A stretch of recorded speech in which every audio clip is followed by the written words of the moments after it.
Heidegger's Confrontation with Modernity, Technology, Politics, and Art Indiana series in the Philosophy of Technology. Zimmerman, Michael E. Editor's Foreword. Indiana University Press is proud to launch the Indiana series in the Philosophy of Technology with the following trio: John Dewey's Pragmatic Technology, by Larry A. Hickman, Technology and the Life World, From Garden to Earth, by Don Ed, and Heidegger's Confrontation with Modernity, by Michael E. Zimmerman. The Indiana series is the first North American series explicitly dedicated to the philosophy of technology. Broadly conceived, it nevertheless will address a wide variety of issues relating to technology from distinctly philosophical perspectives. Philosophically, our approach will be pluralistic, and this is evidenced in our first round of books. The traditions both of American pragmatism and of Euro-American trends are represented. Our trio is a timely one. We begin with radical reappraisals and interpretations of the two early 20th century philosophers who made questions of technology central to their thought, John Dewey and Martin Heidegger. And we are also beginning with a systematic reformulation of a framework and set of questions regarding technology in its cultural setting in Technology and the Life World. Later we will be adding volumes of a more topical and thematic nature, including books on engineering birth, big instrument science, media and rationality, technological transformations of perception, and many others. Our goals have been to include philosophically critical, historical, and interpretive studies as well as original and topical ones within a perspective which is balanced, reasoned, and rigorous regarding the emergent field of the philosophy of technology. In Heidegger's Confrontation with Modernity, Michael Zimmerman undertakes a critical and timely reappraisal of Martin Heidegger on technology. There can be little doubt that Heidegger is one of the most prominent philosophical giants of the 20th century. In continental Europe he is the self-acknowledged influence, often the most primary such thinker, behind the main figures in many of today's debates. The two primary hermeneutic philosophers, Hans-Georg Gadamer and Paul Ricoeur, have noted their debts, as have both the leaders of contemporary critical theory in Germany through Jürgen Habermas and the late post-structuralist Michel Foucault, and the deconstructionist Jacques Derrida of France. In North America, philosophers as diverse as William Barrett of existentialist fame and Richard Rorty as a post-analytic philosopher have confirmed Heidegger as one of the top three. The first names Heidegger along with Wittgenstein and James in this category, the latter substitutes Dewey for James. Even more to the point for the series, Heidegger stands as the single most important philosopher to have directed and made central to his thought the age of technology. No historical or critical look at the philosophy of technology could afford to ignore Heidegger. The broad claim that the entire history of metaphysics from Plato to the present is a trajectory into the age of technology combined with the paradigm inversion of the relation between science and technology wherein science becomes the instrument of a technological revealing of world, raises the issues of technology to highest metaphysical and ontological status. Yet Heidegger's position as a philosophical giant has been repeatedly marred and distorted by his relationship with National Socialism prior to and through World War II. The reopening of that debate has once again brought forth both extreme and spectacular denunciations and close to blind defenses of Heidegger. That is why Michael Zimmerman's daring and balanced reappraisal in Division 1 is so important. He faces the issues directly and, through tracing a contextual history of the times, locates Heidegger with respect both to the German intellectual climate in which Heidegger sides with other reactionary modernists of the period, and to the then common theme of Germanic destiny as a third way between capitalism and communism. But more, Zimmerman also finds that Heidegger adapts aspects of the often chilling pro-war technology stance of Ernst Jünger, a younger contemporary. This account is often as dramatic as a novel, at least from the retrospective stance of our present knowledge of what happened in Hitler's Germany. Zimmerman's account makes the situation understandable but in no way forgivable. The theme of a third way between what Nicholas Berdiev called the metaphysical equivalence of the United States and the USSR in the early 20s, speaking at the same time as Heidegger, later came to a head in Germany's National Socialism. Yet this same alternative between two devils has not disappeared. It is echoed today in the speeches of Ayatollah Khomeini, among others. Zimmerman, better than anyone known to me, undertakes an in-depth analysis of this most troubling question related to Heidegger scholarship, and no one will be able, after reading Zimmerman, to simply return to things as they were. In Division 2, the role of technology and the coming of the age of technology is examined in the light of Heidegger's overall philosophical project. It is the history of being which ends up focused upon the Western technological way of viewing the world. Here the spectrum ranging from the nascent romanticism in much of Heidegger to the implications for a deep ecology is examined. For beyond reappraisal, Heidegger's role for subsequent philosophy of technology also needs examination and critique. Heidegger's confrontation with modernity brilliantly fulfills the goals of the Indiana series in the philosophy of technology.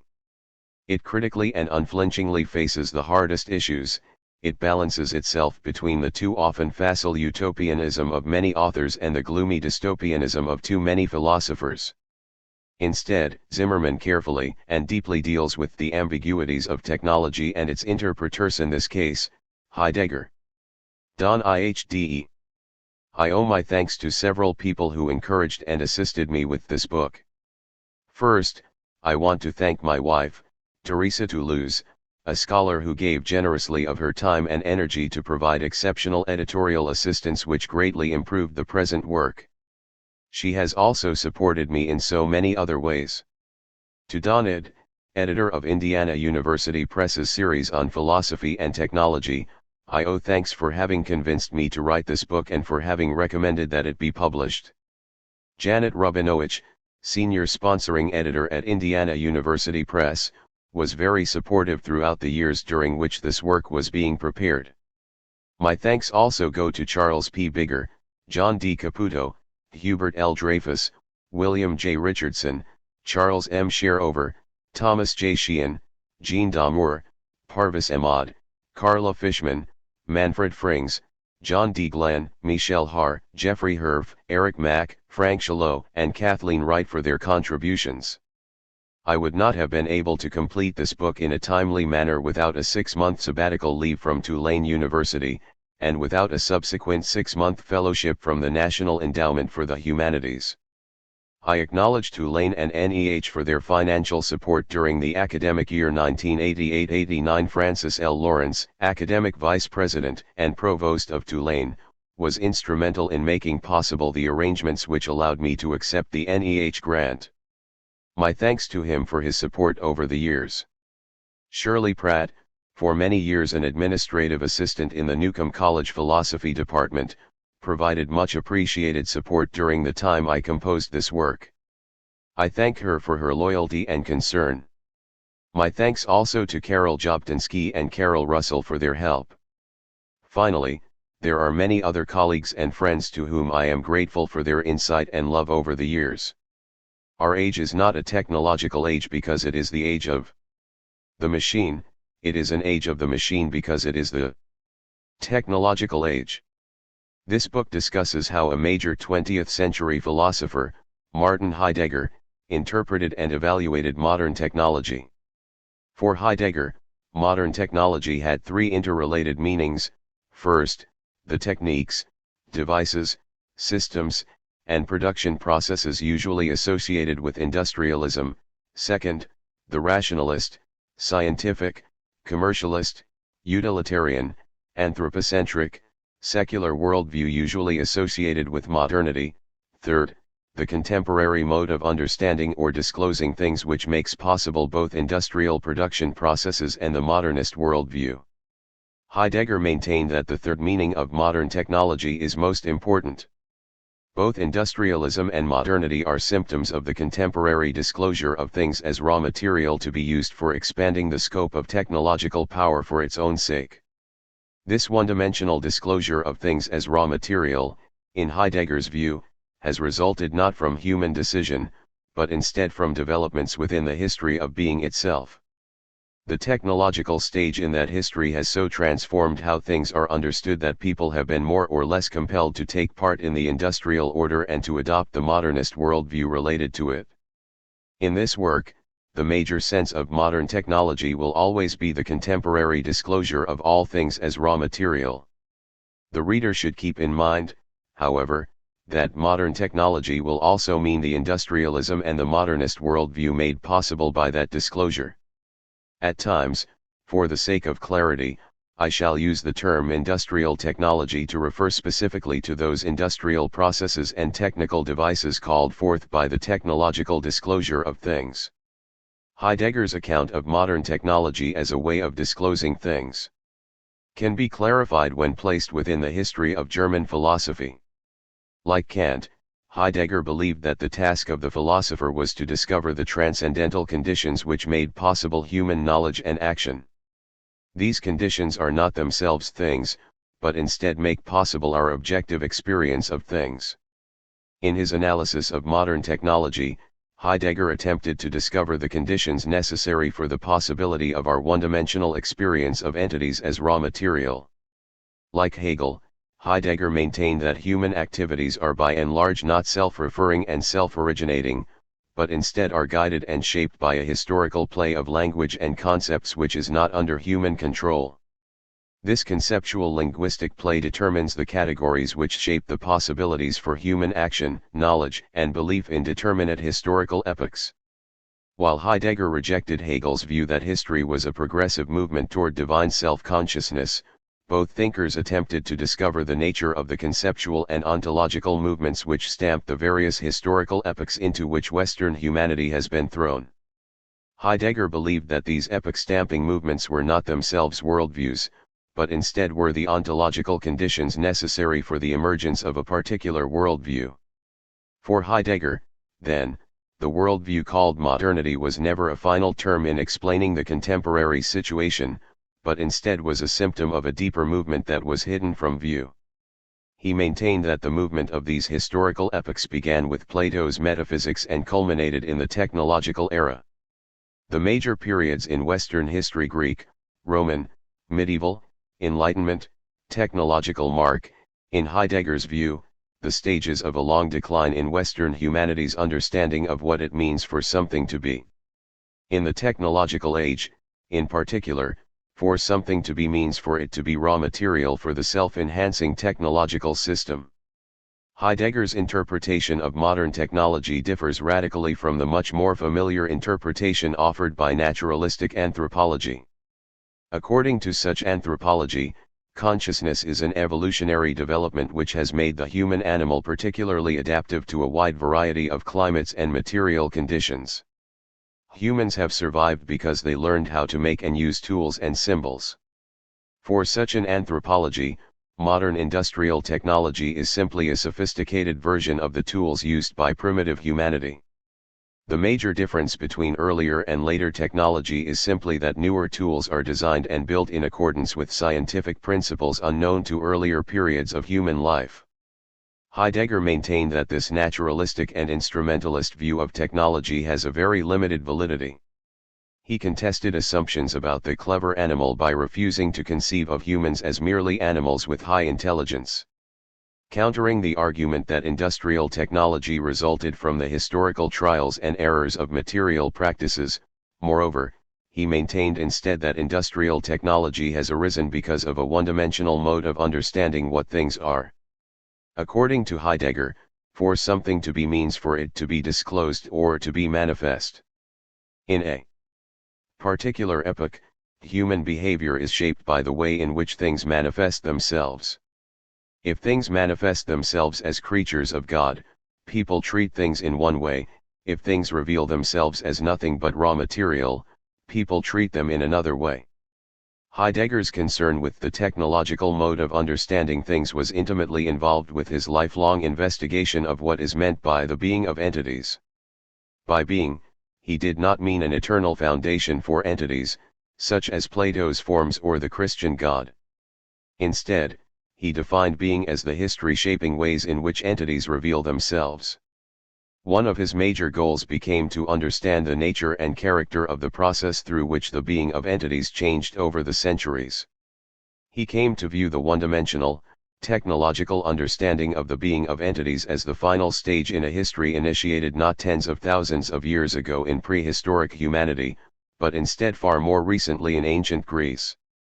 The history of the West, according to Heidegger, is the story of how the productionist metaphysics of the ancient Greeks gradually degenerated into modern technology.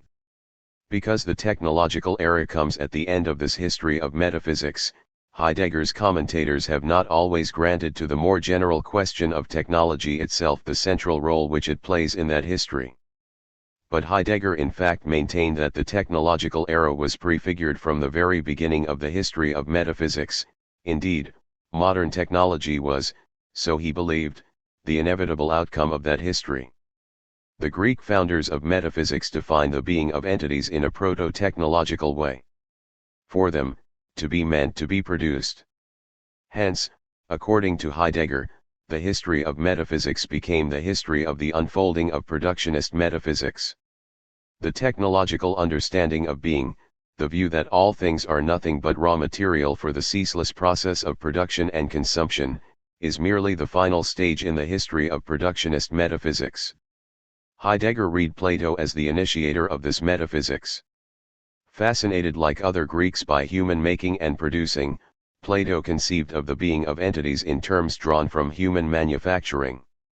Indeed, Heidegger argued, his concept of the ideal form, that which is eternally present and ultimately real, was drawn from the role played by the blueprint or model in the work of a craftsman. Just as the craftsman's blueprint provides the structure for the thing he makes, so too the eternal form provides the structure for things which come to be in the temporal empirical world.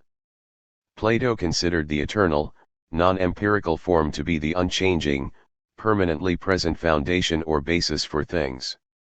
In a way that was to prove decisive for the entire history of productionist metaphysics, he presupposed that for something to be, it must rest upon some ultimate foundation.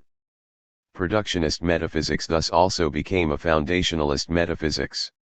One major task of this work will be to explain Heidegger's analysis of how the productionist and foundationalist metaphysics inaugurated by Plato devolved into modern technology, the view that for something to be means for it to be raw material for the subject who is compelled to produce more and more solely for the sake of producing.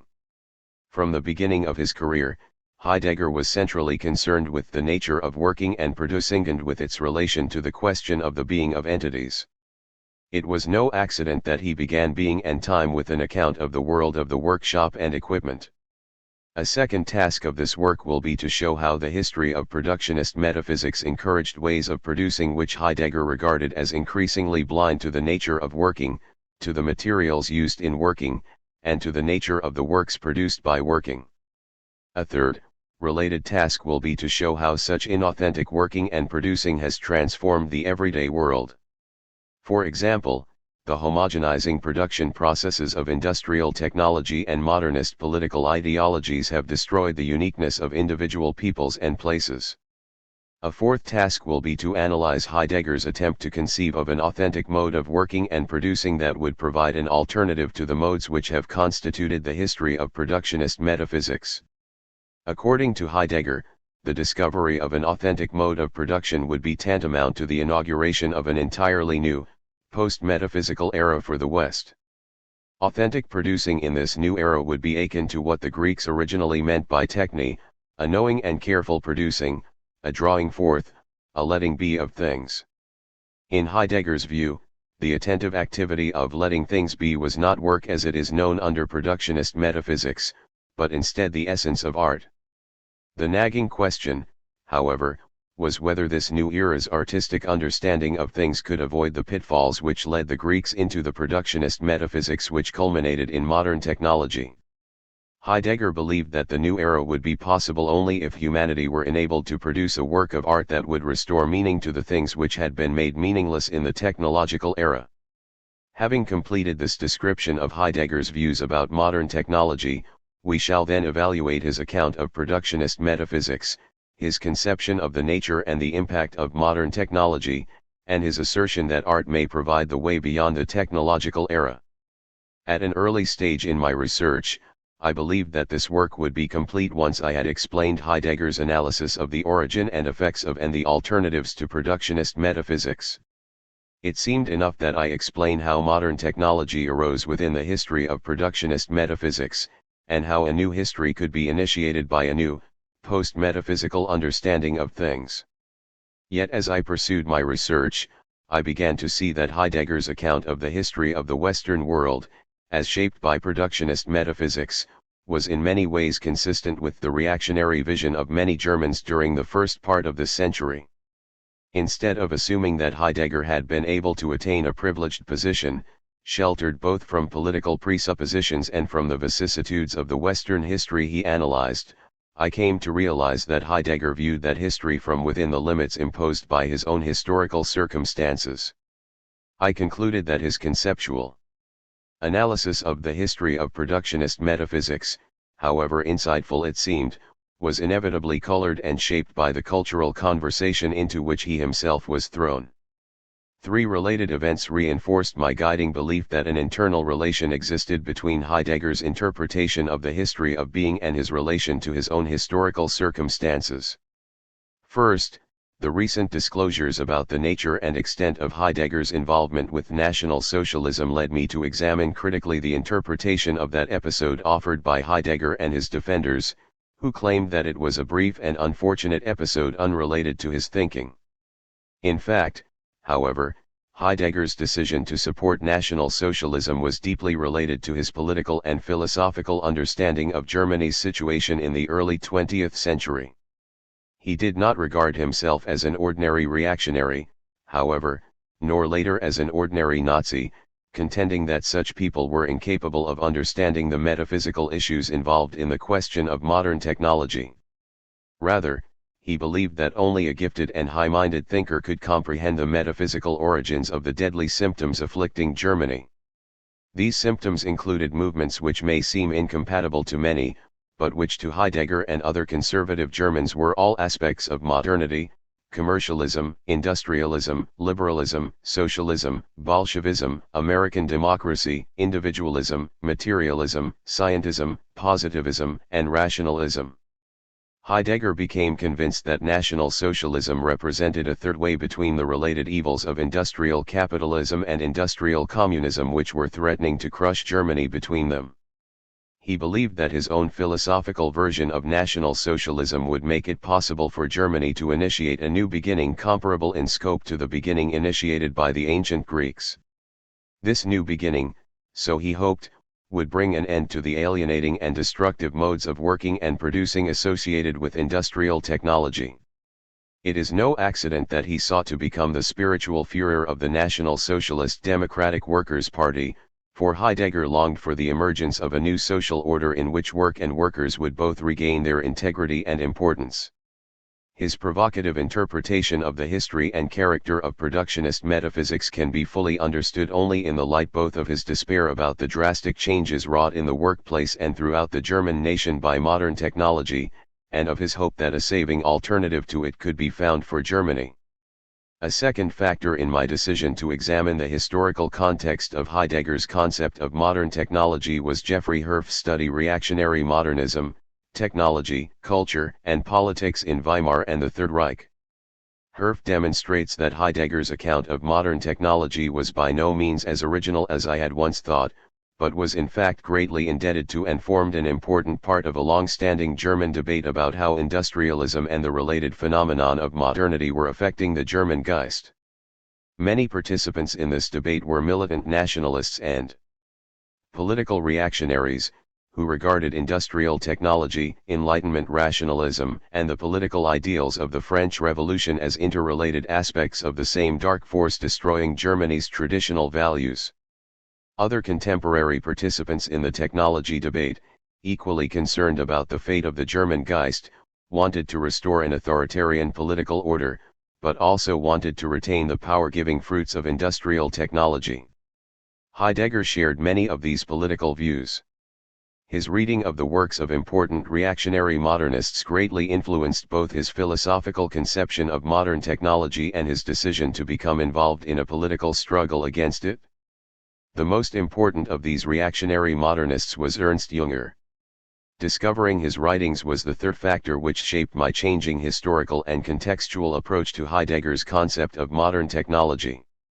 While Herf briefly discusses Heidegger's debt to Jünger and other reactionary modernists, I analyze this debt in detail, because I regard it as crucial not only for understanding the development of Heidegger's understanding of the technological epoch, but also for offering some explanation of his support for National Socialism. Jünger's writings, I contend, form a link that mediates between Heidegger's thought, on the one hand, and his engagement with National Socialism, on the other. In Der Arbeiter and other publications in the early 1930s, Jünger forecast that the gestalt of the worker was stamping humanity in the mode of the worker-soldier compelled to mobilize the earth into a planetary industrial foundry. Believing that National Socialism provided the only available alternative for preventing the realization of Jünger's grim predictions for the future of Germany and the West, Heidegger chose to support Hitler's workers' revolution. Heidegger maintained that National Socialism would restore Germany to its authentic origins, thereby making possible a new relationship to work on the part of the German Volk. To the end of his career, Heidegger not only continued to believe that Jünger's vision was the best description of the final, technological stage in the history of productionist metaphysics, but also maintained that his own version of National Socialism had held out genuine promise for movement beyond the technological stage of Western history. Reading about Heidegger's engagement with National Socialism, his links with reactionary modernists, and especially his debt to Ernst Jünger, I discovered that the political and historical dimensions of Heidegger's concept of modern technology could not be ignored. As a result of this discovery, both the emphasis and the structure of my original project changed. In order to understand Heidegger's theories about the history and character of productionist metaphysics, I realized that I had to tell the concurrent narrative of his personal and philosophical involvement with the political issues of his own day. This narrative thus became Division 1 of my study, and the description and critique of his conception of modern technology, as seen in the light of the history of productionist metaphysics, became Division 2. Let me stress, however, that the contents of these two divisions are, in fact, intertwined.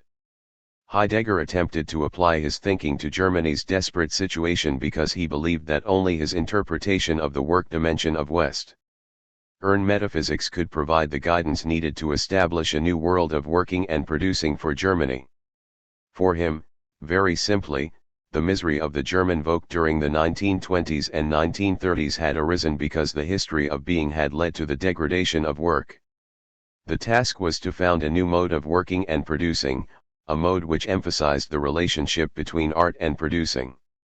For his model of authentic producing, or letting things be, Heidegger took the disclosive event involved in the work of art. One reason Heidegger was attracted to National Socialism was that it, too, proposed to overcome the alienation of the modern worker by transforming labor into a form of art. I have divided this complex material into two divisions for expository purposes. The already involved political narrative of the first division would have become overcomplicated had it been interrupted by frequent references to details of Heidegger's conception of productionist metaphysics. Other commentators have already brought to light important features of that conception, but they have not explained satisfactorily the key to the relation between his philosophy and his politics, viz., his concern with the nature of working and producing. Hence, I chose first to examine Heidegger's reactionary political application of his understanding of the history of productionist metaphysics. Second, in view of what that examination revealed, I turned to an exposition of that history. The reader is thus asked to read Division 2 as internally related to Division 1. Both divisions end with a chapter on authentic producing. Division 1 arrives at that topic by way of examining Heidegger's attempt to apply his thought politically. Division 2 arrives at the topic of producing by examining aspects of his conception of the history of being. The two divisions, in the end, constitute moments in a hermeneutic circle. Understanding Heidegger's political vision of work informs our understanding of his critique of the metaphysics of production. In turn, insight into that critique will help us to comprehend his motivation for supporting Hitler's revolution in the realm of work and worker. Having described this new structure of my book and the importance that discoveries about Heidegger's politics had in affecting it, I wish to raise a crucial question to be addressed later in this work: should Heidegger's regrettable political application of his thought influence our assessment of the validity of that thought? Some critics maintain that, in effect, Heidegger's philosophy was essentially reactionary and even fascist, the ideological reflex of a man belonging to a social class threatened by the advent of social and economic changes associated with the industrial age. While I cannot agree with such a reductionist reading of Heidegger's thought, a reading which recommends that we cease taking his writings seriously, I also cannot agree with those who pretend that Heidegger's thought was not colored in a significant way by his own strongly held political opinions.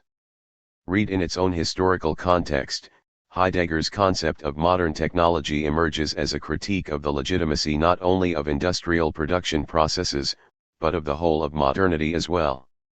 For him, nihilistic modern culture arose from the same one-dimensional disclosure of entities that simultaneously gave rise to the industrial forms of working and producing. According to Heidegger, technological humanity, far from being the autonomous agent in control of the technological conquest of nature, had itself become the subject of the self-directing work processes of modern technology. In the totally administered technological world, talk of individual autonomy or freedom made little sense, for in that world people had become indistinguishable ciphers shaped by the demands of industrial modes of production. Moreover, no mere change in the ownership of the means of production could alter the alienating and destructive character of industrial work. Capitalism and socialism alike were, from Heidegger's viewpoint, manifestations of the limitless will to power associated with the technological disclosure of things. Jungner's writings provided Heidegger with the vocabulary to describe humanity's paradoxically servile yet heroic status in the technological age. Jungner viewed world history as an aesthetic phenomenon, a spectacle produced by the eternal will to power at work behind all things, including human actions. Only great visionaries such as himself, Jungner believed, could see that the extraordinary achievements of technological humanity were both inspired by and in the service of this hidden will to power. Jungner's view that this will to power mobilized humanity in terms of the gestalt of the technological worker influenced Heidegger in two crucial ways. First, it helped convince him that only a radical new beginning, like that proposed by National Socialism, could help Germany to escape Jungner's technological forecast. Second, it led Heidegger to look for the essence of that new beginning not so much in philosophy but in art, especially as art was understood by Nietzsche and Hölderlin. He sought to provide an alternative interpretation to Jungner's interpretation of Nietzsche's aesthetic view of history. Whereas for Jungner the will to power was the eternal metaphysical force at work shaping the protean face of world history, for Heidegger the will to power was itself a historical phenomenon associated with the history of productionist metaphysics.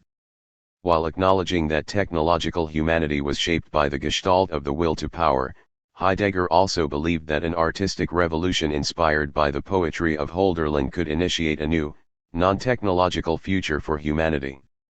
For Heidegger, art meant authentic producing. Not the act of a subject who works on something in the sense of causing it to be built, art was instead the process of enabling things to disclose themselves in accord with their own possibilities. Throughout his career, Heidegger believed that not only high art, but also art as authentic handiwork or craftwork provided insight into the mode of producing that could replace the alienating and mechanical mode of producing present in modern industrial technology. As an ontologically disclosive mode of working or producing, art could give rise to new forms of humanity and community, no longer stamped by the metaphysical will to power, and to a new mode of working, no longer guided by the history of productionist metaphysics. While both divisions of this study raise critical questions about Heidegger's concept of modern technology, in the conclusion I offer a more extended critique of issues that the entire work has addressed. Since his most important contribution to the philosophy of technology was his claim that modern technology resulted from the history of productionist metaphysics, I begin by examining the extent to which his deterministic conception of history was indebted to Hegel and Marx. Next, in the light of this analysis, I analyze the contention that Heidegger's own interpretation of the history of metaphysics employs some of the very metaphysical categories that he sought to overcome. Moreover, I inquire into the political dangers involved in his deconstruction of metaphysics, especially insofar as such deconstruction undermined the Enlightenment doctrine of individual liberties and helped to justify his support for a disastrous post-Enlightenment political movement. Third, I address the fact that there are a number of alternatives to Heidegger's analysis of the origins of modern technology. One such alternative is offered by those feminists who argue that modern technology is a particularly powerful manifestation of the patriarchal domination of woman, the body, and nature. While Heidegger focused on the history of being, in other words, he ignored the history of patriarchy. I conclude that the phenomenon of modern technology is too complex to be explained by any one conceptual approach. My academic interest in Heidegger's concept of modern technology is directly tied to my personal concern about the fate of humanity and the Earth in the technological age. The issues facing us today are similar to the ones which faced Heidegger half a century ago. Is a stable human community possible in a politically pluralistic world that is constantly transformed by technological innovation? Have traditional political discourse and practices been eclipsed or marginalized by technological developments in production, transportation, and communication? Are genuine individuality and freedom still possible in the technological world of non-stop producing and consuming? Do we retain any valid measure that would provide limits for what may be done with technological breakthroughs in areas such as genetic engineering? Are we, in short, permitted to do anything we become capable of doing? Does talk of human progress in connection with industrial technology obscure the fact that only certain classes, nations, races, and often only one sex of humanity benefit from such progress, while many other people suffer from it? Even if we manage to avoid ecological catastrophe, will the human spirit be eroded by the loss of everything wild and free as the result of planetary technology? What are the psychological and social consequences of an age in which everything is evaluated and measured in terms of the human quest for control and power? This work does not pretend to offer any final answers to such crucial questions. More important than answers at this point in time is our willingness to take the questions themselves seriously. Only by questioning the presuppositions, perils, and promises of the technological age will humanity have any hope of discovering authentic ways of living within the dangerous and the wondrous possibilities opened up by that age. Textual and terminological issues. This book takes into account all of Heidegger's published writings, but focuses particular attention on remarks he made about modern technology in the untranslated volumes of his collected works. These volumes, especially those from the 1930s, contain many important references to Heidegger's conception of the political situation of his day and of the political dimension of his own thoughts about modern technology. Translating Heidegger's writing is a notoriously difficult matter. I have chosen to translate his key terms Sein and Sind as being and entity. This translation fails to convey the fact that there is a close relation between the two German words. Sind is a participial form of the German verb sein, to be. I use this translation because it has the virtue of allowing me to distinguish between Sein and Sind without adopting the usual practice of translating Sein by being and Sind by being. Spelling being with a capital B tends to refy the phenomenon that it names. For Heidegger, Sein meant the event in which an entity reveals or shows itself. Hence, to be meant not an eternal metaphysical foundation or first principle, but instead the presencing or appearing of a thing. Such presencing or appearing, so Heidegger argued, could not take place without the clearing which constitutes the essence of human existence. Without humans, entities would be unable to reveal or to display themselves. In this sense, they would not be. As is customary, I have not translated the word Dasein, an ordinary German term to which Heidegger gave special meaning. For Heidegger, Dasein names humanity's unique capacity for understanding the being of entities. This capacity is not a possession or faculty of humanity. Instead, according to Heidegger, Dasein possesses humanity as the there in which being can manifest itself. I have made two other terminological decisions that are not related to translation. First, Throughout the text, I have tried wherever possible to use gender-neutral terminology. My decisions regarding use of such terminology have been complicated by the fact that Heidegger, Junger, and almost every other writer considered in this book frequently used masculine-biased terminology. In my commentaries on quotations which utilize such terminology, I have, for example, sometimes used terms such as humankind or humanity instead of man. At other times, however, I have used the masculinist vocabulary of the quotations when the authors themselves had only male humans in mind. Second, I frequently refer to early and later Heidegger. He himself acknowledged that his thought underwent some sort of change, but attempts to explain or to date it have proved to be very controversial. In some respects, Heidegger's thought changed in 1929, in other respects in 1934, and in 1938, and in 1943. Indeed, his thought may be regarded as a continuous unfolding of a basic intuition which never essentially changed. Many commentators agree, however, that an important development took place in Heidegger's thinking between 19 and 1935. Hence, by early Heidegger I shall generally mean his pre-1929 writings.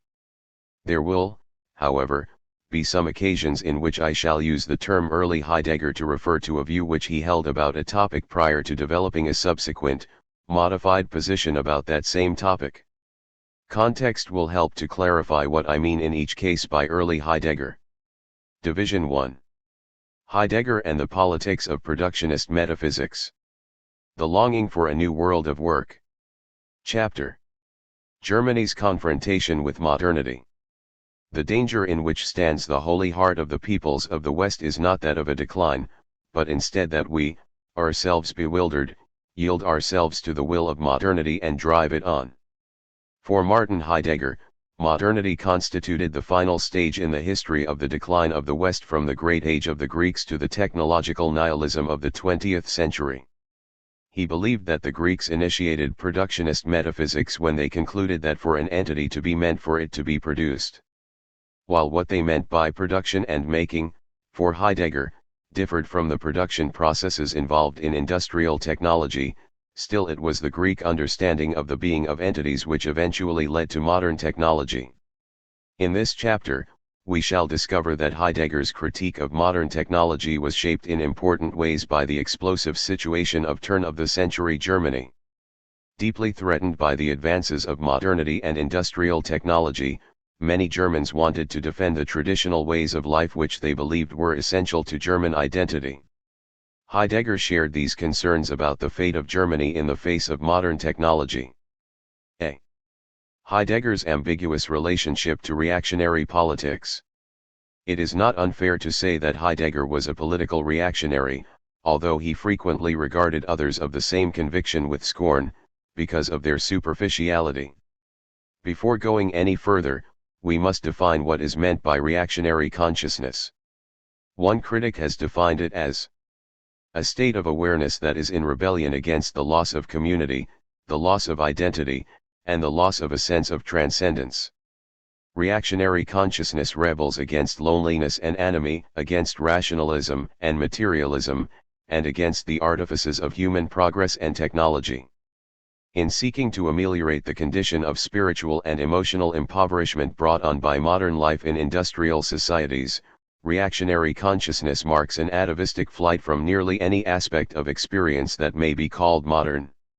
In this flight, the pursuit of a return to nature, or the embrace of instinct over reason, or the quest to recognize links between people which are racial rather than historical, are common.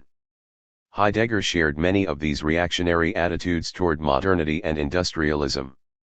He hated materialism, scientific reductionism, the decline of community, the evils of urban life, spiritual decay, atomistic individualism, and alienation from the transcendent dimension. Like other reactionaries, he rejected the economic and political values of the Enlightenment and called for a new social order that could arise only by returning to Germany's primal roots. Unlike other reactionaries, however, he wanted to renew Germany's roots not in order to restore a pastoral pre-technological world, but instead in order to inaugurate a world order in which Germans could establish a new mode of working and producing. While yearning for a renewal of Volksgeist, Heidegger dismissed those reactionaries who claimed that such a renewal required a return to the instinctual, atavistic roots of the Volk. Such appeals to instinctual renewal and racism pretended to fight against the evils of the scientific worldview, Heidegger argued, but in fact they were in league with the scientific naturalism that interpreted humans as merely clever animals. Heidegger regarded most reactionary ideologues rather contemptuously, despite his sympathy for many of their ideals, because they were philosophically naive and shallow. Some of those ideologues maintained that Germany's problems began with the Enlightenment and could presumably be cured by a return to a pre-Enlightenment social order. Others claimed that the problem was that Germany had been corrupted by the insinuation of Roman ideals and the intrusion of Latin languages. Only a return to Germany's alleged roots in the great age of the Greeks could renew the German Geist. While sharing such scorn for everything Roman and admiration for all things Greek, Heidegger nevertheless maintained that the decadent history of the West began with Greek metaphysics. The primal Greek encounter with the being of entities had quickly degenerated into the productionist metaphysics which culminated in modern technology. What Germany required in its time of crisis, in Heidegger's view, was not a superficial cultivation of the Greek classics, but instead a new encounter with the being of entities, an encounter that would issue forth in a radically new, non-metaphysical era for Germany and the West. In the 1930s, he concluded that his thinking could provide the spiritual leadership necessary for the success of the National Socialist Revolution, which promised to initiate such a new beginning. In his quest to renew Germany, Heidegger used almost all of the important terms including degeneration, nihilism, decline, the need for rootedness, Volksgeist, decision, spiritual transformation, martyrdom, revelation, renewal, achievement of Germany's salvific mission, and debated with the works of many of the important authors including Spengler, Junger, and Klavsov the reactionary political movement which helped bring Hitler to power. Yet, he almost always spoke of these ideas and thinkers in ways which were different from how they were usually understood, because he interpreted them not as a politician, nor even as an ideologue, but instead primarily as a philosopher. The crisis facing Germany, he maintained, was metaphysical. It resulted from the decline in Western humanity's understanding of being. Ger. Many's plight could not be alleviated by the social and political, or even by the spiritual changes proposed by ordinary reactionary ideologues. Only he himself, Heidegger insisted, apprehended the nature of the new beginning required for Germany's salvation. Despite Heidegger's antipathy toward many reactionary writers, to understand his own political stance and its relation to his concept of modern technology, we must have some grasp of the reactionary political scene with which his thought was so ambiguously intertwined. To that end, we shall examine in this chapter the history and character of the political and cultural milieu which helped to shape his view of things. At the outset, however, I want to make clear that there were many Germans including followers of cultural heroes such as Kant and Goethe who shared in the Enlightenment's vision of human freedom made possible by elevating reason to a primary role in human affairs. In the early 20th century, liberal German politicians and economists gave one interpretation of Enlightenment freedom and reason, while German socialists gave yet another. The short-lived Weimar Republic was a parliamentary democracy, a fact which shows that many Germans favored at least the appearance of liberal political ideals. Moreover, the fact that communists and social democrats fought on equal terms with national socialists at the polls and in the streets of Germany during the 1920s indicates that another significant segment of the population was committed to some version of Marx's vision of the Enlightenment. Evidently, however, political and economic developments in the early 1930s, including the fear of a communist takeover and the misery caused by the Great Depression, attracted enough Germans to the reactionary attitude, that Hitler was able to attain power. In promising to protect Germans from the insidious forces of modernity, commercialism, communism, capitalism, industrialism, materialism, and social atomism, politically astute Hitler knew he was saying what millions wanted to hear. The following account does not pretend that either National Socialism or Heidegger's affiliation with it can be deduced from earlier conservative and reactionary tendencies within German history. Human affairs are simply too complex to be interpreted in such a manner. Nevertheless, a brief outline of the historical trends of reactionary German politics will prove helpful in understanding why Heidegger and so many others believed in National Socialism's promise to renew German life. b. The painful emergence of modern, industrial Germany. One historian has argued that around the time of the Renaissance, suspicion of modern trends had already begun to be something like a national style. Luther's Reformation played an important role both in reinforcing Germany's anti-modernist attitude and in strengthening authoritarian views as well. His belief that the justification needed for personal salvation could come only by God's grace and not by human works went against modernist optimism about humanity's capacity to become master of its own fate, and may have helped to promote among Germans what some have called the authoritarian character. As Edmund Vermel has noted, a Germany that had remained Catholic or become converted to Calvinism would have had very different destinies. She would have become more distinctly Western, for Lutheran religious ideas, which embraced forms of territorialism, generally caused Germans in the various regions to abandon political thought and action for what they called Obrigkeit, a sort of monarchism with an authoritarian bent founded upon a mixture of civil and religious power. Many Lutherans concluded that the ways of modernity, including commercialism, social leveling, and rationalism, were dangerous. Germans who remained Catholic were also suspicious of modernity, including Luther's own destruction of ancient sacred customs and institutions. Outside Germany, in Holland, France, and England, the Protestant Reformation was successful in fostering a new respect for individual self-determination in the political realm of the emerging nation-state. Germany, however, was much slower in adopting such politically liberal views, in part because Germany was so long in achieving nationhood. It remained divided into hundreds of separate principalities until the mid-19th century. Lack of political unity, along with authoritarian governments, led many Germans to search for freedom, individuality, and national identity in the realm of language, philosophy, and poetry instead of in the realm of politics. While the small burgher class was attracted to the liberal political ideals of 18th century France and England, broader public suspicion of Western modernity prevented the Enlightenment from obtaining a firm grip. Many Germans were nevertheless infatuated with the French Revolution and internalized its doctrines of political freedom.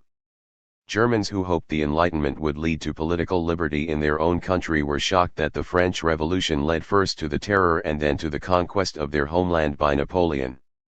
The fruits of the Enlightenment's scientific rationalism, abstract individualism, and universal humanism turned out to be war and domination, not peace and freedom. In his patriotic addresses to the German people, Fichte rallied his countrymen against the occupying French. In these stirring addresses, he utilized not only the revolutionary language of universal freedom, but also the language of nationalism, which was so central to the French Revolution, especially in its Jacobin phase. Fichte helped to shape Germany's subsequent view of itself as a superior people gifted both with a superior language and with a fateful mission to preserve the highest ideals of humankind. For many Germans, these ideals had much in common with the ideals of the French Revolution, but these ideals existed in an uneasy relationship. On the one hand, there was the original revolutionary ideal of universal personal liberty. On the other hand, the Jacobin ideal of the self-worshipping nation-state, a particular expression of Rousseau's doctrine of the general will of the people.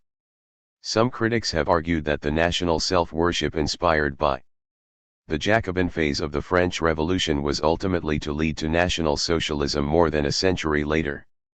The failure and perversion of the French Revolution proved to be a rallying point for conservative forces across Europe, especially in Germany. After the post-Napoleonic reaction of 1850, however, the revolutions of 1848 signaled the emergence of another period of European optimism about the human capacity to change the world in light of modernist political, economic, scientific, and industrial practices. Even agriculturally dominated and socially conservative Germany could not long resist the influx of the Industrial Revolution, aspects of which were already noted by Hegel in the early 19th century. Anticipating Marx's critique of the alienation of labor, Hegel remarked that in the machine age work becomes thus absolutely more and more dead, it becomes machine labor, the individual's own skill becomes infinitely limited, and the consciousness of the factory worker is degraded to the utmost level of dullness. Today, it may be difficult to imagine the disorienting and disheartening effect that the rapid industrialization of the late 19th century had on Germans, many of whom remained closer to the Middle Ages than to modern times. Old social and economic structures, institutions, personal relationships, forms of life, the natural environment itself all were rapidly changed by the relentless processes of the Industrial Revolution. V.R. Berghan argues that the development of modern Germany is best understood against the background of the Industrial Revolution which affected Central Europe with full force in the final decades of the 19th century. Here else in Europe did the transition from an economy based on agriculture to one dominated by industry occur with the same rapidity as in Germany. Inevitably, the Industrial Revolution also had a profound effect on social structures, on lifestyles and political behavior of people as well as on their perceptions of the world around them.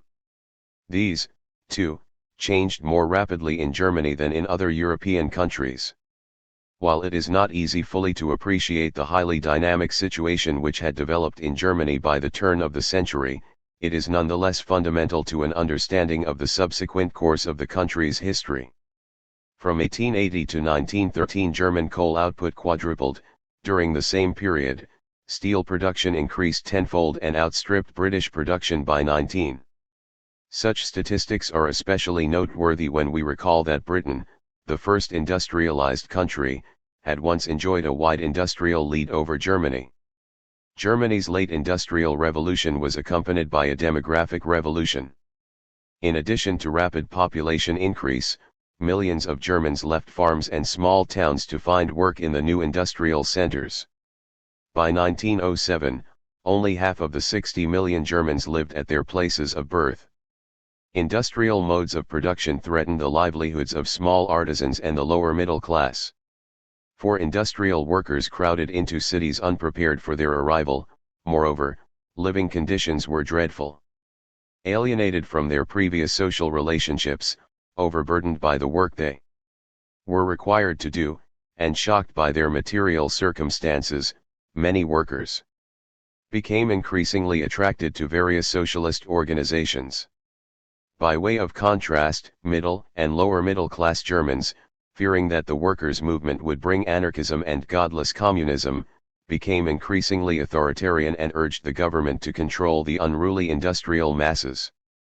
Support for the largely authoritarian, Prussian-dominated government by some members of the growing middle and capitalist classes was ambiguous, however. As their own socio-economic status rose, many burghers retained their traditional unpolitical stance and were willing to appreciate their economic gains, but others complained that the political system should become more open and democratic to accommodate the burghers' new importance in society. Simultaneously, the rise of the political power of the working class by the early 20th century made the Social Democrats the largest party in the Reichstag, a fact that greatly concerned conservative elements, and which indicated that at least in some respects German society was developing in line with what was happening in other industrialized countries. Nevertheless, Germany remained authoritarian and paternalistic in most social and economic matters. Having little experience of and insufficient appreciation for the principles of liberal democracy, Germany lacked the political structures and traditions that sustained France, England, and the United States during the difficult days which began in 1914 and ended in 1945. See the Völkisch movement's attack on modernity. Perhaps the most significant ideological trend which arose in reaction to modernity and industrialization was the Völkisch movement, which came on the scene in the late 19th century. Repelled by the egoistical, commercial, and spiritless mentality of modern economic society, Völkisch writers called for renewed contact with the natural and cosmic forces which, while inaccessible to the rational mind, were capable of rejuvenating and transforming the increasingly mechanized German spirit. According to Völkisch ideologues, These cosmic forces were at work in the common language, traditions, art, music, social customs, religion, blood, and soil which united a particular folk. An individual was nothing on his own and could find fulfillment only by becoming attuned to and preserving the cosmic life force animating the soul of the folk. George Moss has commented about how the depersonalizing forces of industrialism favored the rise of folkish thinking. Bewildered and challenged, men attempted to re-emphasize their own personality. But since the rate of industrial transformation, as well as its effects, seemed to evade the grasp of reason, and men could not easily make themselves a part of the new social order, many turned from rational solutions to their problems and instead delved into their own emotional depths. The longing for self-identification, the individual's desire to fulfill his capacities, ironically heightened by the process of alienation, was accompanied by the contradictory urge to belong to something greater than oneself. The human condition was conceived as straddling two spheres, that of the individual on earth as well as a larger unit outside society in which man could find a universal identity. The latter came to represent the real reality, was defined in terms of the cosmos. Folkish claims that a folk was rooted in a particular soil, ground, or place lent themselves to racist, usually anti-Semitic, doctrines. Developing their own version of social Darwinism, many folkish writers concluded that some races were more vital, intelligent, passionate, spiritual, noble, aristocratic, and open than other races, which were sterile, calculating, mechanistic, cold-hearted, abstract, debased, and devious. The Jews, who were allegedly responsible for the crass materialism and commercialism undermining the German folk, were readily labeled as one of these inferior but clever races whose influence had to be eradicated. The influence of the rootless Jews was especially strong in the big cities, which folkish leaders often condemned as cancers upon the folk soul. Believing that spiritual strength came from rootedness in the natural soil of their homelands, folkish thinkers called for reconciliation with nature, not for the technological domination of it. Man was seen not as a vanquisher of nature, nor was he credited with the ability to penetrate the meaning of nature by applying the tools of reason. Instead, he was glorified as living in accordance with nature, at one with its mystical forces. In this way, instead of being encouraged to confront the problems cast up by urbanization and industrialization, man was enticed to retreat into a rural nostalgia. Not within the city, but in the landscape, the countryside native to him, was man fated to merge with and become rooted in nature and the folk. And only in this process, taking place in the native environment, would every man be able to find his self-expression and his individuality. Folkish ideologues maintained that scientific rationalism, economic and political individualism, and industrial technology were behind such rootlessness. These evils were the products of the French ideas of 1789 and the English spirit of Manchester. Houston Stewart Chamberlain, author of the enormously influential book The Spirit of the 19th Century, summarized the attitude adopted by many Germans toward recent Western history. Toward the end of the 18th century, the great transformation took place which will probably one day be recognized as the most terrible catastrophe to have befallen mankind, so that one may ask oneself whether the dignity of man can still be saved. I am speaking of the mechanization and the resulting industrialization of life. Many of the most important folkish authors, including Julius Langben and Moeller van den Broek, were lonely men who regarded themselves as outsiders, cut off from participation in what had once been an allegedly profound German community. They interpreted their loneliness not as a personal or psychological problem, but instead as a widespread cultural phenomenon resulting from secularism, materialism, and industrialism. While many people were successful in making the transition to a secular and modernist worldview, many others yearned for something to replace the moribund Christian God. The latter experienced the loss of the old God as a threat to their own sanity. As the world lost the basis for its meaning, they became personally disoriented and terrified. To compensate for the loss of God, they began to deify the folk and to make it the source of meaning and purpose for their lives. Only the radical renewal of the spirit of the folk, so they believed, could halt Germany's slide into nihilism and restore greatness to the German nation. Such renewal would require that Germans commit themselves to high-minded values of personal sacrifice, commitment to the communal whole, and martial courage.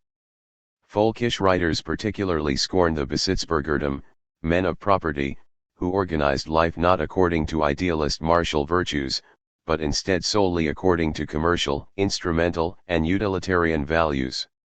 Sharing in the condemnation of such men was the conservative poet Stephen George, whose elitist pre-war circle attracted many creative, romantic, and politically conservative followers. He concluded that modern people, supposedly having been freed from the hierarchical relations required for an authentic community, had in fact become trapped by the impersonal economic relations of abstract commercial society. The gold lust basic to the business mentality, so George argued, transformed everything into calculable quantities, thereby sucking the living substance out of all people and things. In 19, George predicted, after 50 years more of continuous progress even the final remains of all substance will have disappeared, if nothing else comes to the world other than the stain of progress, if through commerce, newspapers, schools, factories, and barracks the urban progressive contamination has driven into the furthest corner of the world, and the world satanically overturned, the world of America, the ant-world, has finally established itself. Not everyone agreed that money lust was the animating force behind what Oswald Spengler had described in his best-selling book as The Decline of the West. Max Skeeler, for example, argued that the commercialist tendencies of modern humanity were a function of a more basic will to acquire and to control. Capitalist economy is based in the will to endless acquiring, not in the will to acquisition. This will to acquire was another expression of the unrestricted tendency of the city bourgeoisie toward a systematic, and not only occasional, control over nature and an endless accumulation and capitalization of knowledge for controlling nature and the soul. Like Spengler and Skeeler, the economist Werner Sombart sought to discover an alternative to Marx's economic interpretation of Western history. While Marx proclaimed that economic activity was the foundation for the cultural superstructure, conservative, anti-communist writers hoped to show that there was another foundation beneath the economic-only foundation which resisted analysis by calculating rationality. German conservatives found communist collectivism equally unsatisfactory as liberal individualism, both were expressions of the overzealous rationalism of the Enlightenment. In reaction against the clamor for a communist revolution, on the one hand, and a liberal revolution, on the other, pre-war conservatives and reactionaries began mounting a campaign for what was to be called the Conservative Revolution. In The Politics of Cultural Despair, Fritz Stern argues, the ideologies of the Conservative Revolution superimposed a vision of national redemption upon their dissatisfaction with liberal culture and with the loss of authoritative faith. They posed as the true champions of nationalism, and berated the socialists for their internationalism, and the liberals for their pacifism and their indifference to national greatness. At the very least they demanded greater national authority and cohesion, and usually they were partisans of imperialism or national aggrandizement as well. Often their longing for national heroism led them to worship violence, which in turn they justified by arguments drawn from social Darwinism or racism. The rise of German nationalism was spurred by the perceived need to fashion a German identity in opposition to the progressivism which produced material wealth at the price of spiritual bankruptcy. The critique of progressivism arose in the late 19th century, about the time Wilhelm Dilthey was developing the view that there is no underlying plan or purpose to the epochs of world history. Rather, according to Dilthey's historicism, each historical epoch and culture must be understood on its own terms. The true historian attempts to discern forms or morphological structures which may be shared by more than one culture. Historicism may be understood, in part, as an attempt to justify the study of human history and culture in the face of disenchantment of the world, i.e., the move by science to discount all grand narratives about the meaning of world history and to explain human behavior in materialistic terms which had no recourse to concepts such as purpose or meaning. Conceding the outmoded character of traditional doctrines about transcendent meaning in history, Dilthey said, we carry no meaning of the world into life. We are open to the possibility that meaning and significance first arise in man and his history. 19. For Dilthey, then, because humans were unique among entities in being self-interpreting and meaning-bestowing, human life and culture should be studied not by the natural sciences, but by the human sciences. In his life philosophy, he maintained that human history could be understood only by gaining insight into the unique life experience of individuals within a particular historical epoch. While the rational intellect was useful for comprehending regularities of material reality, only intuitive, sympathetic understanding could disclose the mysterious dimension of human creativity and culture. Dilthey's rigorous formulations were gradually popularized. First, folkish writers conceived of his attempts to limit the scope of scientific reasoning and to explore the nature of intuition as outright affirmations of the irrational and the mystical. Second, they claimed that the historicist critique of the idea of a transcendental foundation for or direction to Western history was consistent with the view that each historical vogue was a unique expression of the eternal life force. Third, they used the contrast between theoretical rationality and lived experience to support the view that rationality had sapped the strength of German blood, thus making it degenerate and effeminate, incapable of competing with the rising tide of the colored peoples of the world. The racial strength of German blood had been enervated not only by the influence of rationalism, which cut people off from the mystical and transcendental dimensions of life, and which undermined the importance of sexual and martial passion. Also to blame for racial tired blood were both Marxism and liberalism, whose prattle about equality turned society into an undifferentiated herd by ignoring the fact that some people are more noble, more capable, more powerful than others. Industrialism, too, was to blame, for it destroyed the unity of the vogue by promoting class warfare and abstract social relations. Such anti-modernist, anti-industrial ideas were by no means restricted to Germany, but influenced other European countries and the United States as well. Artists and intellectuals alike complained about the degeneracy, meaninglessness, and emptiness of bourgeois life in fin de siècle Europe.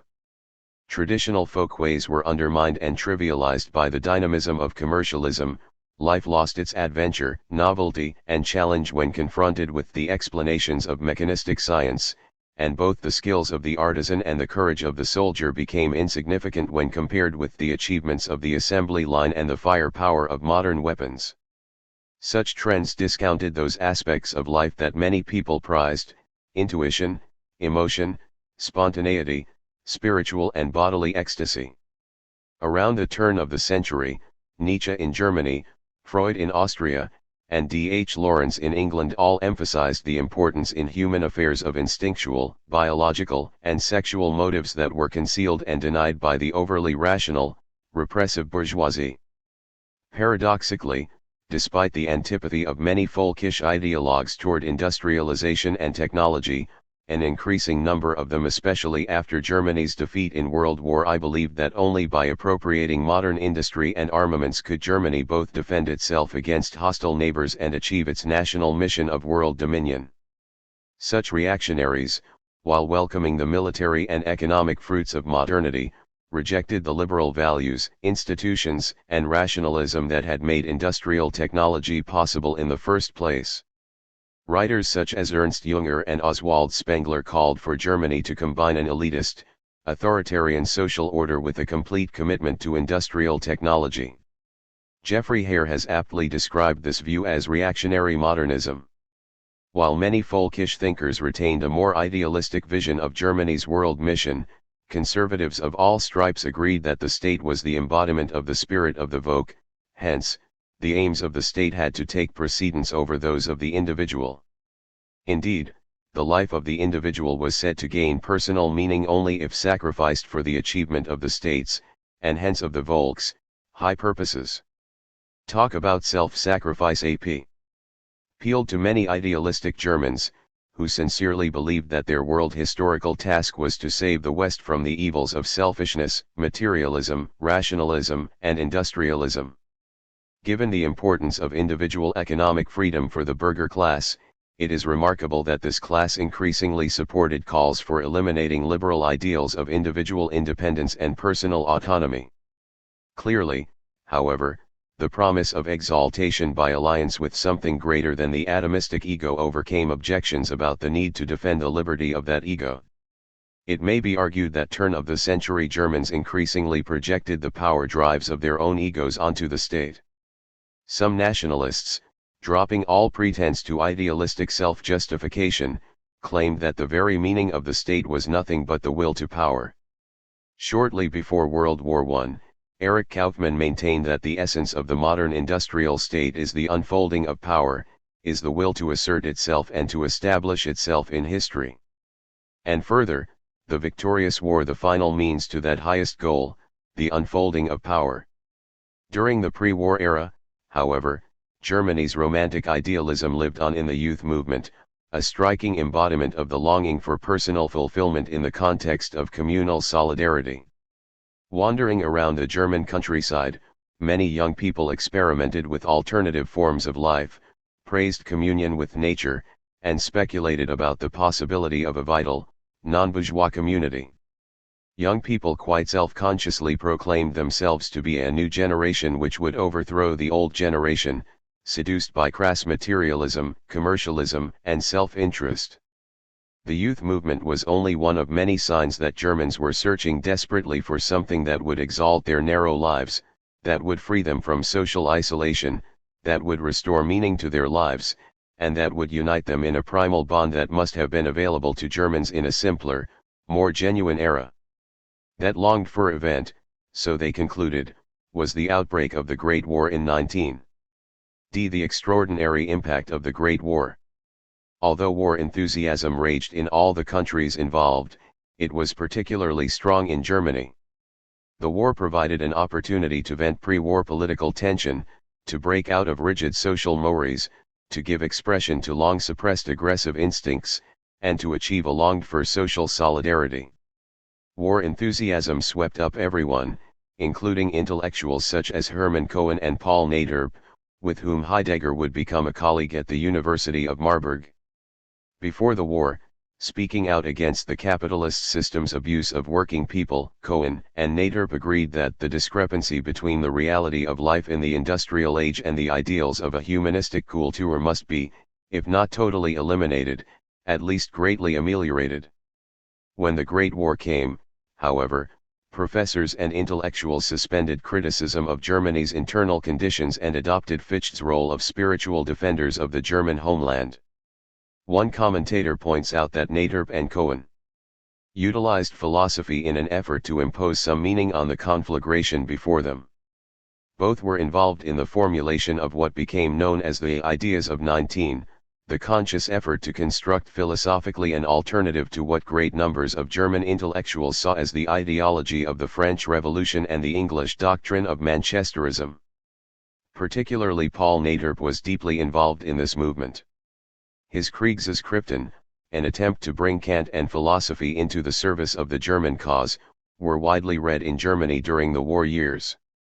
Naderp argued that to the east, Germany faced the morally inferior, backward masses of Russia, and to the west, it faced the materialistic, rationalistic, and individualistic powers of Britain and France.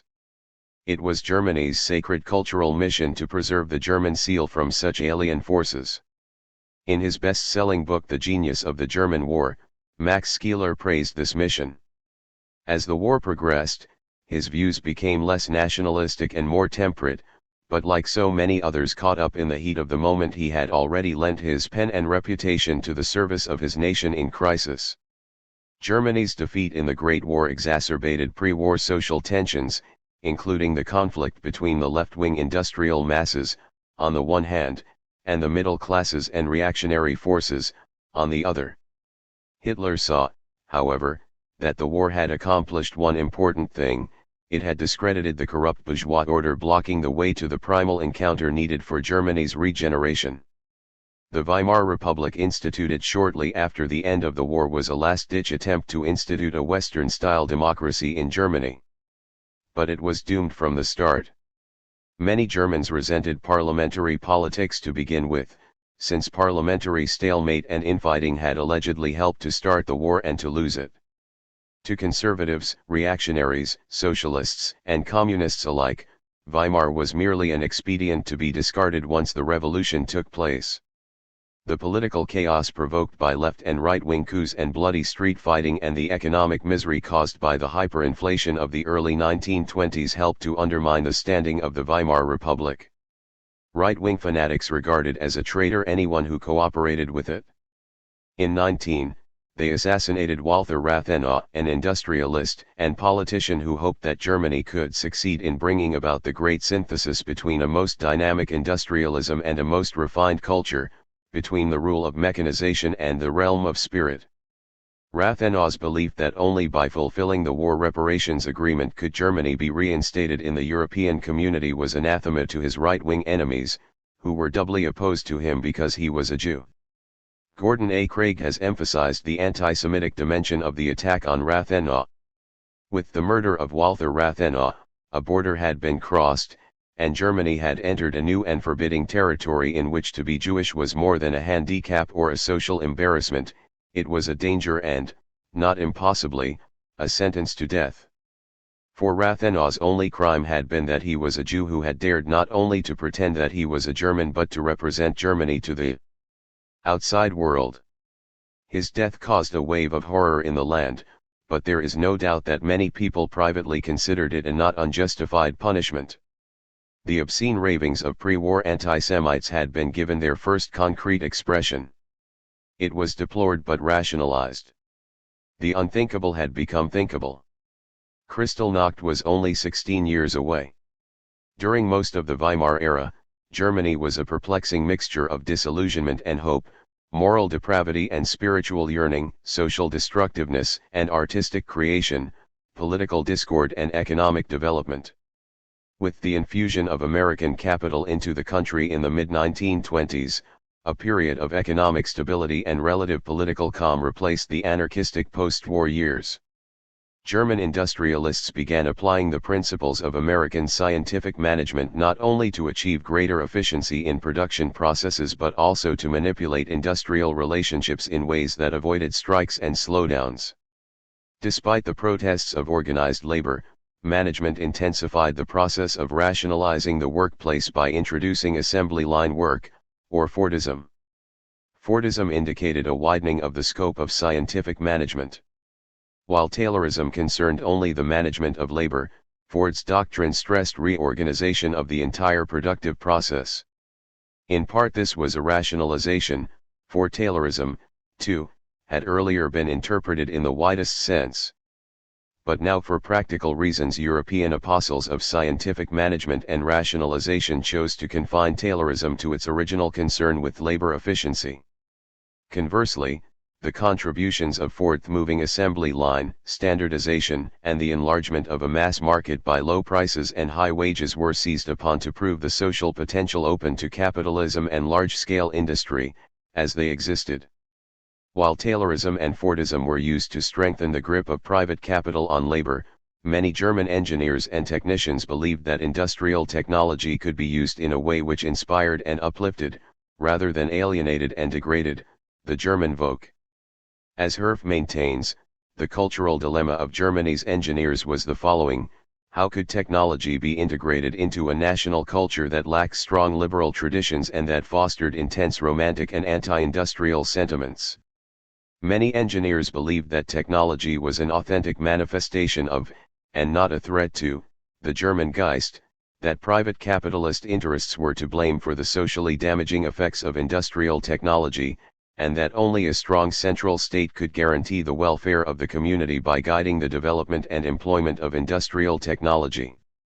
Friedrich Dessauer, an engineer and a leading figure in Germany's Streitum die Technik in the first third of the 20th century, shared the view that profit-oriented capitalism was responsible for perverting the service-oriented and creative capacities of industrial technology. 33 Many engineers sought to portray industrial technology as akin to the productions of those great German artists who were so important for fostering authentic Gemeinschaft. As opposed to the spirit-corroding forces of Americanism and commercialism, so argued the son of the inventor of the diesel engine, technology revealed hints of a nobler race, of stronger life instincts. 35. The task was to unite Germany's idealistic heritage with its innate capacity for technical development, in a way that avoided the destructive courses followed by America and Russia.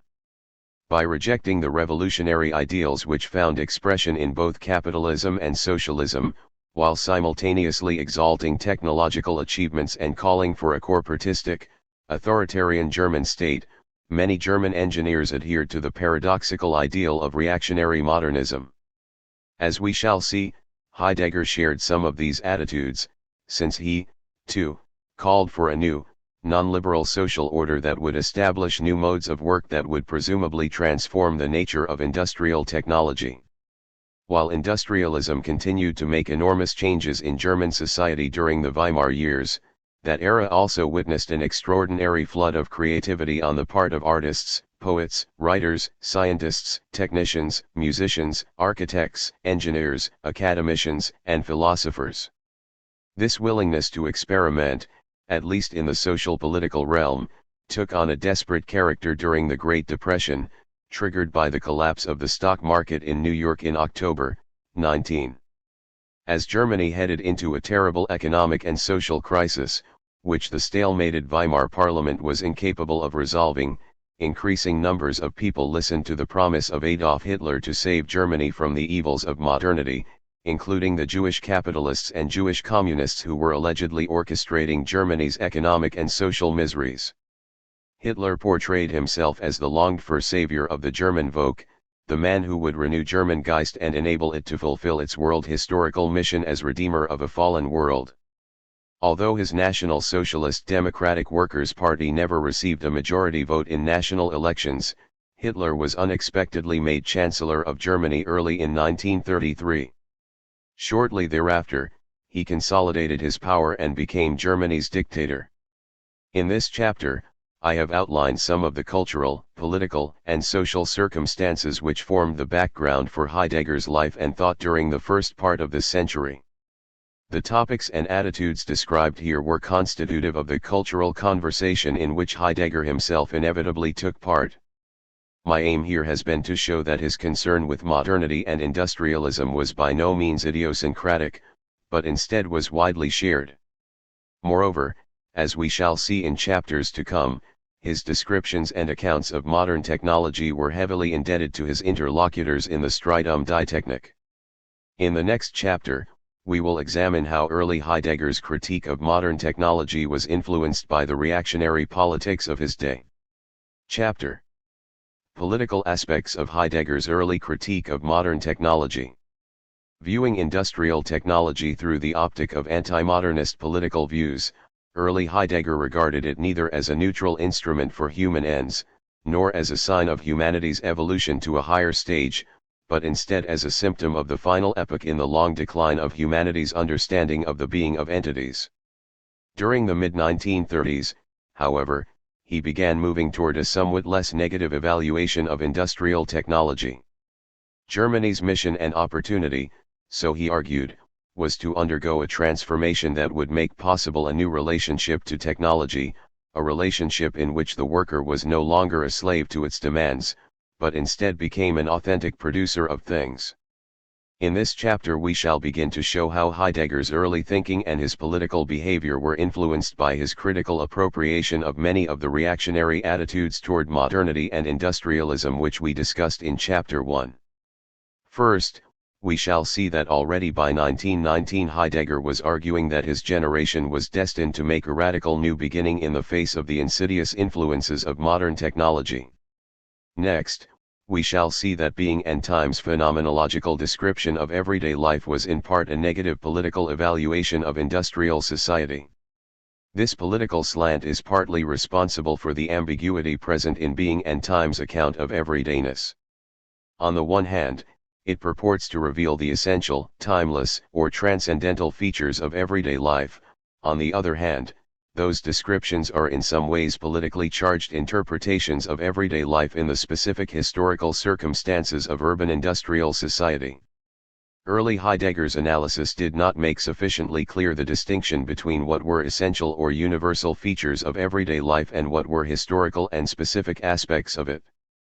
Finally, we shall examine the extent to which Heidegger's view of technology was influenced by the views of Oswald Spengler, who argued that contemporary Europeans had become degenerate and were thus increasingly enslaved to a technological system which had escaped their control.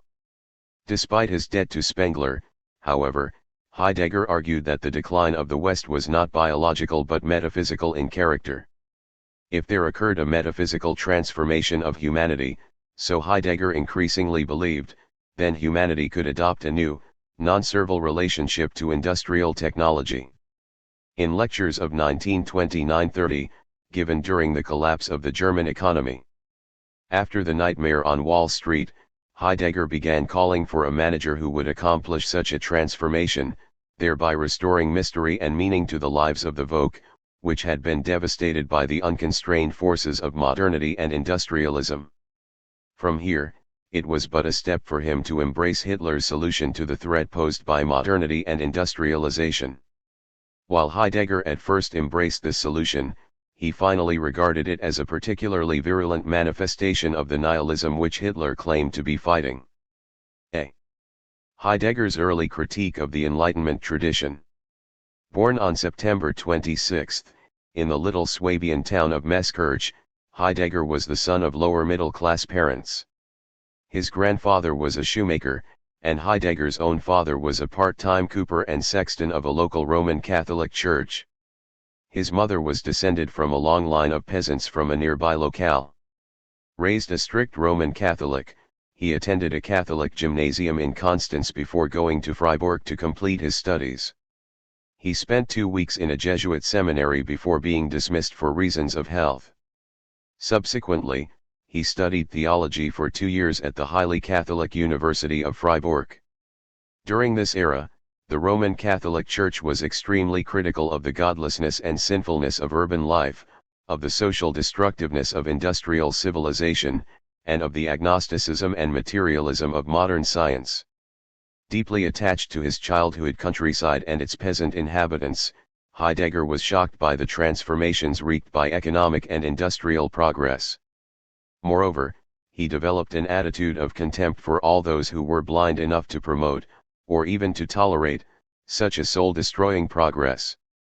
As I have argued elsewhere, his early theological interest in personal salvation was intertwined with the urgent question of how a person could be justified in such a fallen world. After he abandoned his theological studies for graduate study in philosophy, Heidegger began to translate his concern for theological justification into a concern for philosophical and personal authenticity. His readings in Kierkegaard and Nietzsche heightened his sense of despair regarding the emptiness of the modern age and herd society. Encounters with expressionist poetry and Dostoevsky's novels reminded him of the ultimate importance of the transcendent domain which lies beyond the material world. With the outbreak of the Great War, Heidegger served off and on both as a mail censor and as a staffer at a military meteorology station. Although he spent some time near the front, his health did not permit him to be an infantryman. Like other members of the war generation, he believed that the Great War's baptism of fire radically separated him from the world and mores of those members of the previous generation who had been seduced by commercialism and materialism. Around 1919, having married a Lutheran woman, Elfriede Petri, Heidegger ceased being a confessing Catholic and oriented himself first toward evangelical Protestantism, and then away from Christianity altogether, although he never really abandoned his ties to the Roman Catholic Church. Heidegger's doctoral dissertation on psychologism and his habilitationsschrift on a problem attributed at the time to Duns Scotus suggest that his philosophical concerns were of a strictly academic nature. Both of these early works, however, were part of Heidegger's lifelong attempt to show that the transcendental structure of human existence could never be reduced to or understood in terms of the principles of natural science. Human existence, he argued, was incapable of being objectified. From our point of view, we might say that within the confines of philosophy he was arguing for a spiritual regeneration of a humanity alienated from itself by modernity and industrialization. For Heidegger, however, philosophy was not an ivory tower discipline, but instead a leading factor guiding the spiritual development of the German Volk. Already in his early Freiburg lectures, he was explicitly conceiving of his own work as a challenge to modernity. In his lectures on value philosophy, he argued that people typically used the term Kultur to describe those historically self-conscious peoples who had committed themselves to the goals of shaping the world, of accomplishing great things through science and technology. At the end of the 19th century, specific achievements were held to be technology and the theoretical basis making it first possible, natural science. One speaks of the age of natural science, of the century of technology. Unlike some conservatives, who spoke the language of realpolitik and imperialism, Heidegger regarded achievement-oriented Kultur not as an authentic alternative to, but instead as the culmination of, the despised Enlightenment civilization.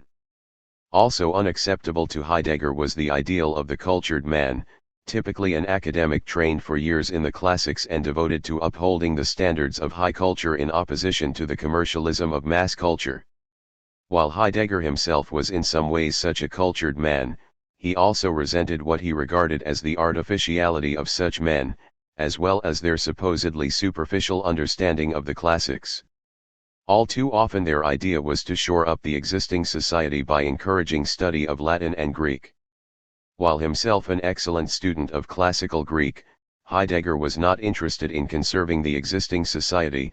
From his point of view, the whole thing had become hollowed out and rotten, apart from a few pockets of peasant life. Moreover, as he was to see ever more clearly, one could not hope to challenge modernity by revitalizing Greek art and culture, for Greek metaphysics itself had made modern technology possible. To save the West, the Germans would have to have an original encounter with the same ontological primal which was the source for Greek culture. The Enlightenment portrayed itself as something new, the self-assertion of human reason and freedom. According to Heidegger, however, the Enlightenment was in fact a major event on the way to the nihilism of modernity. Far from being an agency of freedom, the Enlightenment was itself completely dominated by mathematical natural science and rational thinking in general. Rationalism's universalist view of history, the stages of which were described by Ruget and Comte, reduced the individual to an atom in a monochromatic society. In a remark which anticipated what he would later say about the historical role of the poet, Heidegger remarked that the poet was not evaluated as a shaper within a genuine experiential world, but instead as an improver of language, which in its refinement and polish brought public and social life to an elevated stage. Even Kant fell prey to Enlightenment thinking when he spoke of the rational form and goals of human history. German Romanticism attempted to reverse this trend, however Herder, for example, saw historical reality in its manifold and irrational fullness and above all the independent self-worth of every nation, every age, every historical manifestation in general. Historical reality was no longer seen exclusively in a schematic rule-bound, rationalistic linear direction of progress. The goal of progress is also no longer an abstract, rational happiness and goodness. There awakens the view for individual, qualitatively original centers of reality and contexts of reality. The categories of ownness become meaningful and related to all shapes of life, i.e., this first becomes visible as such. Heidegger pointed out that Schlegel turned toward original and independent forms of literature. Research into sagas and myths began. One learned to appreciate folk songs, instead of regarding them as signs of barbarism. History of individual states became important. Schleiermacher saw for the first time the proper value of Gemeinschaft, and Fichte, Hegel, and Schelling deepened the intuitions of Herder in the triumph of German idealism. Subsequent social and economic problems undermined profound speculation and dragged humanity toward merely practical activities, expressed in the modern life direction toward the formation of technology in its widest sense. The objectifying experience of science devivifies the lived experience of people. Consider, Heidegger argued, how the rational geometrical view of space and time, and the objectifying scientific view of objects, transforms tools of the environing world into objects disconnected from lived experience. As an alternative to objectifying tendencies of rationality, Heidegger recommended the intuitive seeing of a phenomenology that was sympathetically attuned to life. Philosophy, more primordial than the busy activity of normal science, was the passionate inquiry into the authentic origin and beginning of things. Philosophy was an existential affair, a way of behaving. In What is Metaphysics, Heidegger attacked the modern university for its overspecialization and positivism, both of which were destructive to the very being of the university and to the community. Commentators have sometimes portrayed this essay as signaling his turn from purely philosophical toward more practical concerns. In fact, however, radical universal reform was his concern a decade earlier. Speaking in the same language he would later use to support the Nazi revolution in the German university, he proclaimed in 1919, "Today, we are not ripe for genuine reform in the sphere of the university. Becoming ripe for it is the matter of a whole generation. Renewing the university signifies rebirth of genuine scientific consciousness and life context. Life relations, however, are renewed only in regress into the genuine origins of spirit." 2 years later, he argued that his generation was like no other in German history because its members knew that they stood at the end of one tradition and at the beginning of another. The decline of the West was an inevitable result, he believed, of the intrinsic human movement toward ruination and away from primal insights. The task of philosophy was to fight against this decline and to summon the vogue back to an originary encounter with the being of entities. The Great War had in effect deconstructed the rigid traditions concealing the truth. The issue was whether Heidegger's generation could initiate a new beginning that would restore meaning to a world from which God seemed increasingly absent. Heidegger shared with folkish ideologues the conviction that the German Volk was being corrupted and weakened by the influences of rationalism, liberalism, commercialism, and other foreign trends. He offered a metaphysical interpretation of the meaning of the Volk, however, which was clearly at odds with the view of most folkish writers. Yet most parties agreed that the new generation would have to act in a decisive way if Germany was to be saved.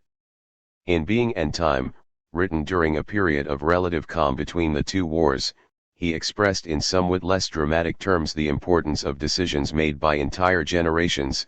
Only in communicating and in struggling does the power of destiny become free. Dasein's fateful destiny in and with its generation goes to make up the full authentic historizing of Dasein. 6 years later, Heidegger concluded that his generation's fateful destiny was to support Hitler. While Being and Time itself contains no overt political message or direction, a careful reading of its account of everyday life reveals its anti-modernist orientation. b. The critique of modernity and mass culture in Being and Time. Being and Time, seeking to explain the relationship between temporality and the human understanding of the being of entities, argues that human existence forms the temporal horizon or clearing in which entities can manifest themselves or be.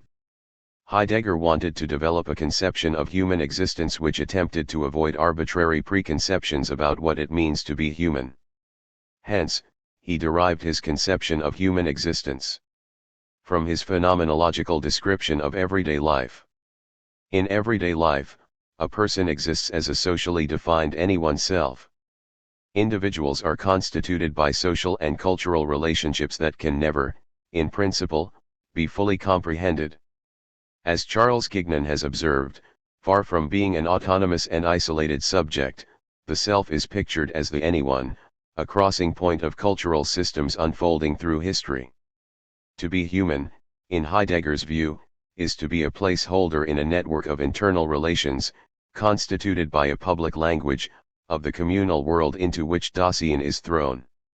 Heidegger was greatly influenced by Wilhelm Dilthey's revival of the notion of objective mind, the view that so-called individual consciousness is a nodal point in a set of internal relations constituting the whole of culture. Knowledge, language, customs, and everyday practices are not private matters contained inside a separate subject, but instead are public affairs. Dilthey, like Hegel and Marx before him, was influenced by the ancient Greek idea that the individual is essentially a social entity. Drawing on such predecessors, Heidegger argued that human existence is a relational, contextual, holistic, participatory event which cannot be constituted by isolated egos existing independently of each other. For him, questions about whether there are other selves apart from his own were misguided. According to Heidegger, people willingly conform to social norms, partly because of anxiety, partly because they gain self-definition only in relationship to a social whole into which they have been thrown at birth. Self-conscious deliberation about choices is relatively unimportant when compared with the choices that have already been made for us. We find ourselves pressing ahead into the possibilities that are laid open for us at the beginning. Our possibilities are largely circumscribed by family, gender, community, socio-economic class, race, and culture. We are so deeply constituted by our social relations that even authentic existence is not something which floats above falling everydayness. Existentially, it is only a modified way in which such everydayness is seized upon. While Heidegger claimed to reveal something essential about human existence in his account of everydayness, in fact many of his descriptions were critical evaluations of everyday life in industrial urban society. He conceded this fact up to a point when he remarked that everydayness is a mode of Dasein's being, even when that Dasein is active in a highly developed and differentiated culture, and precisely then. Further, the extent to which dominion becomes compelling and explicit may change in the course of history. Heidegger was convinced that in industrialized society with its capacity for shaping opinion, rationalizing behavior, creating needs, and standardizing values, anyone self had gained complete control. In utilizing public means of transport and in making use of information services such as the newspaper, every other is like the next. This being with one another dissolves one's own Dasein completely into the kind of being of the other, in such a way, indeed, that the others, as distinguishable and explicit, vanish more and more. In this inconspicuousness and unascertainability, the real dictatorship of the any-one self is unfolded. We take pleasure and enjoy ourselves as the any-one self takes pleasure, we read, see, and judge about literature and art as the any-one self sees and judges. Likewise, we shrink back from the great mass as the any-one self shrinks back. We find shocking what the any-one self finds shocking. The any-one self, which is nothing definite, and which all are, though not as the sum, prescribes the kind of being of everydayness. Heidegger argued that one of the basic features of everyday life was its publicness, a term often used in connection with civil society, i.e., the business world. Heidegger did not emphasize the bourgeois connotation of this term, possibly to avoid revealing the extent to which his analysis of everyday life was in fact an analysis of life in degenerate commercial society. In such a society, nothing truly original can be revealed because language has degenerated to the state of idle talk, the passing around of ungrounded opinions. Even in academic circles, idle talk spreads in wider circles and takes on an authoritative character. Things are so because one says so. Idle talk becomes aggravated to complete groundlessness. Idle talk frees the any-one self from having to understand anything in a genuine, original way. Idle talk is the kind of being which belongs to Dasein's understanding when that understanding has been uprooted. Heidegger offered no evidence for these claims. He assumed that honest and competent readers would agree with him that Germans had been uprooted and made homeless. Heidegger experienced this homelessness profoundly, so much so that his sanity seems to have been threatened by the loss of familiarity and meaning in a world devoid of God. In 1929-30, he commented approvingly on Novalis' statement that philosophy is authentic homesickness, a drive at all times to be at home. A remarkable definition, naturally romantic. Homesickness, is there still something like this in general today? Has it not become an incomprehensible word, even in everyday life? For has not the contemporary urban man and ape of civilization long since abolished homesickness? And homesickness as the absolute determination of philosophy? Heidegger's thought was motivated in part by his profound homesickness, by his yearning to overcome isolation, alienation, and meaninglessness. Here, his proximity to major themes of folkish authors was very close indeed. he believed that his task as a philosopher was to help the German Volk find a home for itself, although this was an uphill task. Big city Germans were distracted by curiosity about new places, faces, and products. Having lost touch with its highest possibilities, curiosity-stricken German Dasein is everywhere and nowhere. This mode of being in the world reveals a new kind of being of everyday Dasein, a kind in which Dasein is constantly uprooting itself. Much of Heidegger's account of everydayness, then, was of the inauthentic everydayness of urban life, which folkish authors also decried.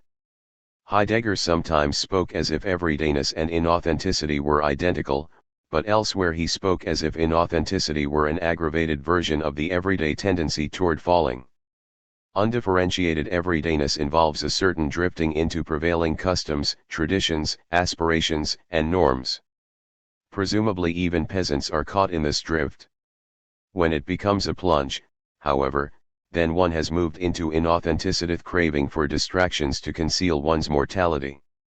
Anxiety, which according to Heidegger is the most basic of all moods, reveals the groundlessness of the anyone self and its culture. In the face of anxiety, one can either accept one's mortal existence or else flee into distractions. Heidegger's account of anxiety, which is much indebted to Kierkegaard, has proved to be valuable in the field of psychotherapy. Some critics have remarked, however, that Being and Time's discussion of anxiety resembles the psychotic experience of complete depersonalization, an experience with which Heidegger seems to have been threatened much like his heroes, Hölderlin and Nietzsche. Marxist critics have argued that such depersonalization resulted not from psychological but from economic factors associated with monopoly capital and its anonymous corporations. According to Coletti, for example, even Heidegger's account of everydayness was shaped by his experience with life in capitalist society. Senuendizeit is a work upon which are indelibly stamped the signs of the crisis of the German society of the period. The enterprise takes on an independent life, as if it belonged to no one. An object becomes the subject, and the subject becomes the object of its object. The uncontrolled forces of society exacerbate to the extreme the nature of those forces extensively analyzed by Marx, which operate behind men's backs with the peremptory necessity of natural events. Similarly, Theodor Adorno maintains that socially, the feeling of meaninglessness is a reaction to the wide-reaching freeing from work which takes place under conditions of continuing social unfreedom. Marxists argue that Heidegger's description of depersonalized life in the modern world was accurate. His mistake lay in his failing to see the economic explanation for that depersonalization. Like many reactionary thinkers, he regarded as reductionistic the Marxist argument that depersonalization and alienation resulted from economic factors such as class struggle. According to Heidegger, economic analysis, whether liberal or socialist, could shed no light on the modern rootlessness because such analysis was itself a product of modernity. Heidegger maintained that depersonalization was an ontological condition arising from Dasein's tendency toward falling, a tendency which had become aggravated in modern times. Far from being the result of economic material causes, then, depersonalization resulted from the human fallenness, which itself made possible a world dominated by economic and material concerns. Later Heidegger would claim that human rootlessness was not a result of the individual's or humanity's flight from the truth, but instead the result of the self-concealment of that truth from humanity. Marxists were not the only ones to criticize early Heidegger's account of anxiety. Max Scheler, for example, also argued that anxiety was a historical, not an essential, feature of human existence. Commenting on Being and Time, he remarked, "I am convinced that ever since Judaism and Christianity defined Western man, he has lived under a disproportionately greater burden of anxiety than any other type of man in the world.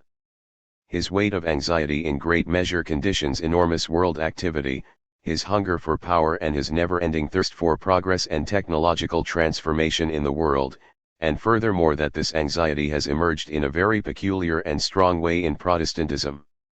Later, in his account of the history of productionist metaphysics, Heidegger was to agree with Skeeler and Weber that the Protestant yearning for certainty in regard to salvation helped to form the control-oriented and calculating personality structure necessary for the emergence of capitalism and industrial technology.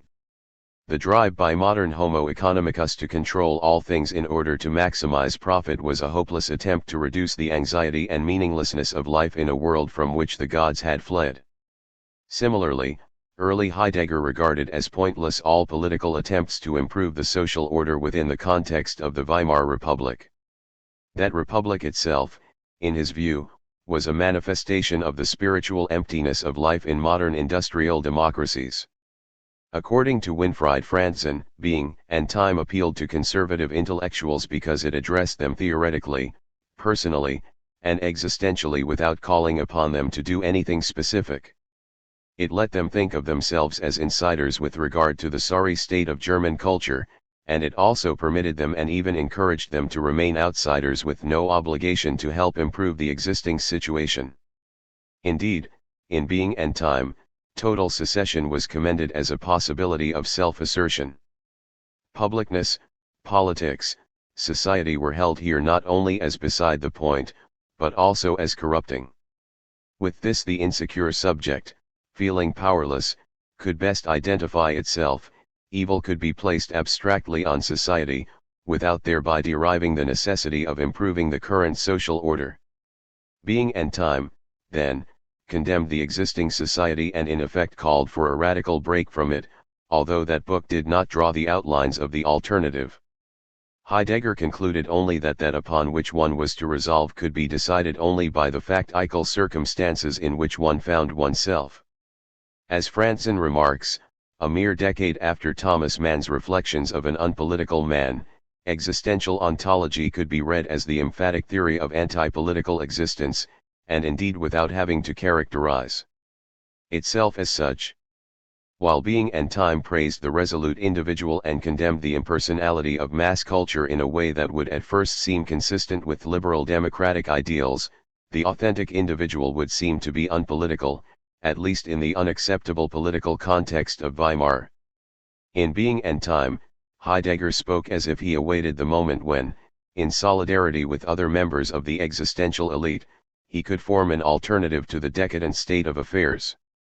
Indeed, when he wrote of the necessity of achieving an authentic repetition of Germany's historical possibilities, many of his readers understood that he had in mind something like the radical social transformation envisaged by members of the conservative revolution. See Heidegger's critical appropriation of Spengler in the fight against modern technology. Heidegger's Freiburg lectures of 1929-30, The Basic Concepts of Metaphysics, show that he believed that moment was coming. Here, he claimed that Germany's prevailing mood was one of deep, metaphysical boredom. He reminded his audience that moods are the presupposition and the medium of thinking and acting. This amounts to saying, they reach back more primordially into our essence, in which we first come upon ourself as a descent. To disclose Germany's mood at the end of the 1920s, he examined the works of four representative authors: Oswald Spengler, Ludwig Clausius, Max Skeeler, and Leopold Ziegler. Heidegger's comments on Spengler and Skeeler are particularly important. In The Decline of the West, the essential feature of Spengler's prophesying was this: the decline of life in and through spirit. What spirit, primarily as reason, has formed and created in technology, economics, and world commerce, in the whole formation of Dasein, symbolized by the great city that turns against the soul, against life, and smothers it and compels culture to decline and collapse. Heidegger largely agreed with Spengler's assessment of the current state of affairs. Even after World War II, Heidegger said, that people today tend once again to be more in agreement with Spengler's propositions about the decline of the West, lies in the fact that Spengler's proposition is only the negative, though correct, consequence of Nietzsche's word, the wasteland grows. We emphasize that this word is thoughtful. It is a true word. The wasteland refers to the devastation of the earth, the flight of the gods, and the darkening of the world that Heidegger believed were aspects of the culmination of productionist metaphysics in modern technology. For Heidegger, however, the decline of the West from the Great Age of the Greeks occurred not for biological or racial reasons, but for metaphysical and spiritual ones. By way of contrast, Spengler, influenced by Schopenhauer, Nietzsche, and Darwin, argued that the West's original drive for technological control and the subsequent decline of the West were related to cycles involved in the struggle for life. Heidegger countered that such naturalistic interpretations of human life were products of the misguided metaphysical conception of man as the rational animal. Despite disdaining Spengler's propositions and methods, early Heidegger began to conceive of his own work as an attempt to provide a philosophically sound account for the symptoms of decline popularized by Spengler. In 19 he said that there had never been a more unphilosophical age than the present one. The talk of decay, technologization is so far confused that the phenomena in which and for which and by virtue of which the decay is carried out are not positively made the problem. While Spengler was attuned to the current zeitgeist and thus had to be taken seriously, Heidegger observed, Spengler's lack, philosophy of history without the historical, Lucas a non-Lusendug. In his famous account of the history of being, Heidegger sought to provide the authentic philosophy of history missing in Spengler. Both writers claimed that modern technology could be explained not in terms of material causation, but instead only in terms of factors which transcended the ken of natural science. For Spengler, even instinctual behavior was finally shaped by a non-biological metaphysical force, will. Heidegger, however, argued that Spengler's conception of history was essentially biologistic, the result of a superficial interpretation of Nietzsche's doctrines. Spengler's attempt to discover the morphological types of history indicated that he was gripped by a quasi-scientific, and thus misguided, view of history. As a result, Spengler understands decline in the sense of mere going to the end, i.e., as biologically represented perishing.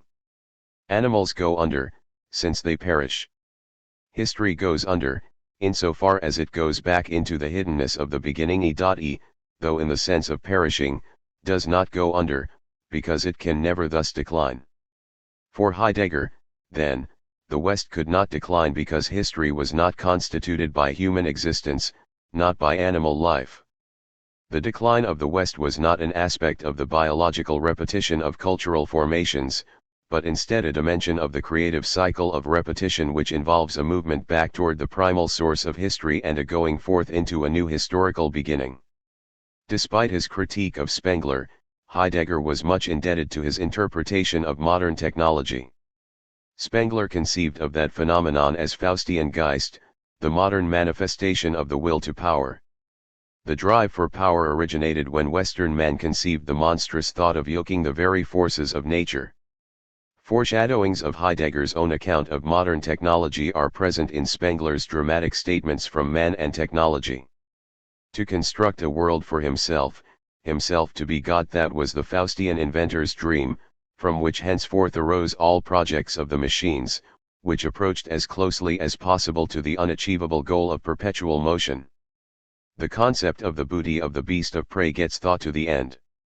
Not this or that, like fire, which Prometheus stole, but instead the world itself with the mystery of its forces gets dragged into the structure of this culture. Whoever was not himself seized by this will to almighty power over nature must experience it as devilry, and one constantly perceived and feared the machine as the discovery of the devil. In his audacious quest, Faustian man turned nature into a stockpile of raw materials whose only value lay in their usefulness for his titanic purposes. Speaking in a remarkably prescient way, Spengler predicted that changes of climate would result from the transformation of great forests into newsprint.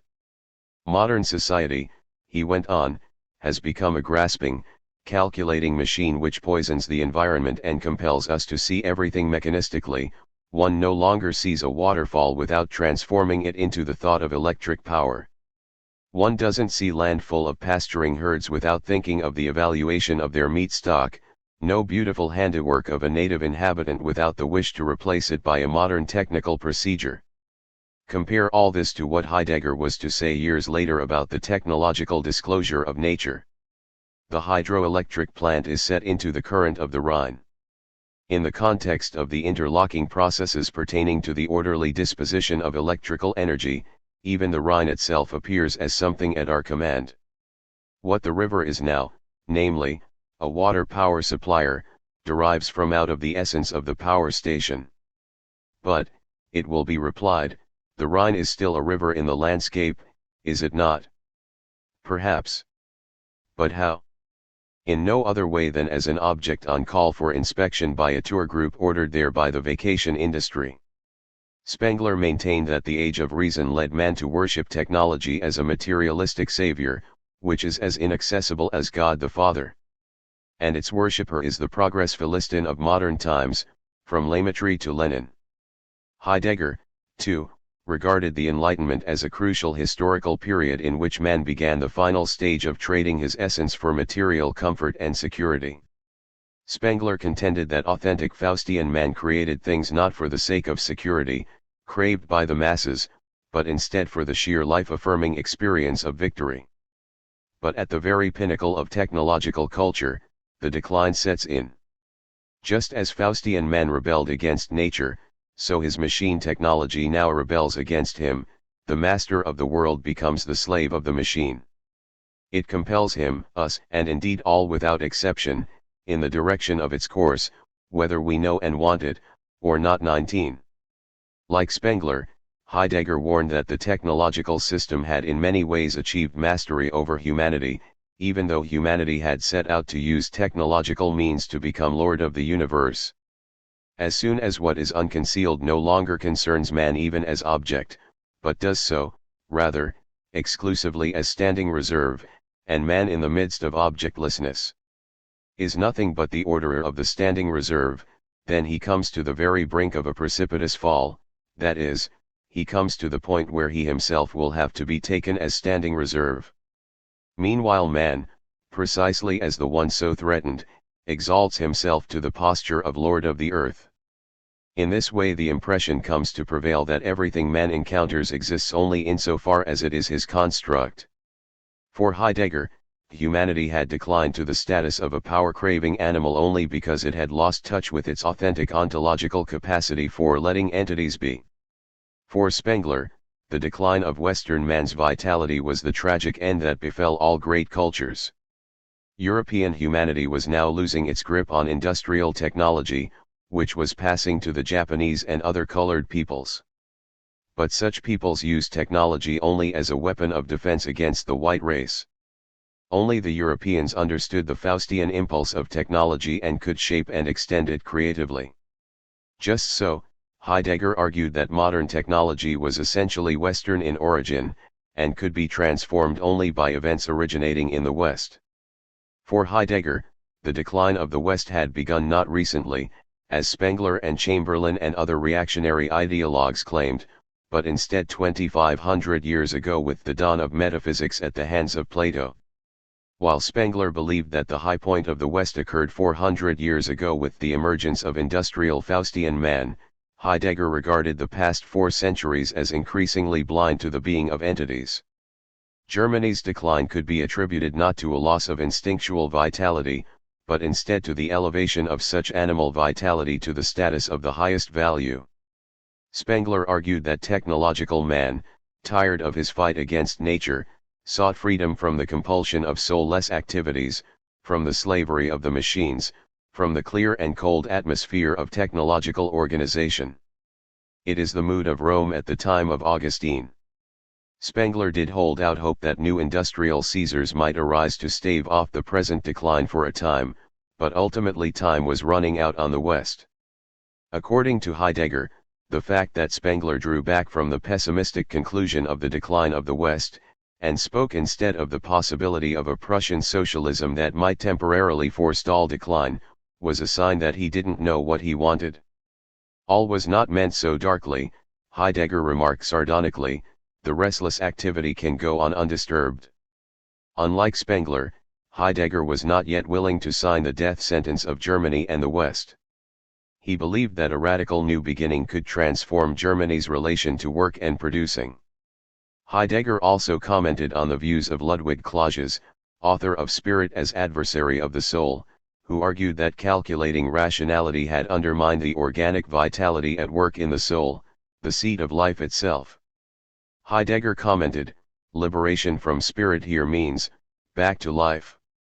Life, however, here gets taken in the sense of the dark boiling of the instincts, which simultaneously get taken as the fertile soil of the mythical.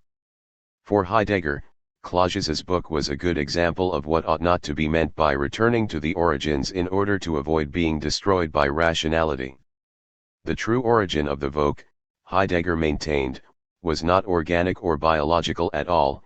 Indeed, the conception of humanity as an instinctual animal was no better than the view of humanity as a rational animal, for man was not an animal at all, in Heidegger's view.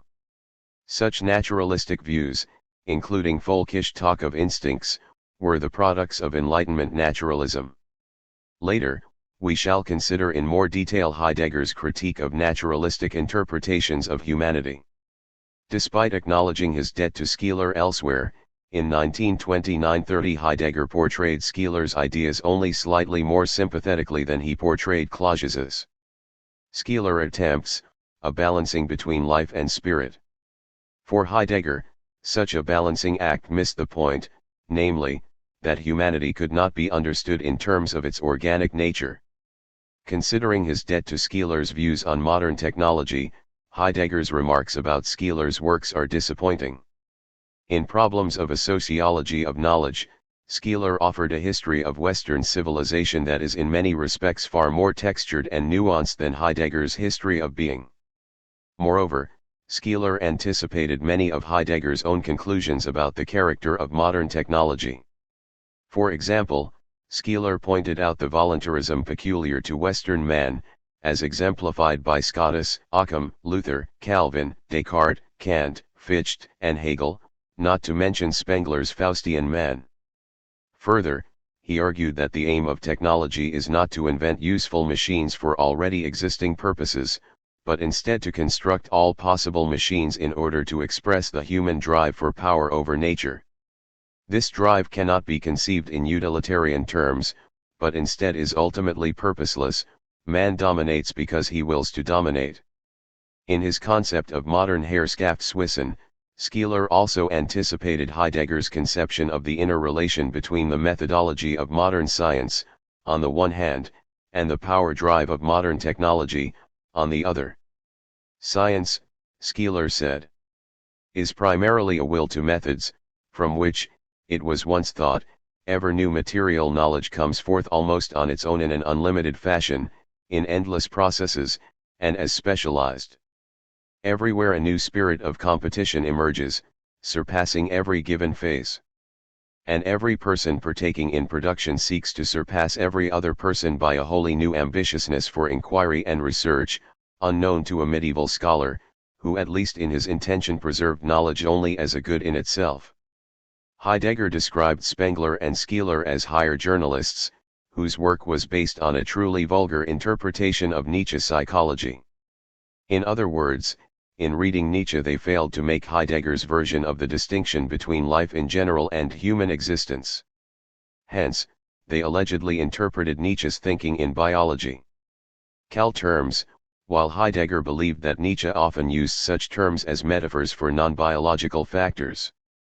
Moreover, their diagnoses of culture did not sufficiently illuminate inauthentic German culture, but instead were sensational literary events that offered comforting prognoses as well as diagnoses.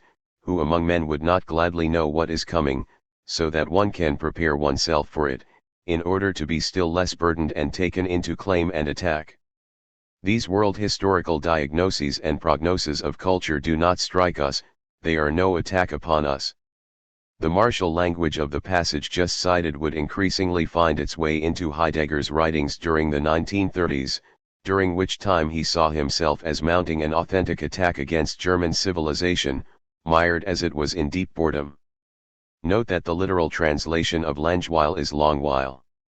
As Heidegger maintained, this deep boredom is the basic mood.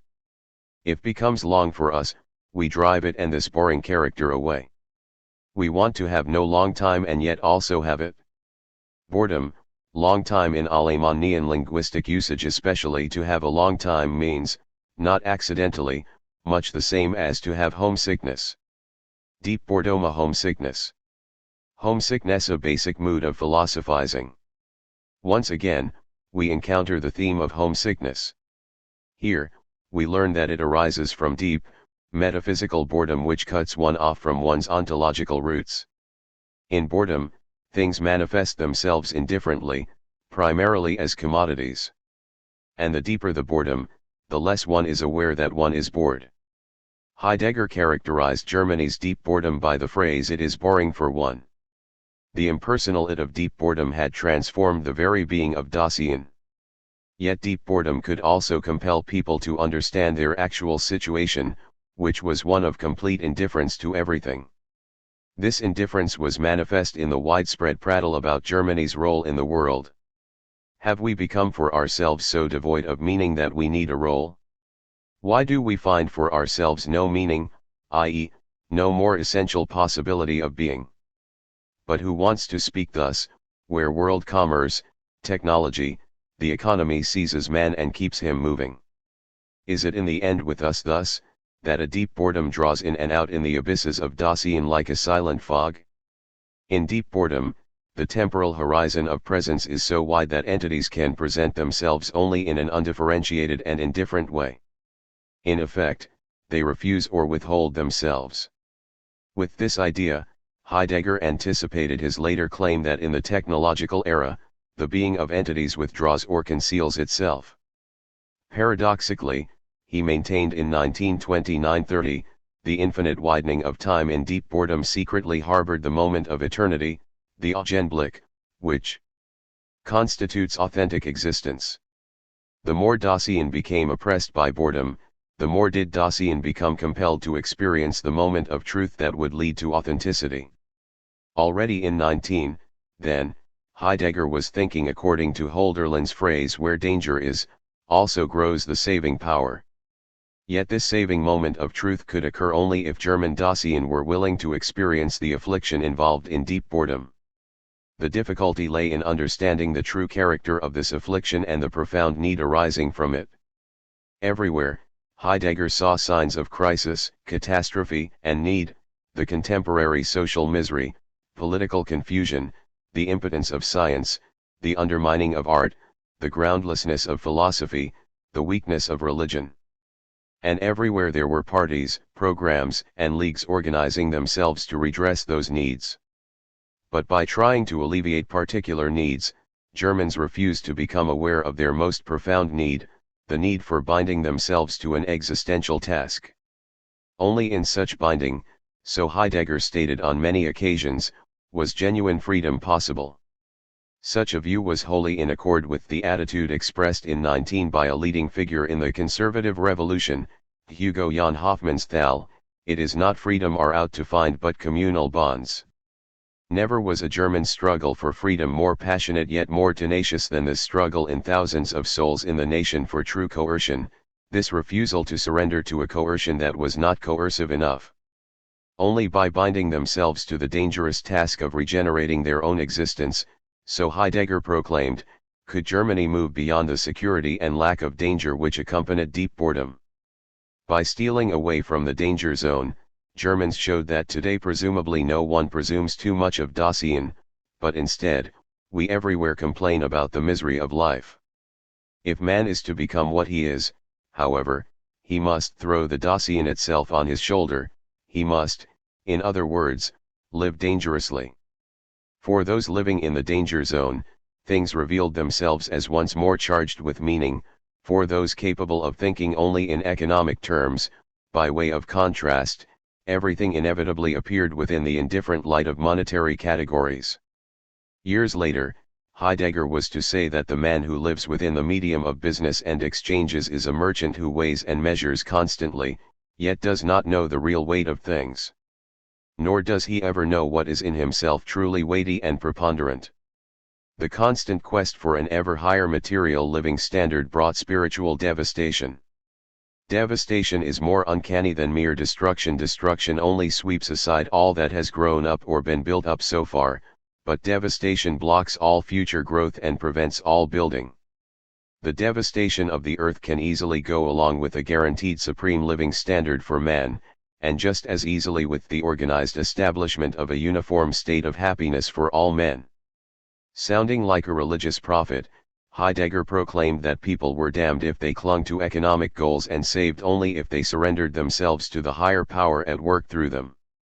The German people, he argued, must take on the burden of opening a historical world in which entities could manifest themselves anew.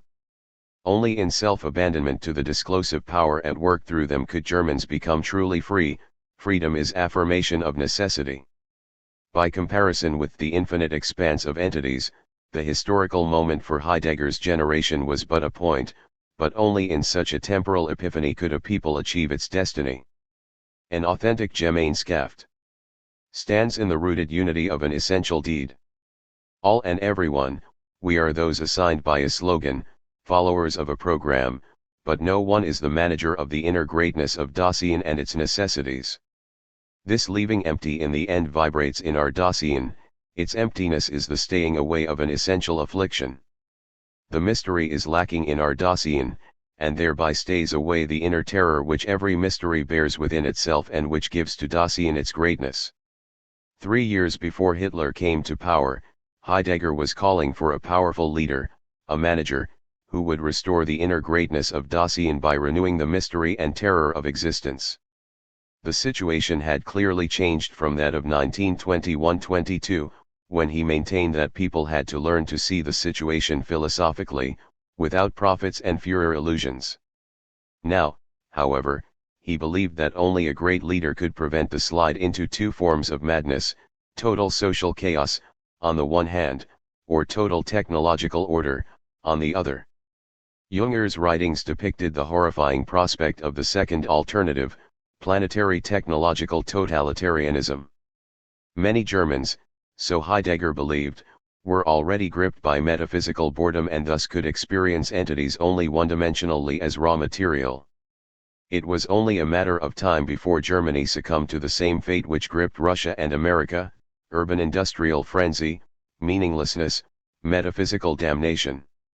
Only one chance remained, to make a radical new beginning that would free Germany from the weight of the exhausted tradition in order to attain a new relationship to the industrial technology made possible by that tradition. Here was the occasion for Heidegger's allegiance to Hitler and National Socialism, a topic which we shall examine in the next chapter. Heidegger, National Socialism and Modern Technology. From the very beginning of his career, Heidegger was concerned about the relation between burning issues of factical existence, on the one hand, and problems in the history of metaphysics, on the other. He saw an internal relationship between the decline of the West into nihilism and the decline of Western humanity's understanding of being. During the 1920s, however, his critique of modern technology tended to be overshadowed by the ontological analyses that were clearly in the purview of his role as an academic philosopher. His decision to begin focusing on the phenomenon of modern technology cannot be understood apart from two interrelated events: first, his practical engagement with National Socialism, and second, his confrontation with Ernst Junger's striking predictions about the technological future. Junger's thesis, that the gestalt of the worker was mobilizing the entire planet into a technological frenzy, was in many ways similar to what Spengler, Skeeler, and others had already said. Nevertheless, Heidegger concluded that Junger's writings gave the clearest expression to the metaphysical condition of the West at the end of the history of metaphysics. Junger, like other reactionary authors, argued that modernity and industrial technology could not be explained either in terms of Marxist economic theories or in terms of the liberal free market ideology. The industrial transformation of the earth was merely the empirical manifestation of a hidden, world-transforming power. Junger maintained that this power took the form of the gestalt of the worker, the latest historical manifestation of Nietzsche's cosmic will to power. Heidegger transformed what Junger regarded as the history of the will to power into what he was to call the history of being. Moreover, influenced once more by Junger, He also formulated his own highly controversial claim that Nietzsche's metaphysics calls for humanity to dominate the earth through technological means. Resolved to forestall Junger's fearsome predictions, but equally attracted to his masculinist rhetoric of courage and hardness, Heidegger used his own philosophical vocabulary and personal magnetism to support the National Socialist Revolution, which promised to provide an authentic third way between the twin evils of capitalist and communist industrialism. In this chapter, I argue that Heidegger believed National Socialism would renew and discipline the German spirit, thereby saving Germany from technological nihilism. I shall also address the following question: if Heidegger believed that his own philosophy could provide spiritual direction for National Socialism, does this mean that his philosophy is essentially fascist? In the subsequent chapter, I explain Junger's conception of modern technology. Then, I shall describe in detail Junger's influence both on Heidegger's engagement with National Socialism and on his mature concept of technology. A. Heidegger's assessment of the importance of Junger's writings. Heidegger's lectures and writings from 1934 to 1944 contain virtually all the basic elements of his mature concept of technology. He developed this concept in constant dialogue with Junger's writings, especially Der Arbeiter, Herrschaft und die Gestalt. After the end of World War II, when this book had gone out of print, Heidegger personally encouraged Junger to reprint it. Heidegger's most extensive published commentary on Junger is found in an essay originally entitled About the Line, which was published in 1955 as part of a Festschrift for Junger. This essay was published separately the following year under the title The Question of Being. The original title was a play on words of the title of Junger's essay Over the Line, which he had written for a Festschrift honoring Heidegger's 60th birthday.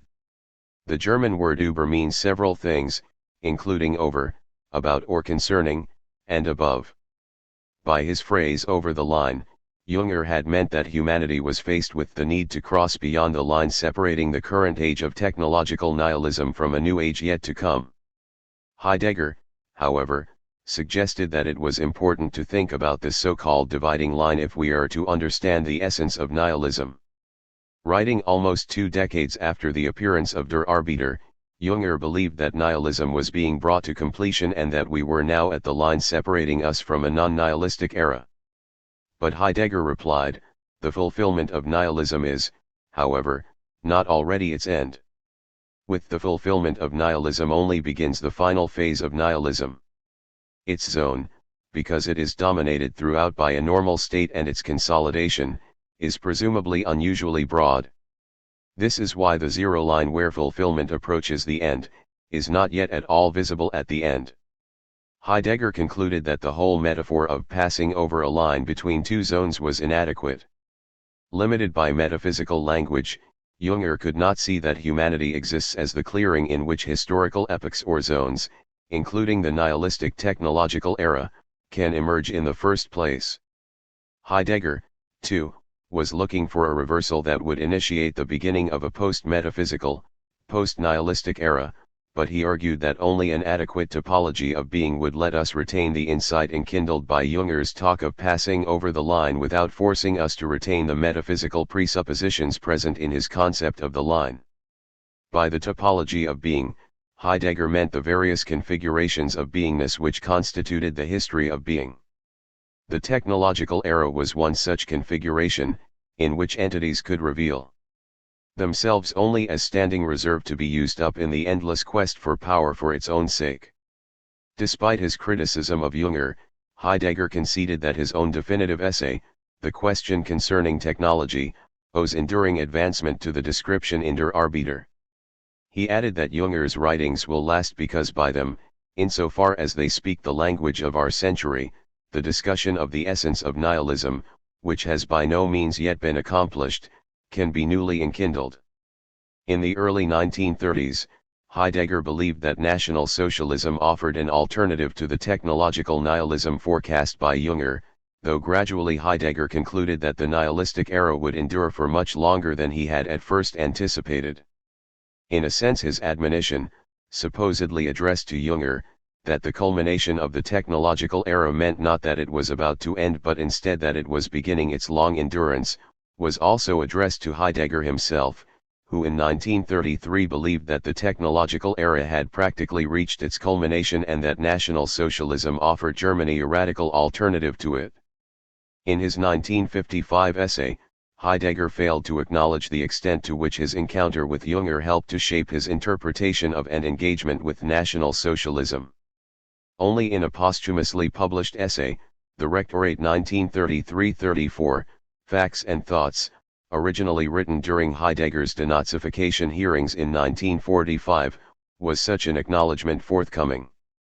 In the year 1930, Ernst Jünger's article on total mobilization had appeared. In this article, the basic features of his book Der Arbeiter, which appeared in 1932, announced themselves. Together with my assistant Brock, I discussed these writings in a small circle and tried to show how they express a fundamental understanding of Nietzsche's metaphysics, insofar as the history and present of the Western world are seen and foreseen in the horizon of this metaphysics. Thinking from these writings and, still more essentially, from their foundations, we thought what was coming, that is to say, we attempted to counter it, as we confronted it. b. The fateful decision, Heidegger's support for National Socialism. In 1933, when Heidegger was elected rector of the University of Freiburg and when he affirmed his own support for Hitler's revolution, he understood his own action as continuous with his own philosophy.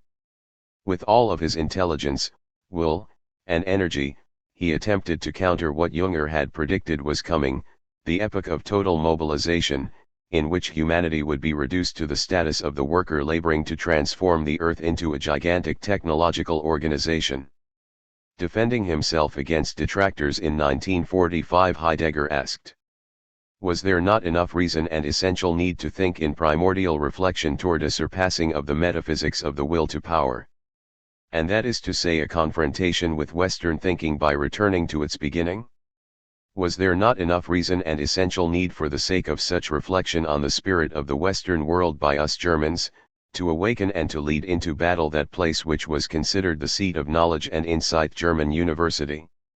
Just as Nader, Cohen, and Skeeler joined the political fray to articulate the ideas of 1914, so Heidegger became politically involved in 1933 in order to articulate what he regarded as the authentic spirit of National Socialism.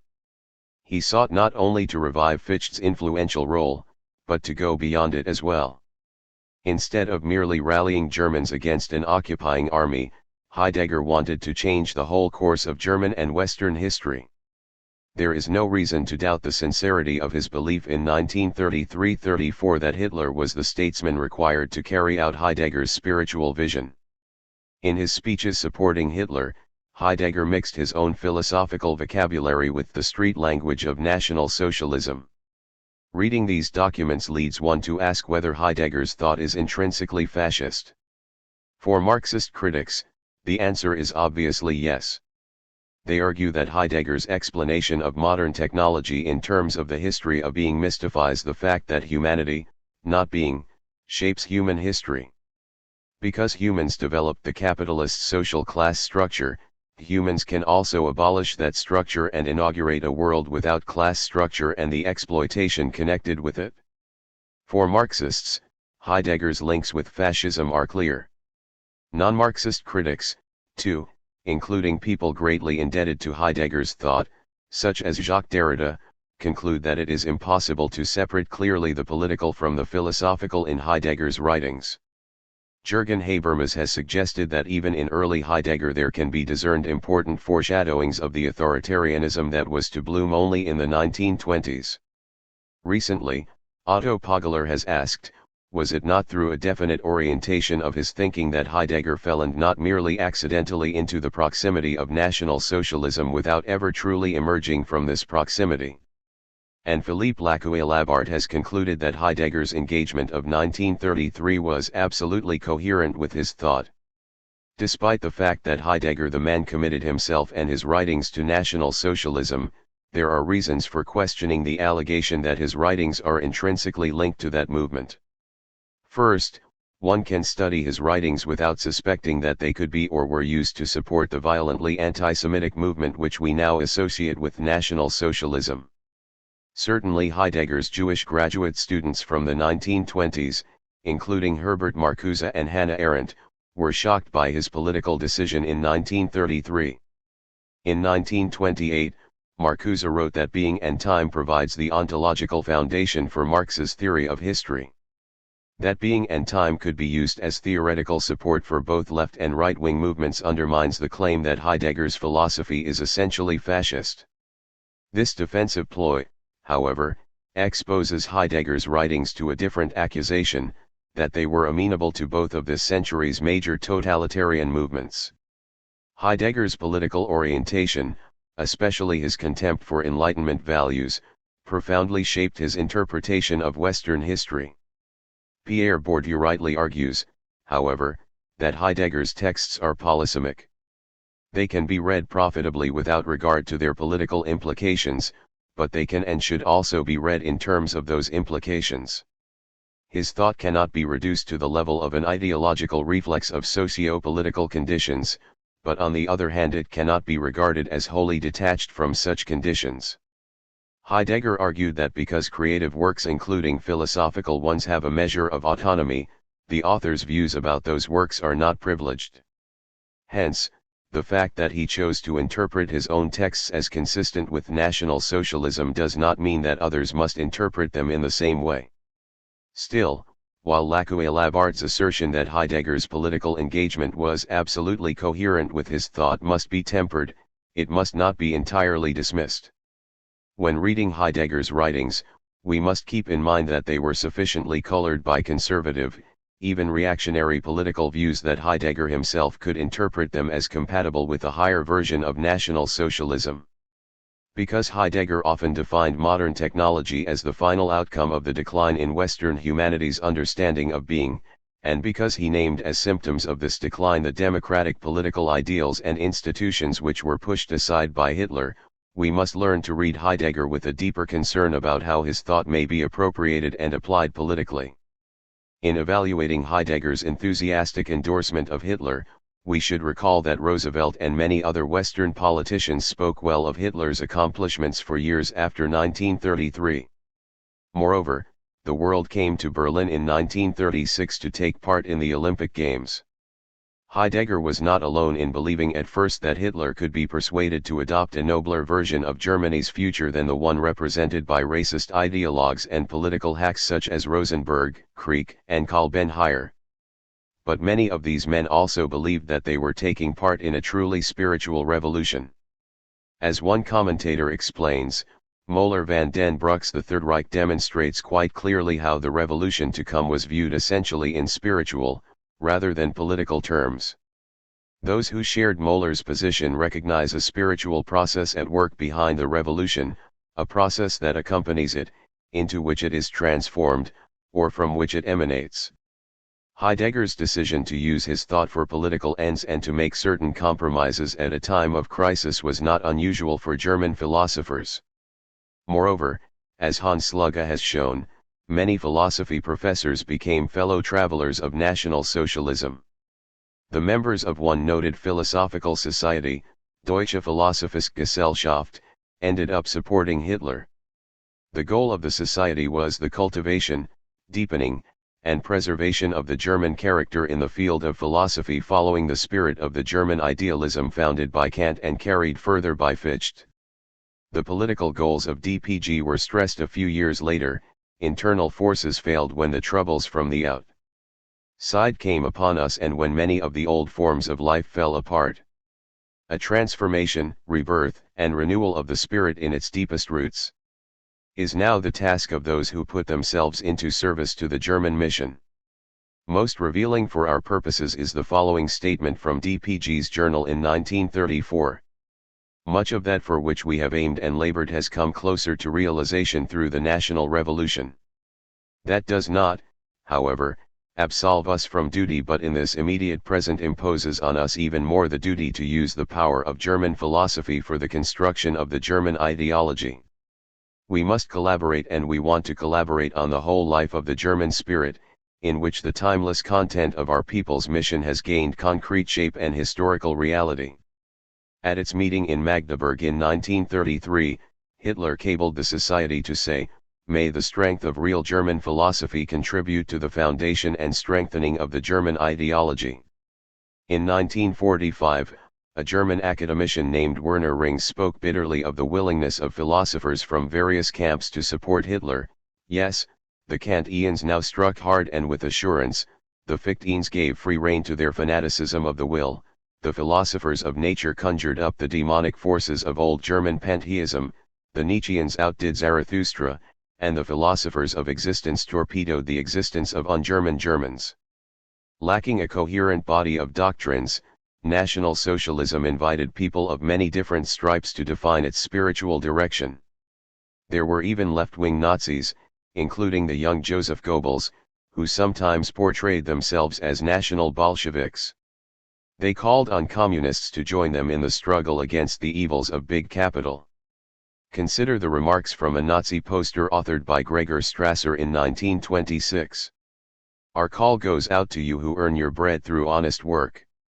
If you don't want your children, and your children's children, to be damned for all eternity as slaves of world capitalism, if you don't want to be made into the protectors of stock exchange bandits and other bloodsuckers by your treacherous leaders, if you are on the contrary filled with a fanatical will of freedom, then join the ranks of National Socialist German Workers' Party." The fact that Nazis sometimes became communists, and vice versa, should not conceal the fact that most mainline National Socialists regarded Bolshevist internationalism as the real threat to the German Volk. Rootless Jewish Bolsheviks were allegedly manipulating the stock exchanges to bring about the destruction of Germany. Only a proper kind of socialism, one with the interests of the working people of the German nation in mind, could save Germany from communist materialism. This socialism was National Socialism. The socialist dimension of the Nazi critique of big capital, a critique downplayed by Hitler when he made peace with the great industrialists. Should not be surprising if we recall that resentment against monopoly capitalism and industrialism was a feature of many versions of reactionary thinking. In fact, so Kenneth D. Barkin argues, the abstractness of human relationships under capitalism, which is constantly emphasized by Marx and his followers, was originally a discovery of observers from the conservative camp. Hence, Heidegger's affiliation with National Socialism may be understood, in part, in terms of his belief that only a corporatist, fascist community could protect German working people from the evils of wage slavery and atomistic individualism in capitalism, on the one hand, and from the ills of materialism and massification in communism, on the other. Critics point out that even if Heidegger's motives were more high-minded than those of Hitler and his anti-Semitic cronies, he damned himself because he was willing to associate himself with such people. In his own defense, Heidegger and his followers composed the following official story, drawing on his post-war explanations for his actions. 19 Disturbed by Germany's political crisis, the politically naive Heidegger briefly supported National Socialism, but after seeing his error he went into a kind of inner emigration, and became an increasingly bitter opponent of the evils of National Socialism. The title of his inaugural address as rector of Freiburg University, "The Self-Assertion of the German University," indicates his desire to protect the academic world from becoming totally co-opted by politics.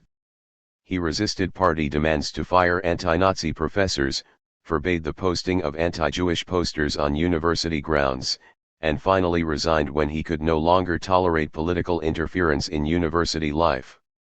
He was subjected to scathing criticism by party ideologues, who claimed that his was a kind of personal National Socialism. His classes were watched and even shut down by the Gestapo. Finally, in 19 he was declared one of the most expendable professors and was sent to work repairing the Rhine dikes. See recent criticism of the official story. Recently, however, the official story has come under severe criticism because of the findings of Hugo Ott and Victor Farias. Ott and Farias have proved that Heidegger misrepresented his Nazi past. For example, far from dissociating himself from the party in 1934, Heidegger continued being a dues-paying member of the Nazi Party until 19. Certainly, it is difficult under a totalitarian regime to withdraw support for it, but Heidegger's involvement seems to have been more than pro forma for years after 1934. According to Dr. Karl Ulmer, for example, Heidegger made the following statements in his lectures on Schelling during the summer of 19, the two men who have led a counter-movement against nihilism, each in different ways, Mussolini and Hitler, have both learned from Nietzsche, both essentially differently. But the authentic metaphysical domain of Nietzsche has not come to validity thereby. That same year, Karl Loewe reports that Heidegger, while in Rome to give a lecture, sported a swastika pin on his lapel, announced National Socialism was the right way for Germany, and concluded that his support for the Nazi movement was consistent with his conception of history. If by the mid-1930s Heidegger had in fact concluded that National Socialism was not the vehicle for moving beyond modern technology but instead its most virulent manifestation, surely by 19 he would have welcomed Germany's defeat as a deliverance. Instead, he remarked, "Today, we know that the Anglo-Saxon world of Americanism has decided to destroy Europe, and that means the homeland, and that means the incipient event of the West. What is incipient is indestructible. The entry of America into this planetary war is not the entrance into history, but is already always the final American act of American historylessness and self-destruction." In the same lecture course, Heidegger announced, "One does not at all serve the knowledge and appraisal of the historical uniqueness of National Socialism if one now interprets Greek humanity such that one could suppose that the Greeks have already all been National Socialists." Even in 19, Heidegger could still conclude that World War II had decided nothing, because it brought about no spiritual transformation but was instead the victory of one technological nation over another. In his interview in Der Spiegel, Heidegger expressed doubt that democracy could accommodate itself to the technological age.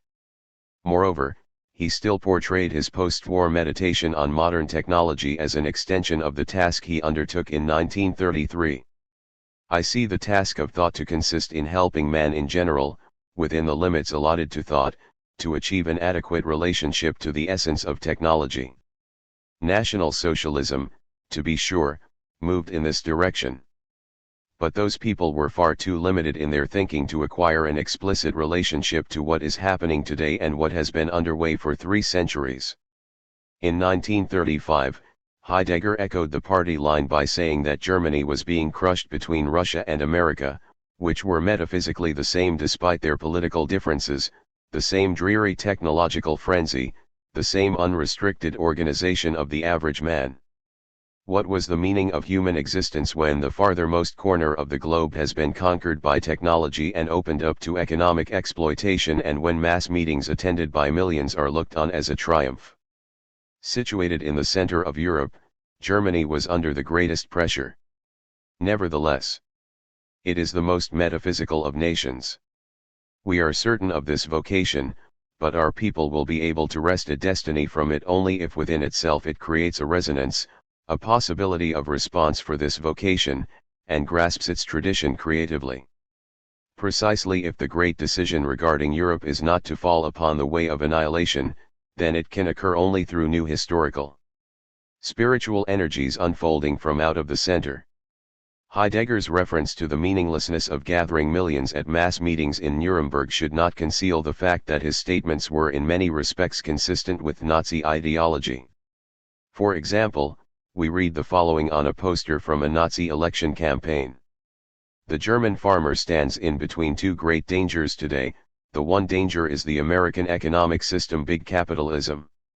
It means world economic crisis, it means eternal interest slavery, it enslaves man under the slogans of progress, technology, rationalization, standardization, etc. It wants to make the world into a giant trust, it puts the machine over man, it annihilates the independent earth-rooted farmer. The other danger is the Marxist system of Bolshevism. It knows only the state economy, it brings in the controlled economy, it doesn't just annihilate the self-sufficient farmer economically, it roots him out, it brings the rule of the tractor, it nationalizes the land and creates mammoth factory farms." In the 1930s and beyond, Heidegger interpreted Americanism and Bolshevism as different versions of the nihilism of modern technology, a nihilism which could be overcome only by a complete transformation of German Dasein. At first believing that Hitler could carry out this task, Heidegger supposedly withdrew support for National Socialism after 1934.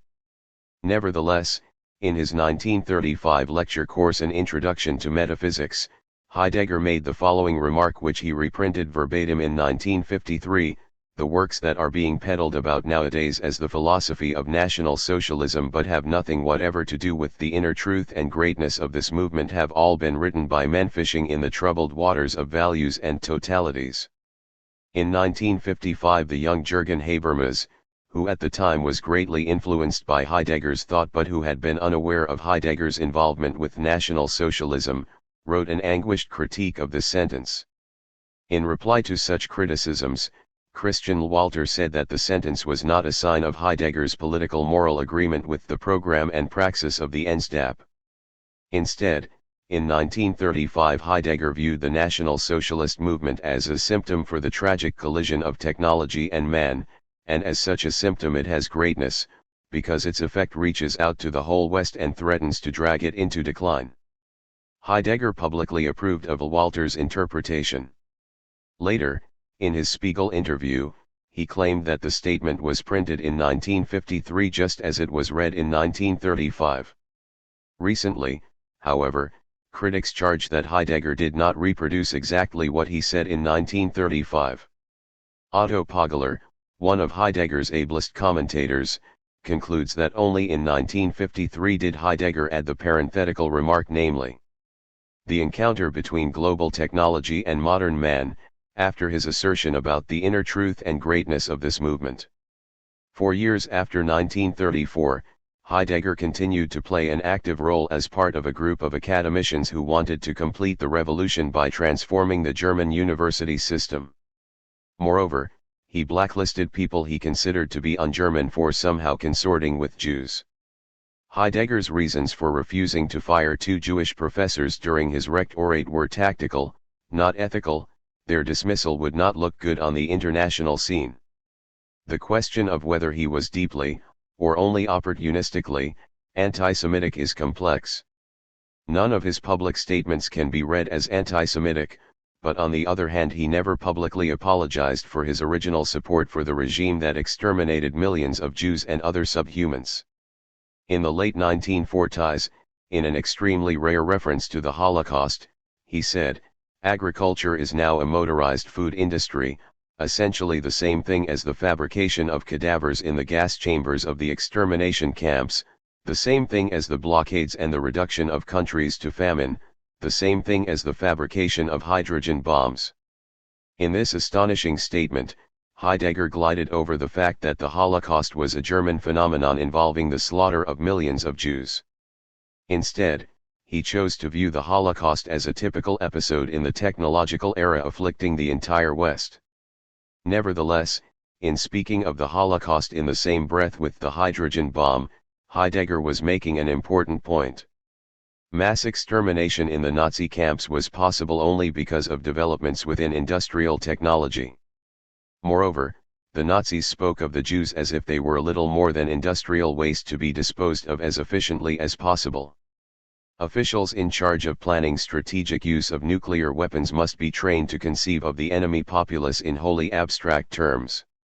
Heidegger argued in several places that the hydrogen bomb, an instrument of mass extermination, was not the real problem facing us.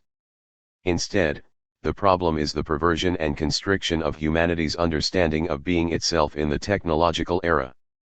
Extermination camps and hydrogen bombs, from Heidegger's viewpoint, were both symptoms of humanity's conception of itself and everything else as resources to be produced and consumed, created and destroyed, at will. There is, however, something problematic but also typical of Heidegger's tendency to explain specific events and deeds in Germany as if they were typical of the entire Western world. Hence, during the 1940s he spoke of Hitler as if he were the inevitable manifestation of certain trends within the history of productionist metaphysics. One believes that the leaders had presumed everything of their own accord in the blind rage of a selfish egotism and arranged everything in accordance with their own will. In truth, however, they are the necessary consequence of the fact that entities have gone over into the way of erring in which the vacuum expands, which requires a single order and guarantee of entities. Therein is demanded the necessity of leading, i.e., the planning calculation of the securing of the whole of the entity. For this such men who serve the leading must be directed and armed. The leaders are the authoritative mobilization workers who oversee all sectors of the securing of the consumption of the entity, because they see through the whole of the surrounding and thus dominate erring in its calculability. Hitler's National Socialism, we are told, resulted not from peculiar historical conditions, such as widespread German anti-Semitism and hostility toward Enlightenment political values, but instead from a metaphysical process that determined events throughout the West. Surely such an analysis is open to question. The same kind of exculpatory metaphysical explanation can be discerned in Heidegger's account of Nietzsche's racism. Nietzsche's racial thought has a metaphysical, not a biological sense. Here, Heidegger sought both to protect Nietzsche from abuse at the hands of various Nazi ideologues, and to clarify that his own conception of the German Volk was a metaphysical, not a racist, one. But, as Derrida asks, is a metaphysics of race more serious or less serious than a naturalism or biologism of race? Nevertheless, Derrida also cautions that in thinking Nazism and antisemitism, we must not focus on Heidegger alone, for Nazism could have developed only with the differentiated but decisive complicity of other countries, of democratic states, and of university and religious institutions. 33. During the 1920s and 1930s, German universities' professors and students alike were mostly either conservative or reactionary in outlook. Hence, students and faculty helped both to make Hitler's accession to power possible and to consolidate that power. After the war, reflecting on his rector's address, Heidegger argued that it had been intended to defend the university against political co-optation. But colleagues who may have read his ambiguous words in this manner in 1933 were soon expressing outrage at his accumulation of university authority, at his allowing himself to be called Führer of the university, and above all at his eagerness to cooperate with the Gleichschaltung, i.e., with the coordination of the university into the totalitarian National Socialist state. 35 Shortly before resigning as rector, Heidegger spelled out his official goals. Since the beginning of my installation, the initial principle and the authentic aim, reside in the radical transformation of intellectual education into a function of the forces and demands of the National Socialist state.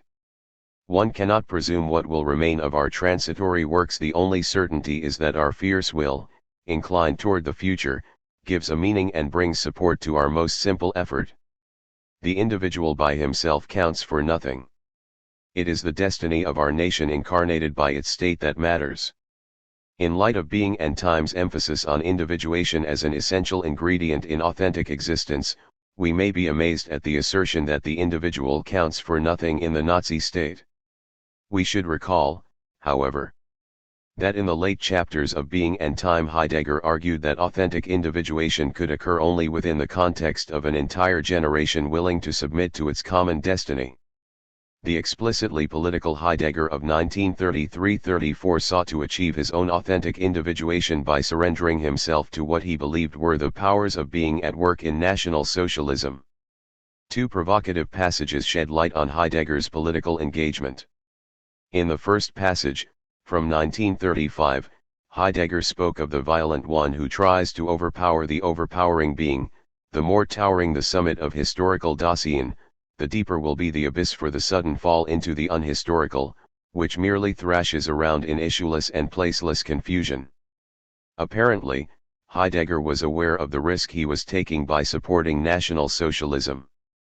In his own defense, he insisted that it was better for him to become engaged than to sit on the sidelines like so many others did. He did not escape unscathed by his decision. So disturbed was he by his denazification hearings, and by related threats by French occupation authorities to deprive him of his home and his personal library, that he had a nervous breakdown in the spring of 1946 and spent 3 weeks under psychiatric care. In light of the global havoc and personal disaster which followed upon Heidegger's decision to lend his philosophy in support of Hitler, we may find particularly ironic Heidegger's remark from 1929-30. What can not report with the most modern slogans about the world's situation, spirit, and the future of Europe, the coming age of the world and the new Middle Ages? How he can speak with unsurpassable earnestness about the situation of the university and its concerns, ask what man is, whether he is a transition to or boredom to the gods. Perhaps he is a comedian who can know that. If he is one who philosophizes, why does he relinquish his solitude and loiter about as a public professor in the market? But above all, what a dangerous beginning is this ambiguous behavior. While Heidegger's maverick version of National Socialism was incomparably more sophisticated than the primitive writings of many Nazi ideologues, nevertheless he shared with other Nazis a deep mistrust for the concept of individual civil, political, and economic liberties. Regarding such liberties as invitations to socially corrosive egoism, he proclaimed that only by surrendering to a higher power could Germans achieve genuine freedom. This conception of freedom was shared not only by Heidegger and Hitler, but by Jünger as well. Heidegger's relationship to National Socialism cannot be understood unless we see the extent to which Heidegger believed that it offered an alternative to the technological nihilism predicted by Jünger. Jünger called on Germans to submit to that nihilism, while Hitler, so Heidegger at first believed, called on Germans to submit to the dangerous venture leading beyond such nihilism. In the following chapter, we shall examine Jünger's conception of the nihilism of modern technology. Chapter: Jünger and the Gestalt of the Worker. And so I see a new, leading race rising to the surface in Europe, a race fearless and fable-like, without bloodshyness, without looking back, accustomed to endure the fearsome and to do the fearsome and to posit the highest in their goals. A race which builds and defies machines, for whom machines are not dead iron, but organs of power which it governs with cold understanding and hot blood. This gives the world a new look. Ernst Jünger, Das Waldchen, in Chronik aus den Grabenkämpfen 1918. Although for his conception of modern technology Heidegger owed more to Ernst Jünger than to anyone else, the views of both men were consistent with those of certain other members of the conservative revolution. They agreed that technology could not be understood in terms of social, political, or economic categories. Instead, the socio-economic structures of modernity, including great industries and mechanical warfare, were the empirical manifestations of that which transcends the causal material realm. Under Nietzsche's influence, Jünger conceived of modern technology as the latest manifestation of the eternal but hidden will to power. The essence of technology, then, was nothing mechanical or technical, rather, the world was mobilized in technological terms because humanity itself had become the primary instrument required to carry out the latest historical phase of the will to power. Likewise, Heidegger concluded that the essence of technology was the disclosure of all entities as standing reserve for enhancing the sheer will to will. Both Jünger and Heidegger regarded themselves as chosen to peer beneath the material surface of events into the elemental spiritual domain. Jünger portrayed the titanic process of modern technology as an aesthetic phenomenon, as a terrifying but sublime spectacle that was beyond good and evil. Refracting technology through the prism of literary aesthetic categories, he explained socio-economic reality in terms of mythical symbols of a supernatural and irrational power. Heidegger also claimed to discover an intimate relationship between technology and art. Technology, like art, was a way of disclosing the being of entities. Moreover, like the work of art, modern technology could not be conceived in pragmatic or purposive terms. Rather, technology was that mode of disclosure driven by the sheer will to will, by a will that willed no goal except its own expansion. In the late 1930s, Heidegger began to conclude that Jünger's predictions about the technological future were accurate and unavoidable. Paradoxically, Heidegger believed, moving beyond the nihilism and violence brought by modern technology was possible only on the condition that humanity first submit to the claim of modern technology. Despite the extent of his debt to Junger's vision of technology, however, and despite his sympathy with Junger's political vocabulary, Heidegger viewed him as a philosophical primitive, whose account of technology had to be reinterpreted in light of Heidegger's ontological categories. In what follows, I provide an outline of those early writings of Junger that were influential on Heidegger's thinking. In chapters 5 and 6, I explain how Heidegger appropriated Junger's ideas. A. Reactionary modernism. As we have seen, many Germans yearn to replace the rootlessness of modern urban industrial society with an organicist, authoritarian Volksgemeinschaft grounded in German blood and soil.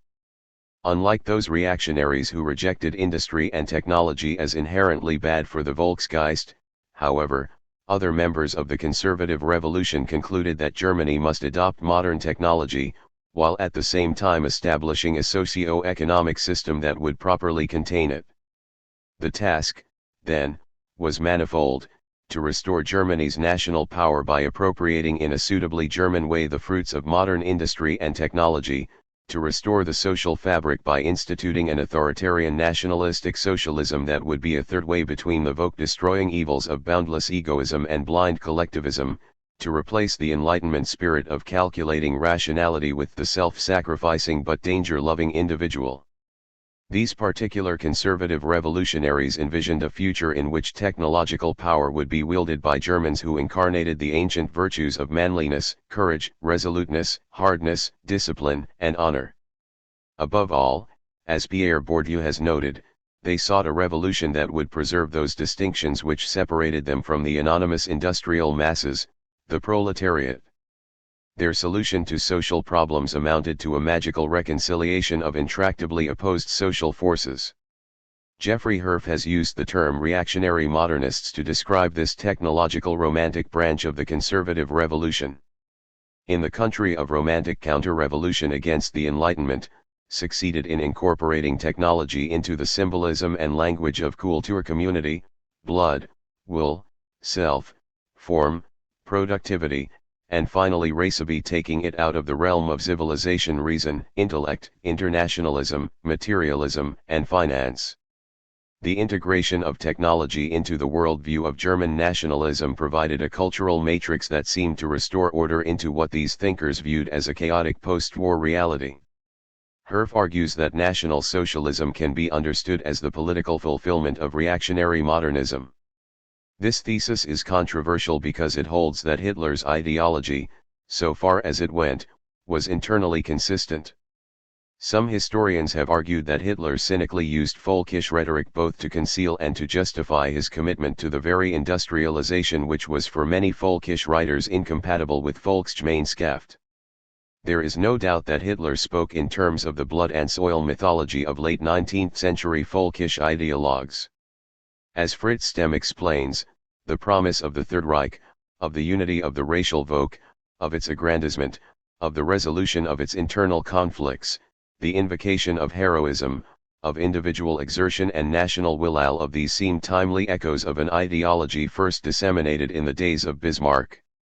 But Hitler was a fiery nationalist who, especially after 19, committed Germany to an intense program of industrialization in order to rebuild the armed forces. Herf contends, however, that the Nazis were sincere in reconciling romantic mythology with modern technology, irrationalism with the products of rationality. In fact, there was nothing unique about the Nazi position. It was, in effect, one version of the reactionary modernism which sought to reconcile romantic folkish symbols and modern technological practices.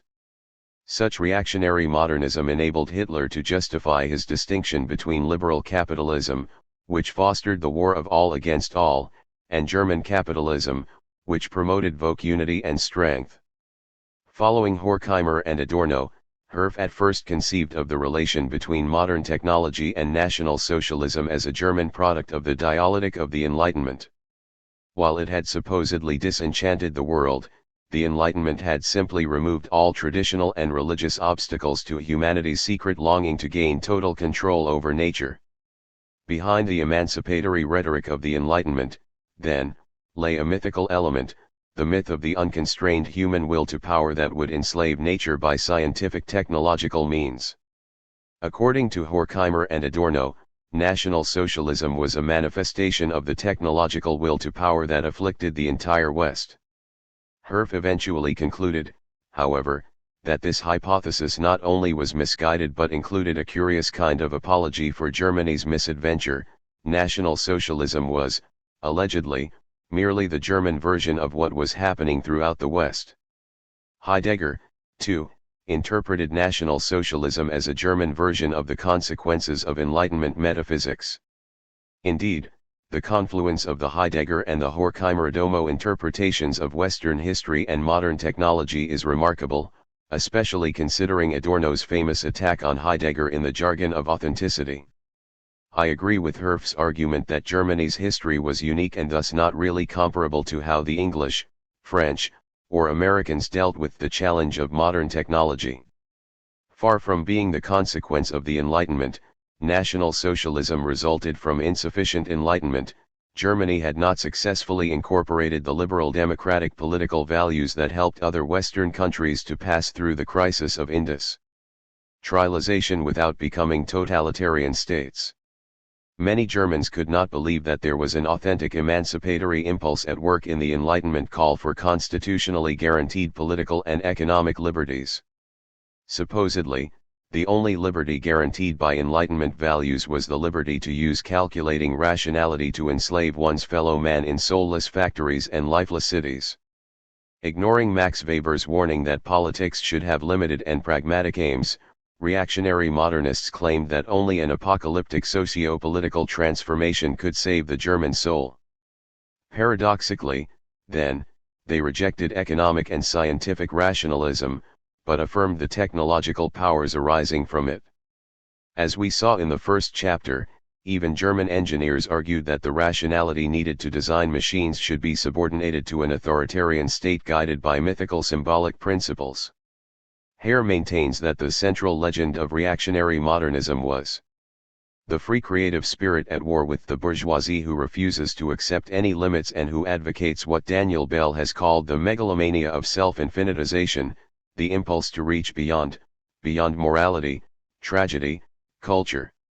From Nietzsche to Junger and then Goebbels, the modernist credo was the triumph of spirit and will over reason and the subsequent fusion of this will to an aesthetic mode. If aesthetic experience alone justifies life, morality is suspended and desire has no limits. As aesthetic standards replaced moral norms, modernism indulged a fascination for horror and violence as a welcome relief to bourgeois boredom and decadence. When modernists turned to politics, they sought engagement, commitment, and authenticity, experiences the fascists and Nazis promised to provide. While Oswald Spengler and Werner Sombart were important proponents of reactionary modernism, Ernst Junger was its leading figure. Before we can discuss Heidegger's debt to him, we must examine Junger's notion that the gestalt of the worker mobilizes the earth in the technological era. b. Junger's war experience, encounter with the primal will. Junger's views on technology were deeply influenced by his experience of modern warfare. Some critics argue, in fact, that his war experience proved so shocking to his sensibilities that he became a detached observer who protected himself from the horrors of modern technology by elevating it into a superior power against which humankind was ultimately powerless. On the field of battle, he experienced himself at times as a cog in a gigantic technological movement.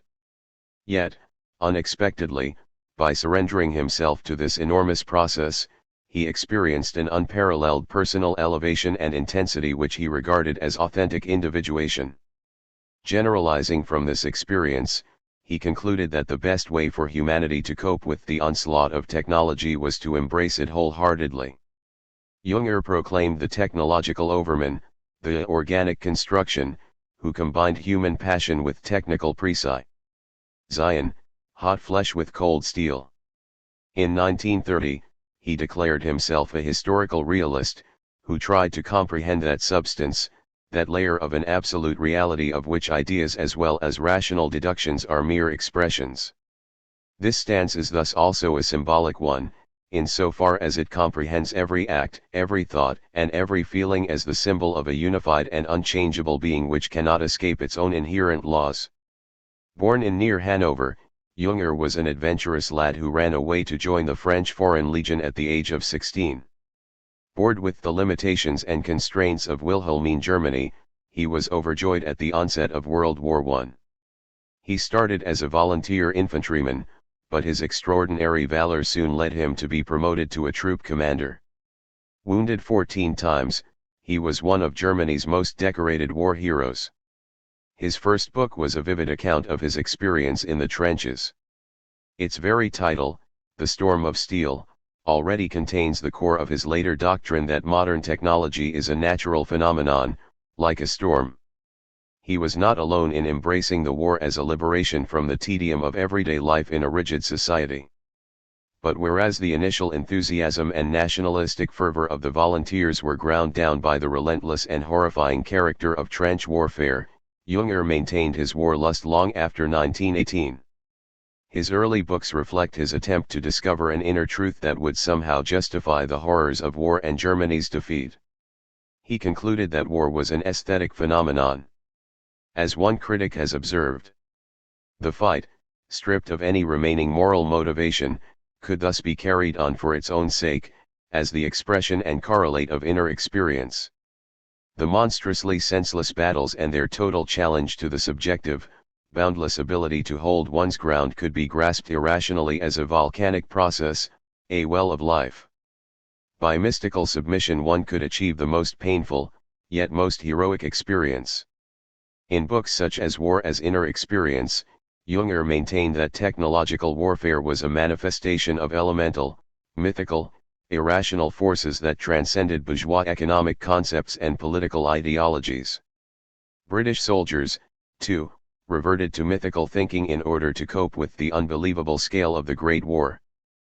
Paul Fussell has remarked that such a myth-ridden world could take shape in the midst of a war representing a triumph of modern industrialism, materialism, and mechanism is an anomaly worth considering. The result of inexpressible terror long and inexplicably endured is not merely what Northrop Frye would call displaced Christianity. The result is also a plethora of very unmodern superstitions, talismans, wonders, miracles, relics, legends, and rumors. Jünger's mythologizing was shaped by contemporary artistic movements, including modernism, futurism, art for art's sake, and the aesthetic of horror. Through the prism of these movements, the dreadful events of the Great War were refracted as a hauntingly beautiful spectacle which symbolized the primal will at work beneath everything. Jünger's symbolic interpretation of historical reality was influenced by Spengler. Using popularized notions of Laban's philosophy, Spengler viewed history morphologically, i.e., in terms of the spatio-temporal shapes which, as invisible but governing symbols or metaphors, organized empirical socio-political reality. Spengler was interested in what empirical reality signified. For him, it was the manifestation of a hidden and animating possibility, not I realizes the possible, rather, it realizes itself through me as an empirical person.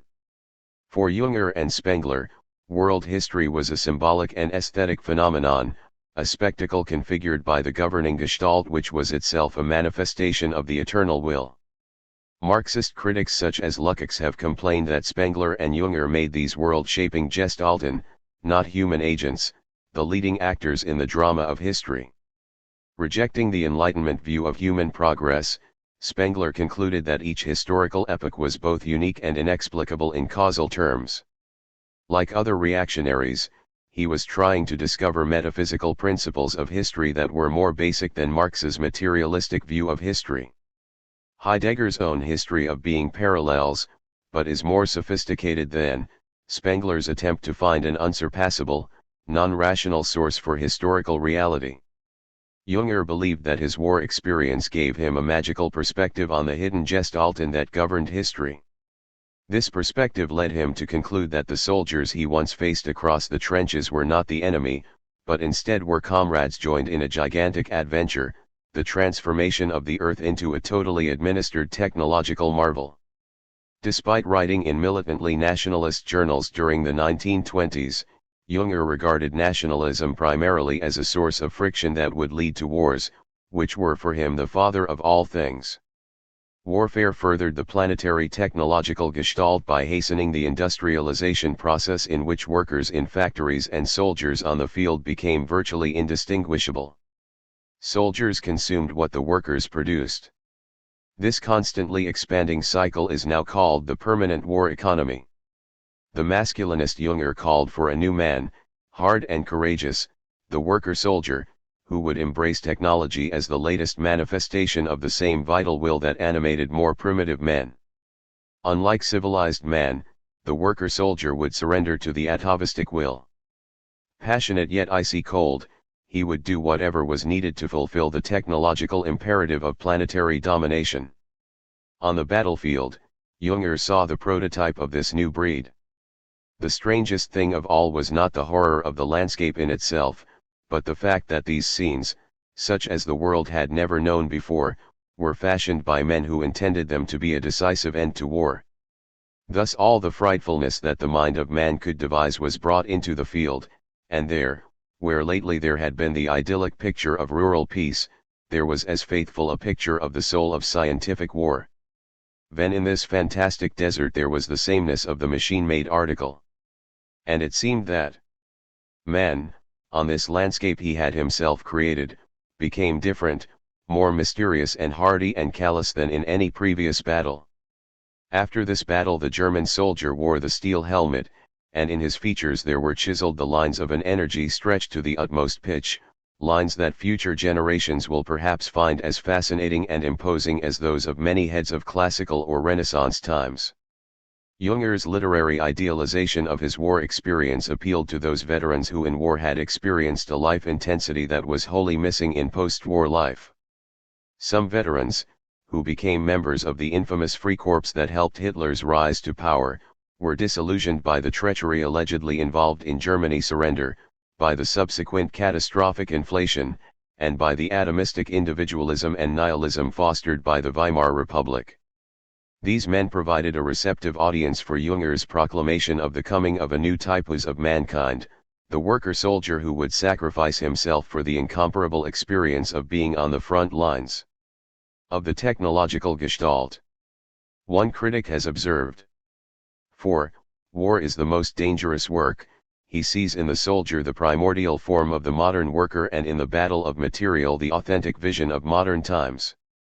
Thus, the trench fighters of the Western Front appeared as a new race, self-formed by the hard breeding of war.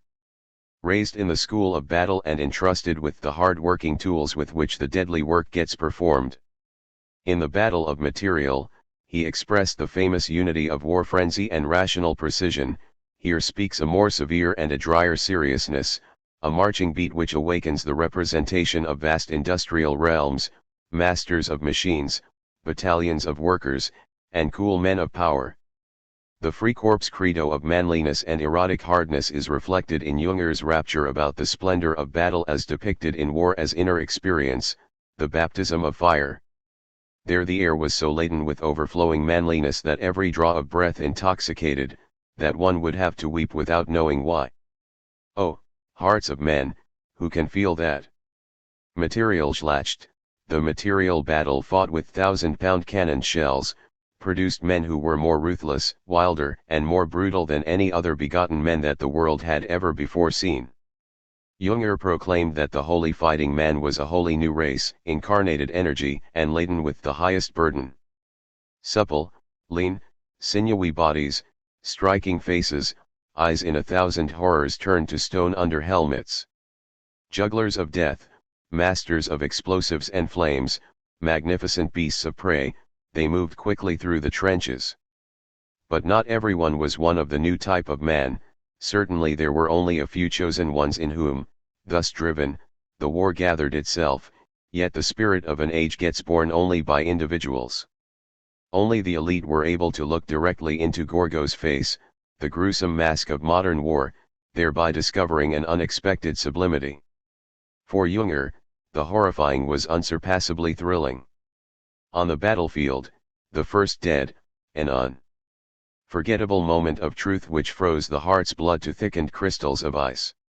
For him, courage in war was an ecstatic, erotic experience, that is a frenzy beyond all frenzies, an unchanged deigning that leaps all bonds. It is a fury without consideration and limits, comparable only to the violences of nature. Their man is like the raging storm, the churning sea, and the roaring thunder. In the aesthetic of horror, Karl-Heinz Boer has argued that Junger was one of the last representatives of an aesthetic tradition initiated by Edgar Allan Poe and furthered by late 19th century aesthetes, decadents, and dandies such as Baudelaire, Wilde, and Beardsley. Poe's aesthetic of the thrill of horror, which made him appear to be promoting amoral attitudes, was altered by Wilde and others to evoke a calculated sensational effect in readers bored by Victorian society. For Wilde, art revealed the dark mystery of the soul, full of secret longings and dreadful passions. Encounters with the horrifying brought one before the spiritual abyss, before the terrifying eternity of things. Wilde helped develop the idea of the non-ordinary temporality that became so important for 20th century literature, the epiphany that enables one to see through the veil of everyday life into the unfathomable, eternal, irrational, and amoral mystery lurking beneath. Many German writers, including Paul Tillich and Heidegger, spoke of the epiphany as the moment of truth in which the banality of everyday life was transformed by a profound shift of temporality that disclosed the situation in a radically new way. Such a radical transformation called for a decision which could itself not be justified by existing political or social structures, since the epiphany revealed the groundlessness of those structures. Between and 1930, even the best representatives of German intellectual life Dilthey, Simmel, Schiller, Weber had questioned the progressive and rationalistic interpretation of world history. Increasingly, the world seemed to have lost its sense of direction, so that people were looking for a new worldview that would restore weight to things. Dilthey observed that human substance fills us all with a feeling of fragility, of the might of the dark impulses, of being afflicted with obscure visions and illusions, of the finiteness in everything that constitutes life, even when these things give rise to the highest constructions of communal life. 19. For Nietzsche, the task for humanity after the death of God was to look into the abyss of its dark impulses in order to discover and to affirm the eternal will to power at work in all things. But glimpses into the horrifying would undermine life, unless the glance into the abyss was accomplished under the guise of art. In The Birth of Tragedy, Nietzsche argued that the Apollonian function of Greek tragedy was to provide a healing balm for people who had seen into the darkness of life during Dionysian frenzy. Action requires the veils of illusion. An insight into the horrible truth outweighs any motive for action, both in Hamlet and in Dionysian man. Only art could turn these nauseous thoughts about the horror or absurdity of existence into notions with which one can live. Here, when the danger to will is great, art approaches as a saving sorceress, expert at healing. She alone knows how to turn these nauseous thoughts about the horror or absurdity of existence into notions with which one can live. These are the sublime as the artistic taming of the horrible, and the comic as the artistic discharge of the nausea of absurdity. Like Nietzsche, Junger concluded that life could be justified only as an aesthetic phenomenon. His oddly detached descriptions of the horrors of war turned reality into a picture which ignored the social, political, and economic dimensions of the 20th century. His magical realism and aestheticism ran the risk of ignoring the reality of the human suffering involved in the spectacle of warfare. But he believed that his inner experience of war revealed its essence to him. As he proclaimed in Fire and Movement, as war brings to expression not a part of life, but life in its full violent power, so is this life itself at bottom wholly of a warlike nature. Pacifists failed to see that war is the very magnetic center of a people, that the will to destruction is essential to man, and that all great historical creation necessarily involves destruction. While technological war was the most fearsome form in which the world spirit has until now shaped life, the terror of mechanical warfare could be assuaged if one apprehended it as a picture. There is hidden a beauty therein that we are already capable of surmising, in these battles on land, on the water, and in the air, in which the hot will of blood restrains and expresses itself through the mastering of the technological wonderworks of man. Like proponents of art for art's sake, Jünger conceived of war as a sublime spectacle that was intrinsically important. At the end of war as inner experience, Jünger voiced his vision of war as an aesthetic phenomenon.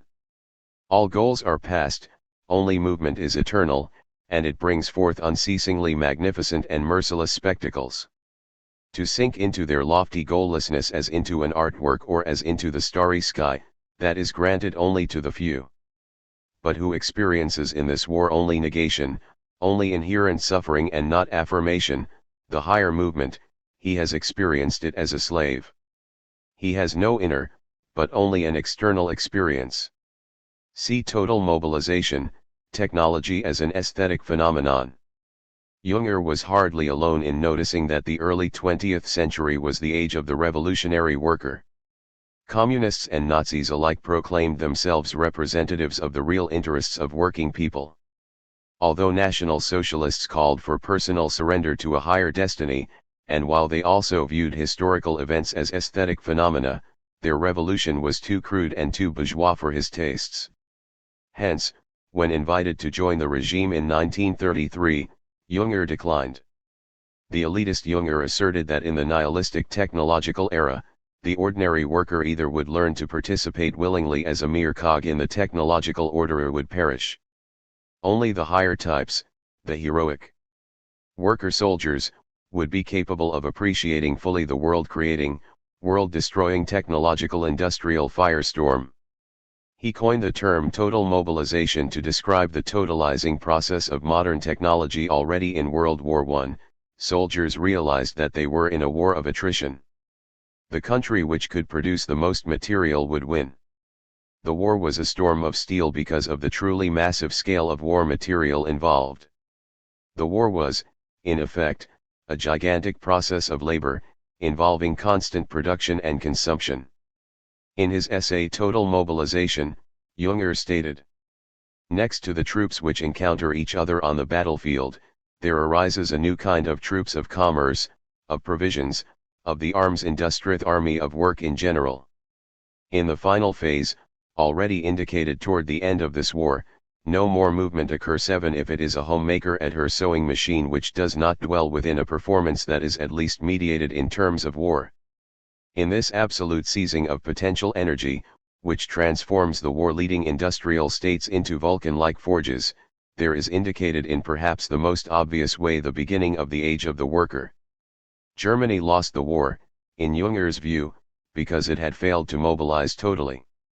Too attached to the values of comfort, security, pleasure, individuality, personal liberty, rationality, investment, and progress, Germans had been unwilling to risk everything on behalf of a daring mission. But in future wars, total wars, no one would be safe. Anticipating the air raids of World War II, Jünger prophesied, "We have already left behind us the age of aimed bullets.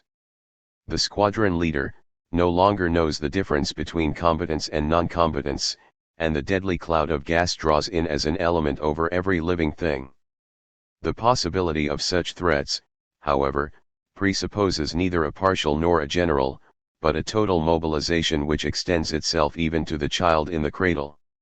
Across the planet, the technological gestalt transformed primitive and ancient societies. Venerable traditions were turned into half-grotesque, half-barbaric cults of machine technology. The abstractness, and thus also the ferocity of all human relations, grows in an unbroken fashion. This gestalt compelled humanity either to surrender or to be destroyed, in war and peace, is the expression of the mysterious and compelling claim to which this life in the age of masses and machines subjugates us. For Jünger, then, the essence of modern technology was nothing technical. Instead, the essential was the fact that humanity had been gripped by an irresistible will to dominate, which expressed itself in the guise of machine technology. He believed that humanity would be both saved and elevated only if it submitted itself to the nihilistic claim of the technological will to power. Jünger's belief was widely shared. In England, D.H. Lawrence described workingmen as believing that they were exalted by belonging to this great and superhuman system which was beyond feeling or reason, something really godlike. It was pure organic disintegration and pure me. Chanical organization. In pre-war Italy, F.T. Marinetti also spoke of the new alliance between man and machine. The founder of futurism, he hated bourgeois values because they impeded the new technological aesthetic.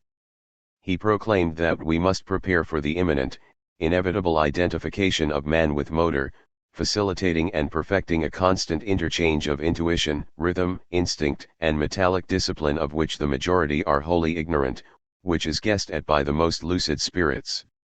In his futurist manifesto, he sounded like a less compassionate Walt Whitman.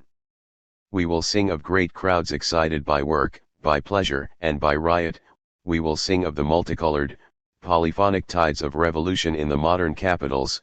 We will sing of the vibrant nightly fervor of arsenals and shipyards blazing with violent electric moons, greedy railway stations that devour smoke-plumed serpents, factories hung on clouds by the crooked lines of their smoke, bridges that stride the rivers like giant gymnasts, flashing in the sun with a glitter of knives, adventurous steamers that sniff the horizon, deep-chested locomotives whose wheels paw the tracks like the hooves of enormous steel horses bridled by tubing, and the sleek flight of planes whose propellers chatter in the wind like banners and seem to cheer like an enthusiastic crowd. Like Marinetti, Junger frequently used metaphors to describe man as the organic construction whose nerves were electric wire, and whose muscles were pistons. The idea of the man of steel continues to have widespread appeal. Consider, for example, such popular recent films as RoboCop and The Terminator, which depict supermen whose mechanical interior is housed in soft flesh. Junger's vision of the man of steel involved a sadomasochistic element. In On Pain, he argued that bourgeois civilization tried to alleviate pain by abolishing torture and slavery, by developing smallpox vaccination, and by inventing the whole world of technical and political comforts. Nietzsche's last man was a denizen of this pain-free and fully insured bourgeois world. Scorning this world, Junger proclaimed that when one sees something comfortable, one ought to ask immediately where the burden is. Only the man willing to shoulder the burden and pain of the technological era was truly a man. The commando, the artist, the hero, and all who know the value of self-disciplinity understand that pain is a direct manifestation of life's elementary power. Junger claimed that the body must no longer be conceived as valuable in itself, but instead only as an object or as an instrument in the service of attaining the higher values demanded by the technological impulse. Man must become a machine. The state must inculcate discipline in youth. A discipline is the form through which man maintains contact with pain. For the bourgeoisie, a good face was considered sensitive, nervous, moving, changing, open to various influences. By way of contrast, the disciplined face is closed, it possesses a strong point of view and is one-sided, objective, and rigid. With each kind of correct training one soon remarks how the operation sets down firm and impersonal rules and procedures into the hardening of the face.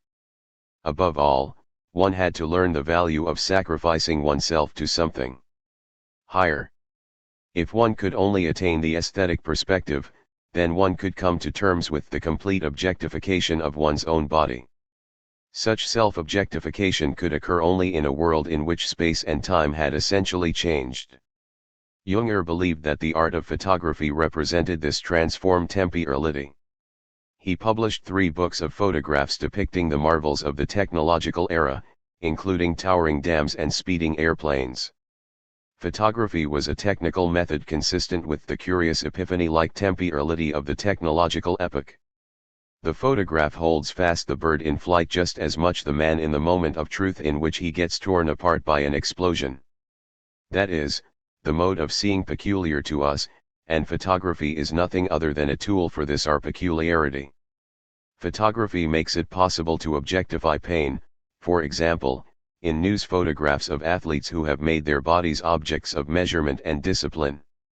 The chiseled face of the athlete possesses a pure relation to photography.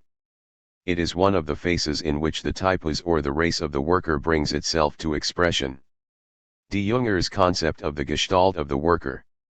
In the worker, Junger defined this new kind of humanity, which was compelled by the Gestalt of the worker to produce ever more powerful technological devices in the service of planetary domination. What Junger meant by Gestalt is not entirely clear.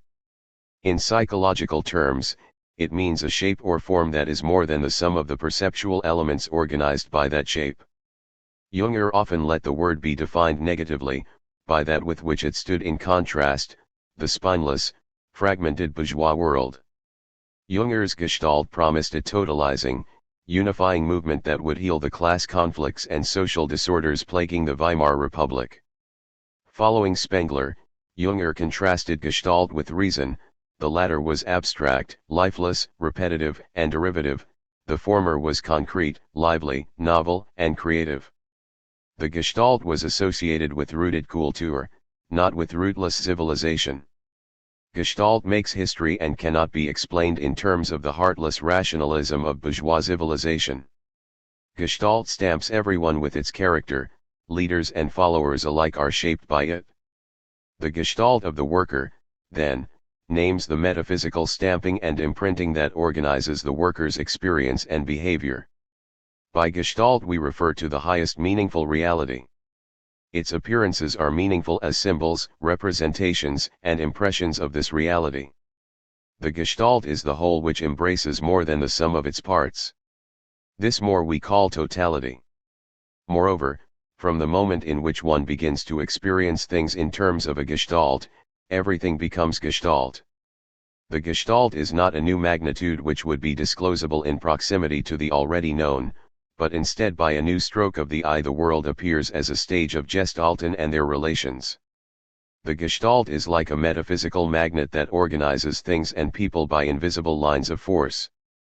However, one ought never forget that here it is a question not about cause and effect, but about simultaneity. There is no purely mechanical law, the changes in mechanical and organic conditions through the superordinate realm, from which is determined the causality of individual processes. The Gestalt, then, cannot be conceived as an entity, but instead as the very being of the worker. By being, Junger sometimes meant the deepest reality, which for him amounted to life or to the will to power that animates all things. At other times, he spoke about being in a way that was close to what Heidegger meant by it. Junger did not conceive of his new breed of men in biological racist terms, but instead in metaphysical terms, as the manifestation of a new organization of all entities. Ontologically conceived, the Gestalt is a kind of prism through which one perceives the light that constitutes reality in the technological era. This prism changes unpredictably, such that in different historical epochs men experience themselves and the world in different ways. Values thus are not eternal but perspectival; they serve the will to power that manifests itself now in one way, now in another. Far deeper, more refined, more meaningful than man is the hidden and eternal power that works through him. The industrial world of factories and cannons, then, amounts to a projection in the spatio-temporal domain of natural laws of an eternal being that lies beyond human comprehension. The Gestalt imprints all entities so that they appear as raw material in the process of total mobilization. The Gestalt of the worker mobilizes the whole standing reserve without distinction. Such imprinting changes the character of activities which might otherwise be regarded as timeless. For example, the farm worked with machines and fertilized with artificial nitrogen from factories is no longer the same farm. Junger argued that in the 1930s humanity was in the between period, the period of anarchism and nihilism, which had to be worked through before the Gestalt of the worker could be fully projected. This period is marked by war, confusion, and horror. Nevertheless, he announced, people must press on like soldiers on a battlefield who somehow know they are part of something grander than themselves. In the technological era, we are all expressions of the Gestalt of the worker-soldier. Among all uses which are to be carried out in the realm of work, armament is the most significant. This is explained by the fact that the most mysterious sense of the typus and his means is directed to domination. Here there is no bit ever so special means that is not at the same time a power means, i.e., an expression of the total character of work. Emerging in the place of collapsed Christian and liberal values, the Gestalt of the worker organizes all human experience symbolically in terms of participation in work, which for Jünger is the human version of cosmic energy. In this mythological view, the worker cannot be conceived as a member of a mere class, for the concept of class belongs to the bygone bourgeois world. The worker has, from the ground of his being, a relation to elementary powers of which the bourgeois world has no suspicion. The heroic worker, like the unknown soldier who died on Flanders fields, surrenders totally to the higher claims of the Gestalt. Devoid of bourgeois individuality, he becomes a typus who achieves freedom by surrendering to the higher power working through him. At first, Jünger spoke of the typus as having a steely, chiseled face, but later he spoke of the omnipresence of the mask, whether it be the gas mask of the soldier, the mask of the industrial welder, the face mask of the hockey player, or even the makeup of the modern woman. The masked, depersonalized typus goes everywhere in uniform. Having moved beyond the dualism of subject and object, the worker becomes standing reserve to be stamped by the Gestalt of the worker. The typus, more disciplined even than the Prussian officer corps or the Jesuits, would achieve a measure of serenity in his submission. There is produced the possibility of a serene anarchy that simultaneously goes together with the strictest ordering. A spectacles is already shown in the great battles and in the enormous cities whose image stands at the beginning of our century. In this sense, the motor is not the master but the symbol of our time, the image of a power for which explosion and precision are not opposites. As Gestalt, the individual encompasses more than the sum of his forces and capacities. He is deeper than he can achieve in his deepest thought and more powerful than he can bring to experience in his most powerful deed. The unlosable inheritance of the individual is that he belongs to eternity, and in the highest and most indubitable moments is aware of that. It is his task, that he bring this to expression in time. In this sense his life becomes a likeness of the Gestalt. Jünger maintained that many young men were willing to let themselves become the stuff of nature to be shaped according to the demands of the Gestalt. He proclaimed that no spirit can be deeper and more knowing than those beloved soldiers who fell somewhere on the Somme or in Flanders. Those soldiers ushered in the age of technology, that is, the ways and means by which the Gestalt of the worker mobilizes the world. The degree to which man stands decisively in relation to technology and is not destroyed by it depends on the degree to which he represents the Gestalt of the worker. In this sense technology is the mastery of language that is valid in the realm of work.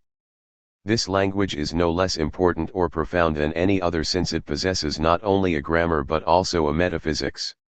In this context the machine plays as much a secondary role as man.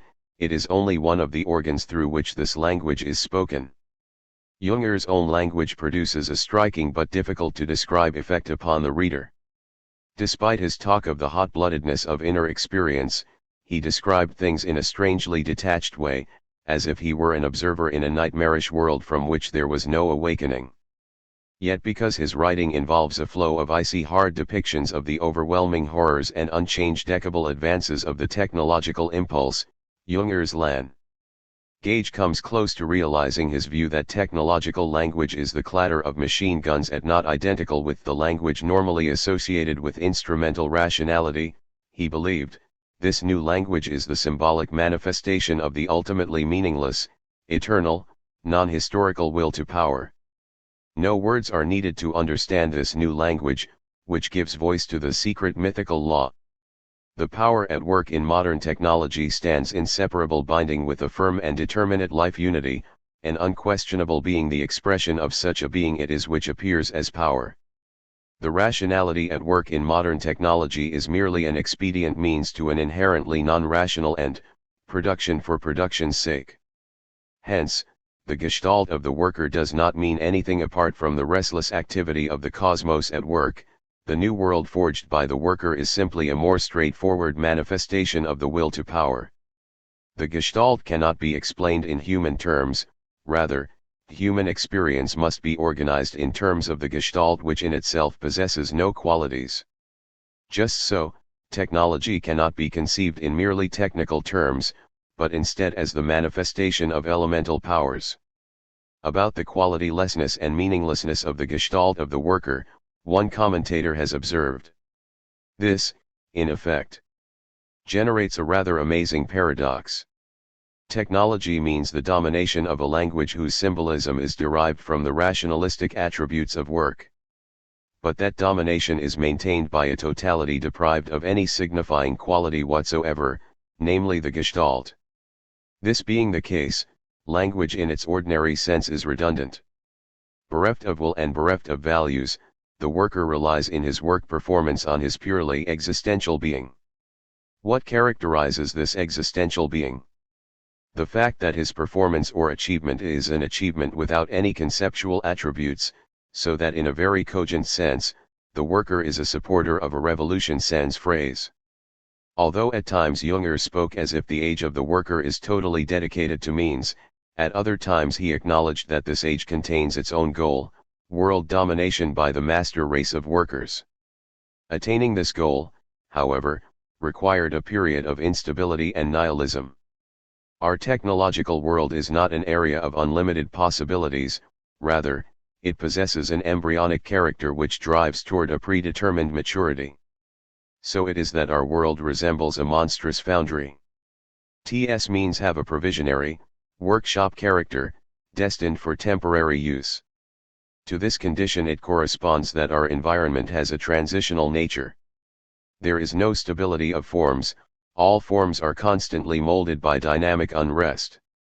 There is no stability of means, nothing is stable outside of the rise of production curves. The bourgeoisie viewed the changes wrought by industrialization as part of the progress toward a rational and virtuous perfection. It is therefore bound up with the evaluation of knowledge, morality, humanity, economics, and comfort. But Junger insisted that the idea of progress was rooted in illusory beliefs about human mastery of history. In fact, he argued, history is the manifestation of forces stronger than merely human ones. In surrendering to these higher forces, so Junger wrote, the worker develops cultic symbols of technology that replace traditional religions. Reserved for is the rediscovery of the strong way in which life and sacred ceremonies are identical, a fact which, except in certain borderlands and mountain valleys, is lost upon men of our continent. This interpretation allows one to risk the suggestion that a deeper piety may be observed today among a movie or auto racing audience than beneath the pulpits or before the altars. It would be a good guess that other games, more sacrifices, other revolts are imminent. The suppliant attitude on the part of workers toward modern technology reveals their understanding that technology is an expression of a transcendent and hidden center, which has no purpose external to the completion of the goal of the totality. Technology is a manifestation not so much of the will to power, but of what Heidegger spoke of as the sheer will to will. Yet Junger also spoke as if the nihilistic period that grips contemporary humanity would eventually lead to a period of repose, characterized by total organization, total planning, total control. The goal at which the efforts are aimed consists in planetary domination as the highest symbol of the new Gestalt. Here alone rests the measure of a superordinate security, which reaches beyond all warlike and peaceful work processes. Still, this totally controlled world would not have a purpose beyond functioning in its deterministic way. Eventually, this era would give way to another, equally astonishing spectacle in the cosmic drama to which the elite can bear witness. Before the culmination of the present Gestalt can occur, however, existing states must become authoritarian. Hence, today, one experiences the spectacle of the dictators which the people impose upon themselves, in order that the necessity can be ordered, of dictators in whose appearances there is achieved a strict and sober style of work. In this appearance is embodied the attack of the typos against the values of the masses and of the individual, an attack which immediately shows itself as against the organs of the bourgeois concepts of freedom, as against the parties, the parliament, the liberal press, the free economy. While the bourgeois revolutions took place within absolute regimes and made use of spiritual conceptual weapons, the workers' revolution will take place within bourgeois democracies and will make use of objective technical weapons. All instruments of bourgeois culture, from radio to newspapers to schools to barracks to factories, will become objective means for a revolutionary process that will culminate in planetary domination. The power of these technical instruments is not infinite in scope, but only totalizing. The technological age, in Junger's view, is neither the last, nor the best, but only yet another manifestation of the eternal will to power. Unlike many German reactionaries, Junger admired the Soviet Union, which had submitted itself to the Prussian Leninism required to transform Russia into a tautly organized, highly productive, technological society.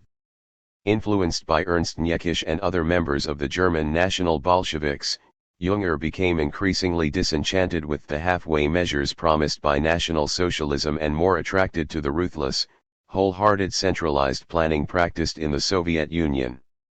The possibility for a true workers' state appeared to live under communist rule, where leaders did not hesitate to liquidate whole populations for the sake of forging the state into a living machine.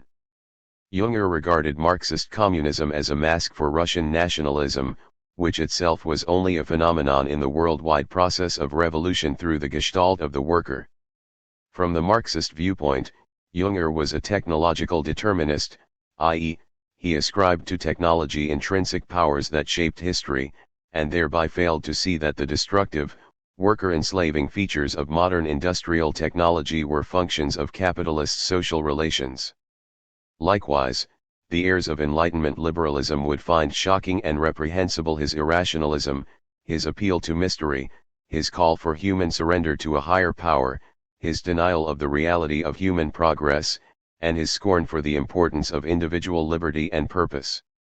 We must recall, however, that Junger read events in aesthetic, not in moral or political, terms.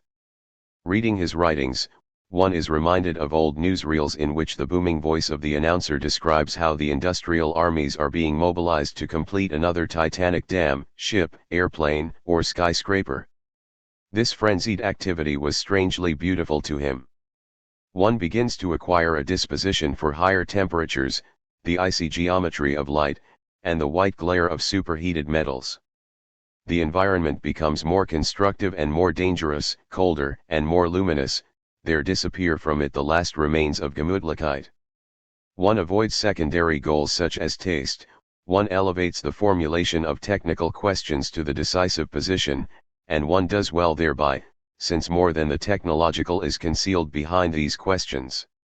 Concealed behind technology is the eternal artistic will that shapes reality now this way, now that. It is evident that art, which the gestalt of the worker has to represent, is to be sought in strict connection with work.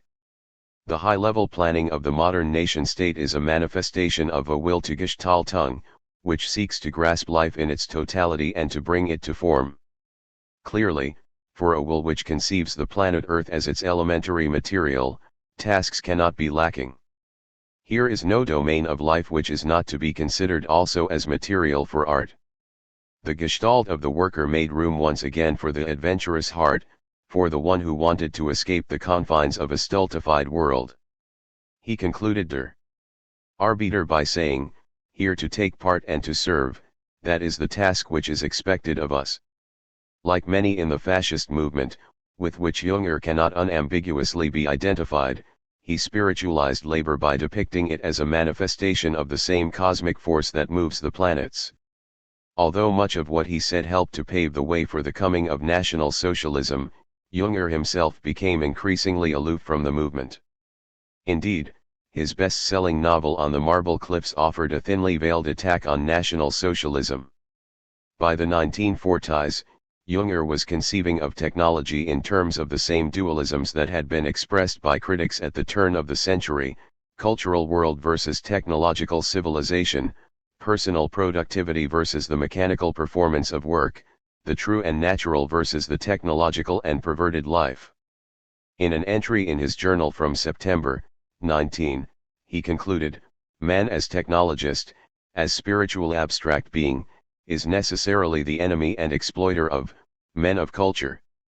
The fearsome character of our times," he alleged, "can be attributed to goal-free, value-neutral modern science. Hence, In Hitler he saw the incarnation of the scientific theories of the 19th century in their full loathsomeness.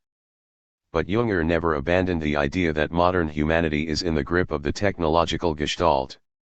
In 1981, for example, he stated that a new type of planetary man was putting itself in place and that he bore within himself a new metaphysics of which, on the empirical plane, he is not yet really conscious.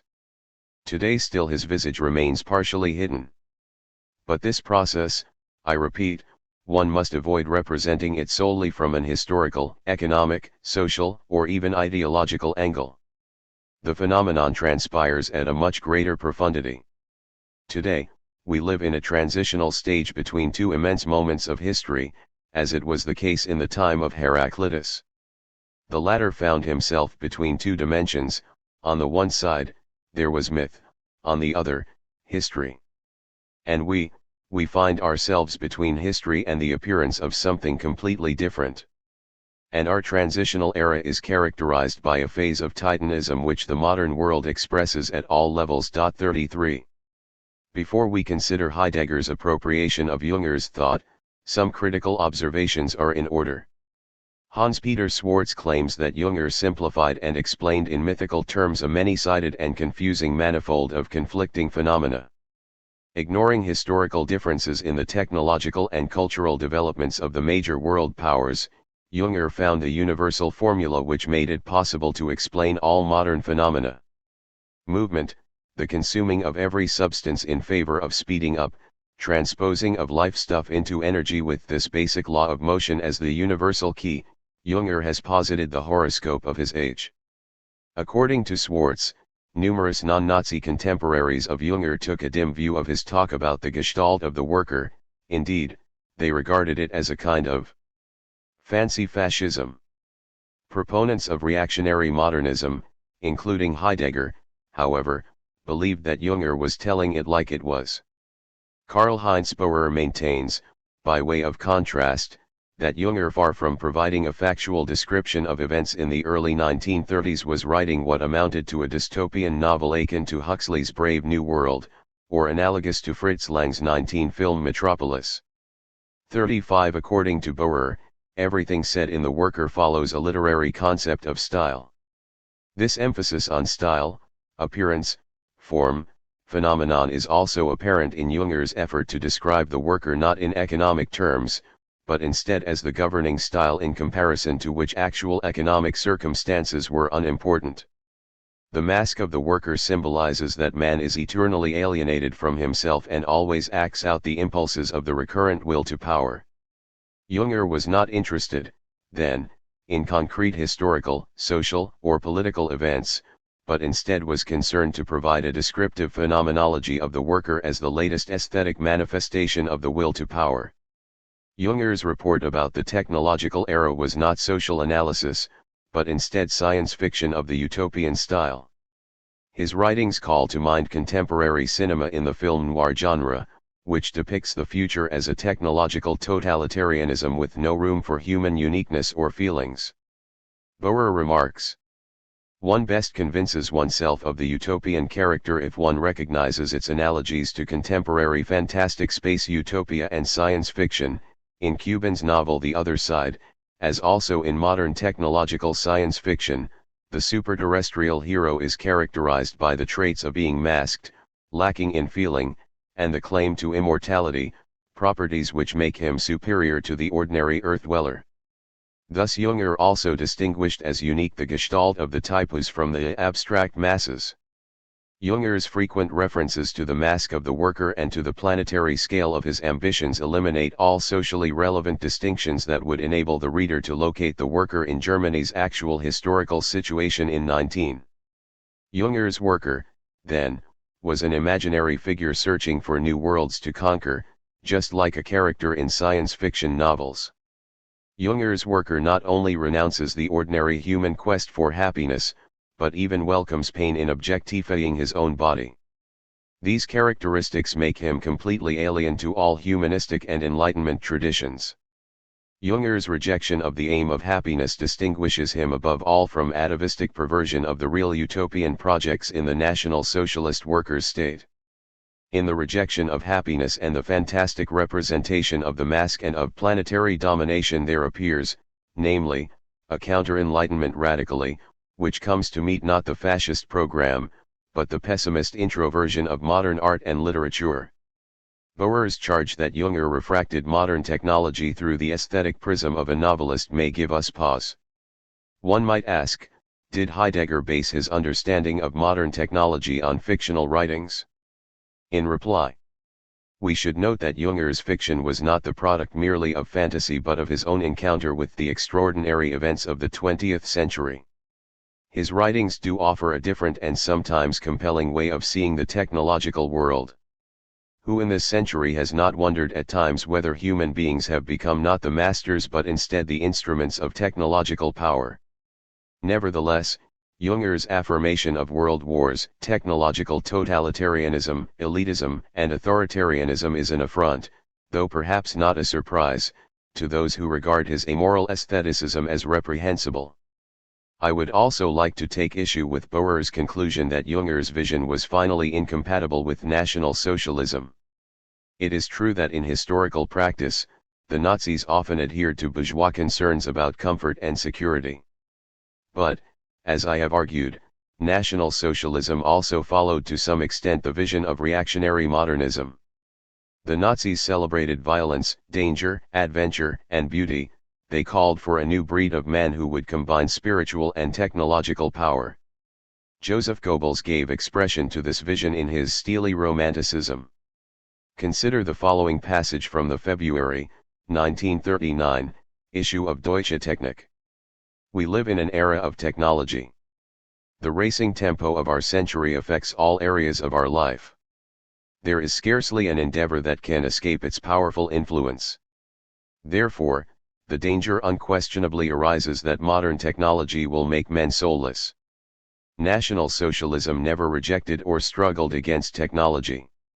Rather, one of its main tasks was to consciously affirm it, to fill it inwardly with soul, to discipline it and to place it in the service of our people and their cultural level. National Socialist public statements used to refer to the steely romanticism of our century. Today this phrase has attained its full meaning. We live in an age that is both romantic and steel-like, that has not lost its depth of feeling. On the contrary, it has discovered a new romanticism in the results of modern inventions and technology. While bourgeois reaction was alien to and filled with incomprehension, if not outright hostility to technology, and while modern skeptics believed the deepest roots of the collapse of European culture lay in it, National Socialism understood how to take the soulless framework of technology and fill it with the rhythm and hot impulses of our time. Goebbels's steely romanticism was in some ways reproduced in Heidegger's language of hardness and ruthlessness in 1933-34. Nevertheless, despite his fascination with the masculinist rhetoric of Goebbels, Göring, and Junger, Heidegger resisted their impulse to transform the German people into an organic construction in the service of the will to power. Although he perceived modernity, industrial technology, and National Socialism primarily through the literary optic provided by Junger, Heidegger longed for an alternative to Junger's vision of the future. In the next two chapters, we examine Heidegger's attempt to use Junger to think against Junger. Chapter: Heidegger's appropriation of Junger's thought, 1933-34. Anyone familiar with Heidegger's thought will recognize in Junger's writings striking parallels with Heidegger's concept of modern technology. Like Junger, Heidegger was a member of the generation of 19. Although his military service during the Great War was restricted primarily to rear echelon assignments, he, like many other soldiers home from the gruesome war, glorified the bravery exhibited at the front and the solidarity formed in the trenches by men of all social classes. Like Junger, he believed that the old bourgeois world had been destroyed by that war, hence, post-war Germany was in between worlds, in a condition verging on nihilism. Junger claimed to see the new world arising, the technological age governed by the gestalt of the worker.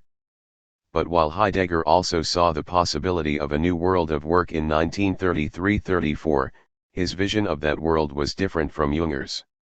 Heidegger's relationship to Junger's writings is both complex and ambiguous. Attracted to Junger's critique of bourgeois decadence, to his affirmation of an elite future humanity, and to his longing for an authoritarian Gemeinschaft, Heidegger was also put off by Junger's affirmation of the technological future. Nevertheless, Heidegger used Junger's voluntaristic, martial, and manly rhetoric in calling for a national socialist revolution to forestall the technological destiny forecast by Junger. Gradually, he concluded that there was no way for humanity to avoid being stamped by the gestalt of the worker. Increasingly, Heidegger called for humanity to submit to that destiny, much as Junger had done at the close of Der Arbeiter. Paradoxically, only by such submission could there occur the turning needed for humanity to gain a proper relationship to modern technology. In this chapter, we first see how Heidegger's Nazi addresses of 1933-34 blended his own philosophical vocabulary with Junger's vocabulary of steely romanticism. During this period, Heidegger claimed that the university would be a major battlefield in which the revolutionary forces of change would fight those who stood in the way of Germany's new Volksgemeinschaft. Only the courageous, the hard, the manly, those willing to risk everything to further a cause higher than themselves, were welcome in the new university. Only such higher types understood the real meaning of science, only such men could steer Germany away from the physical and spiritual wasteland produced by modern technology. Heidegger acknowledged that the revolutionary world would be a worker's world, but he sought to define both work and worker in a way other than how Junger had defined them. While adopting Junger's masculinist rhetoric, Heidegger fought against Junger's vision of technological nihilism. Heidegger, in effect, used Junger against Junger. A. Heidegger's address as rector in 1933. In 1933, unlike those who assumed that Hitler's accession to power meant that the revolution had already achieved its aim, Heidegger believed that the real revolution would succeed only if he became its spiritual Führer. Recognizing the importance of the step taken by Hitler, however, Heidegger willingly furthered the National Socialist Gleichschaltung, whereby formerly democratic institutions were transformed into those suitable for the totalitarian regime. Yet in so doing he used Junger's masculinist rhetoric of hardness, courage, self-sacrifice, and manliness. Heidegger first publicly articulated his vision of the new world of work in his rector's address, The Self-Assertion of the German University. After 19, Heidegger was to say that by self-assertion he meant the university's assertion of its independence in the face of the political intrusions of National Socialism into university life. In 1933, however, he evidently had something else in mind by self-assertion, namely, that the German university should assert its proper role of leadership in the revolutionary movement. In terms reminiscent of Junger, Heidegger began his address by saying that leaders themselves must be led by that unyielding spiritual mission that forces the fate of the German people to bear the stamp of its history. Further, the will to the essence of the German university is the will to science as the will to the historical mission of the German people as a people that knows itself in its state. Together, science and German fate must come to power in this will to essence. And they will do so if, and only if, we this body of teachers and students on the one hand expose science to its innermost necessity and, on the other hand, are equal to the German fate in its most extreme distress. Heidegger defines science in terms of its origins in Greek philosophy. The Greek philosopher first stands up to the totality of what is, which he questions and conceives as the entity that it is. Hence, all science is philosophy. True science was not the busy activity of normal researchers, but instead the philosopher's act of uncovering Germany's future which lay hidden in the destiny bestowed by the Greeks. The beginning, Heidegger maintained, stands before us. There it awaits us a distant command bidding us to catch up with its greatness. Authentic science was the highest mode of energia, of man's being at work. Philosophy's resolute working, i.e., authentic questioning, could open up a truly spiritual world, the power of which most deeply preserves the people's strengths, which are tied to earth and blood. If the philosopher's struggle is the highest form of being at work, and if the revolution is to inaugurate a world of authentic work, then so Heidegger concluded the philosopher should lead the Volk into that new world. In light of the primacy of philosophical work, Heidegger divided German work service into three equiprimordial groups that correspond to the divisions of the ideal city in Plato's Republic: armed service, work service, and knowledge service. Note that the first two forms of work, those of the soldier and the worker, were covered by Junger's idea of the gestalt of the worker-soldier. At least during his term as rector, Heidegger not only supported paramilitary training for all students, but would also show up unexpectedly at drills to exhort the student soldiers. According to Hugo Ott, Heidegger was enraptured by Junger's accounts of how the front experience transformed men into the steely, resolute, ruthless, and courageous types necessary to carry out the revolution. Winfried Franzen has also described Heidegger's yearning for severity and arduousness during 1933-34. Heidegger apparently believed the prevailing propaganda which proclaimed Hermann Göring, the daring World War I aviator who had risen to power with Hitler, to be the new Nazi man, because Heidegger gave to a friend a copy of Göring's biography as a birthday present in 1933. Heidegger maintained that risking one's life on the battlefield was a decisive way in which to achieve the manhood which Germany required for the great and difficult tasks lying ahead. Consider the martial pathos at work in the following passage taken from Heidegger's last public political speech, given at Tübingen in November, 1933. We of today stand in the struggle for a new reality. We are only a transition, only a sacrifice. As fighters of this fight we must have a severe stock, which no longer depends on anything individual, which establishes itself on the ground of the Volk. The fight concerns not persons and colleagues, also not empty formalities and general measures. Every pure fight bears the enduring traits of the image of fighting and its work. Only war deploys the true laws for the actualizing of things. War is that which we fight heart by heart, man by man. Also in November, 1933, Heidegger gave an impassioned speech urging his students to support Hitler's plebiscite calling for Germany's withdrawal from the United Nations. Moreover, he called for the annexation of Austria, a German-speaking country that was clearly a part of the new German Volk. Despite his martial rhetoric regarding neighboring countries, however, Heidegger did not support Junger's idea that wars of conquest were a way of furthering the inevitable arrival of the age of the worker-soldier.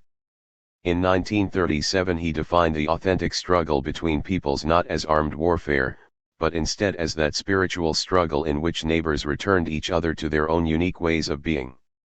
In his rector's address, Heidegger stated that work service involved the communal tasks that must be carried out by all estates or classes of the Volk.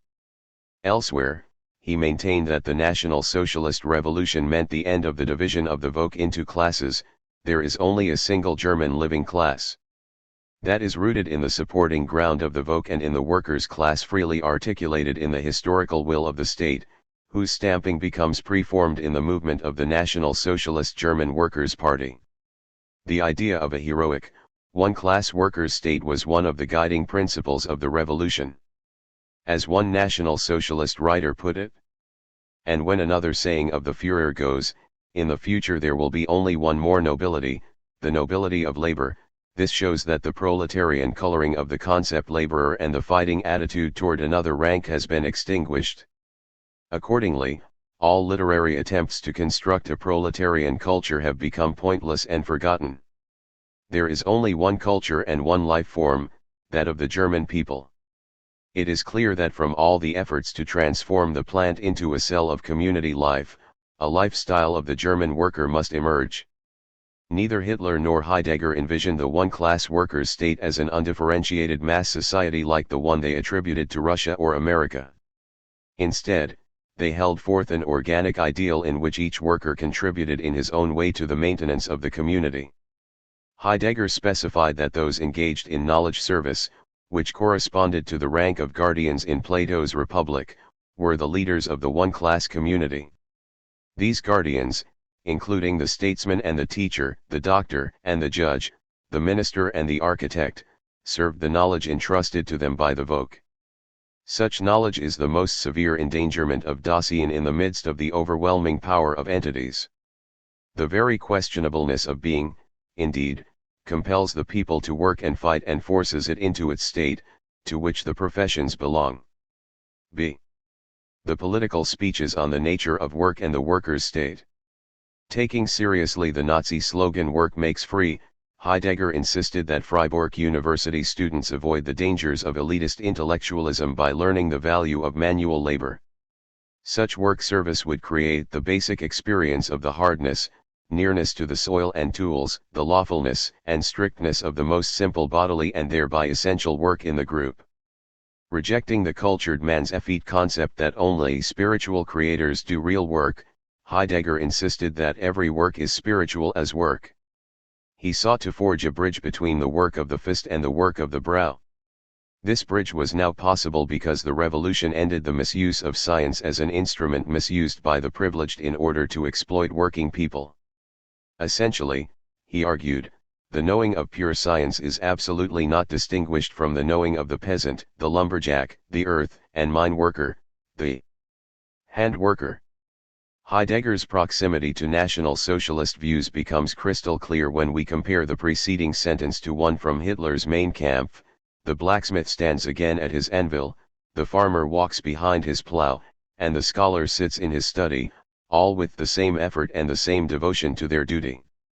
One critic has suggested that Heidegger, by emphasizing the proximity of ditch digging and philosophy, was protecting his own academic position from those Nazis who criticized intellectual parasites in the new workers' state. Nevertheless, Heidegger was almost certainly sincere in his affirmation of the spiritual character of all work.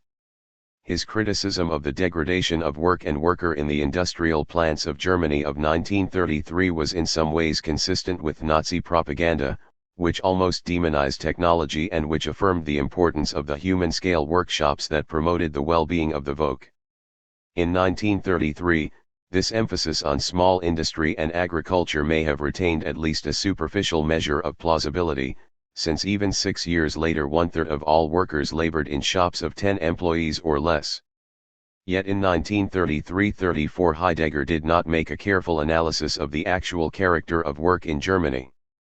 Emphasizing the non-industrial worker, the farmer, day laborer, and artisan, he did not explain how the industrial worker could be brought into the domain of authentic work. He had no clear program for the economic transformation of Germany, for such matters were presumably left up to political administrators who would enact the vision of spiritual leaders such as Heidegger. In a speech to 600 unemployed workers gathered together in an auditorium at the University of Freiburg in February 1934, Rector Heidegger proclaimed that he knew whither urbanization has brought the German man and that only his return to soil and land would renew the German community. Cities were the home of industry, exploitation, dehumanization, and class conflict.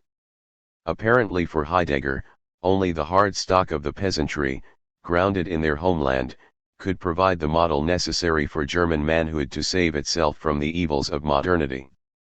It is worth recalling here that Heidegger's grandfather was a shoemaker, his father a part-time cooper, and his mother a peasant.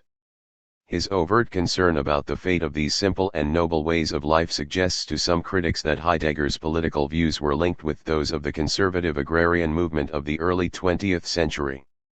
Nowhere are Heidegger's appreciation of down-home life and his contempt for urban life clearer than in his radio address of March 1934, "Why do we stay in the provinces?"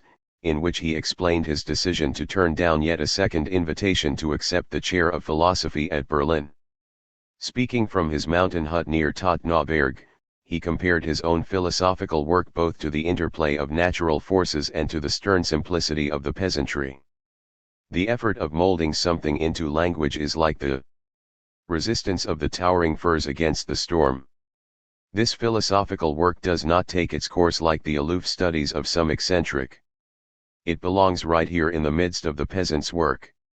When the young farm boy drags his heavy sled up the slope and guides it, piled high with beech logs, down the dangerous descent to his house, when the herdsman, lost in thought and slow of step, drives his cattle up the slope, when the farmer in his shed gets the countless shingles ready for his roof, my work is of the same sort. It is intimately rooted in and related to the life of the peasants. The inner relationship of my own work to the Black Forest and its people comes from a centuries-long and irreplaceable rootedness in the Alemannian Swabian soil. 19. This romantic depiction of the nature of authentic work and social reality was quite consistent with Nazi propaganda about the need to restore the primal values of the peasants rooted in the land. Indeed, the Nazi revolution seemed to promise an alternative to the vogue-destroying industrial labor practices. Heidegger claimed that authentic work, which could take place only far from the newspapers and idle chatter of the big city, involved simplicity, devotedness, endurance, courage, and a capacity for disclosing appropriately the thing being worked upon. In his radio address, as elsewhere, however, Heidegger distinguished between his view of rootedness and that of incompetent, city-dwelling Nazi ideologues. Their talk of vogue character and rootedness in the soil was out of tune with peasant existence. The best thing city people could do would be to stay far away from the peasant country, instead of invading it for skiing holidays that destroy more in one evening than centuries of scholarly teaching about vogue character and folklore could ever hope to promote. Heidegger retained his antipathy toward urban life long after the 1930s. For example, in a lecture celebrating the 700th anniversary of his hometown, Meßkirch, he mused that only the small town could preserve a sense of homeland in a world suffering from the alienating power of modern technology. Homeland is most possible and effective where the powers of nature around us and the remnants of historical tradition remain together, where an origin and an ancient, nourished style of human existence holds sway. Today for this decisive task perhaps only the rural counties and small towns are competent if they recognize anew their unusual qualities, if they know how to draw the boundaries between themselves and life in the large cities and the gigantic areas of modern industrial complexes. See Heidegger's appropriation of Junger's masculinist rhetoric. Heidegger's belief that the new Reich would restore the German vogue to its homeland was diametrically opposed to Junger's belief that such nationalism would provoke the world wars needed to erase all homelands and to turn the entire planet into a unitary technological plant. Despite rejecting Junger's vision of the workers' state, Heidegger nevertheless drank deeply from Junger's intoxicating literary and political cup, as we can see in the following typical passage from one of Heidegger's lectures in support of National Socialism. Enrolls himself consciously in the worker front. Followership wins comradeship, which educates those nameless and unofficial leaders, who do more because they bear and sacrifice more. They carry the individuals out beyond themselves and stamp on them the imprint of a wholly proper stamp of young manhood. With the new reality, the essence of work and of the workers has also changed. The essence of work now determines the Dasein of man from the ground up. The state is the self-forming articulation, in work and as work, of the Völkisch Dasein. The National Socialist state is the state of work. And because the new student knows himself joined for the carrying out of the Völkisch claim to knowing, accordingly he is the worker, he studies, because he is the worker, and he marches into the new order of the National Dasein and its Völkisch knowing such that he himself must co-shape on his part this new ordering. The immatriculation is no longer the mere admission into a present-at-hand corporation, it becomes decision, and every pure decision displaces itself into acting within a determinate situation and environment.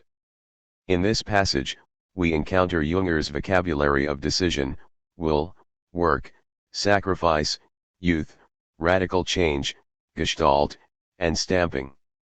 Let us examine briefly how Heidegger appropriated this vocabulary in his attempt to find a third way between the unacceptable alternatives of industrial communism and capitalism. Will and submission.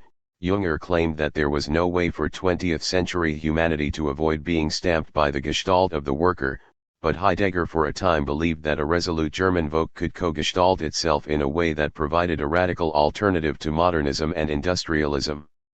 In his rector's address, he proclaimed that unless the German people willed to create a spiritual world for itself, then the joints of the world would finally collapse, suffocating everything in madness. What was required of Germany was to make the constant decision between the will to greatness and a letting things happen that means decline. The martial flavor of the speech can be discerned in Heidegger's use of a phrase from the military theorist von Clausewitz, I take leave of the frivolous hope of salvation by the hand of accident. Heidegger's decisionism resonated not only with Junger's writings, but also with those of the leading Nazi jurist, Carl Schmitt, and the ideologue Alfred Rosenberg. Like Heidegger, Rosenberg scorned the Weimar weaklings who claimed pitifully that they wanted the best, only circumstances were too difficult to achieve it. But they forget or do not want to admit that they did not really will it. Perhaps they wished, perhaps they whispered something to each other in private, but in the moment in which they did not kindle the will to power in order to replace this ostensible willing with action, weak phrases were all that remained. There was no glorification of the creative power of a man or of a people, which in the desire to create something new storms against all obstacles, but there were only rootless abstract conceptions like humanity, the brotherhood of man, and other nice things. While Junger urged Germans to will their inevitable technological destiny, Heidegger urged them to choose an alternative. This choosing, however, involved submitting to Hitler's decision. Not doctrinal propositions and ideas are the rule of your being. The Führer himself and only he is the contemporary and future German reality and your law.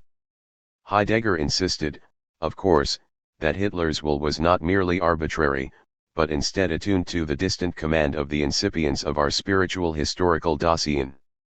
Heidegger tempered his call for submission by arguing, all leading must grant the body of followers its own strength. All following, however, bears resistance within itself. This essential opposition of leading and following must not be obscured, let alone eliminated to be authentic. Such resistance had to be rooted in a profound vision of the genuine possibilities of the German Volk. Such a vision evidently could not be found in the works of most intellectuals, who were presumably blind to what Heidegger had been chosen to see. In emphasizing the contribution to be made by followers, he was presumably staking out his own claim to insight into Germany's higher mission, which was being overlooked by those who purported to be National Socialist philosophers. Despite his occasionally melancholy reflections about the destruction of the Old World, Junger urged not only Germans but all European peoples to submit to the inevitability of what was facing them. For Junger, submission to the inexorable historical process of total industrialization could give that process meaning, just as submission to the gigantic process of material warfare gave meaning to the Great War for soldiers such as Junger. In such submission, whether on the battlefield or in the factory, the authentic worker-soldier could see beneath the horrifying spectacle of industrial warfare, into the eternal process of the will to power lurking beneath.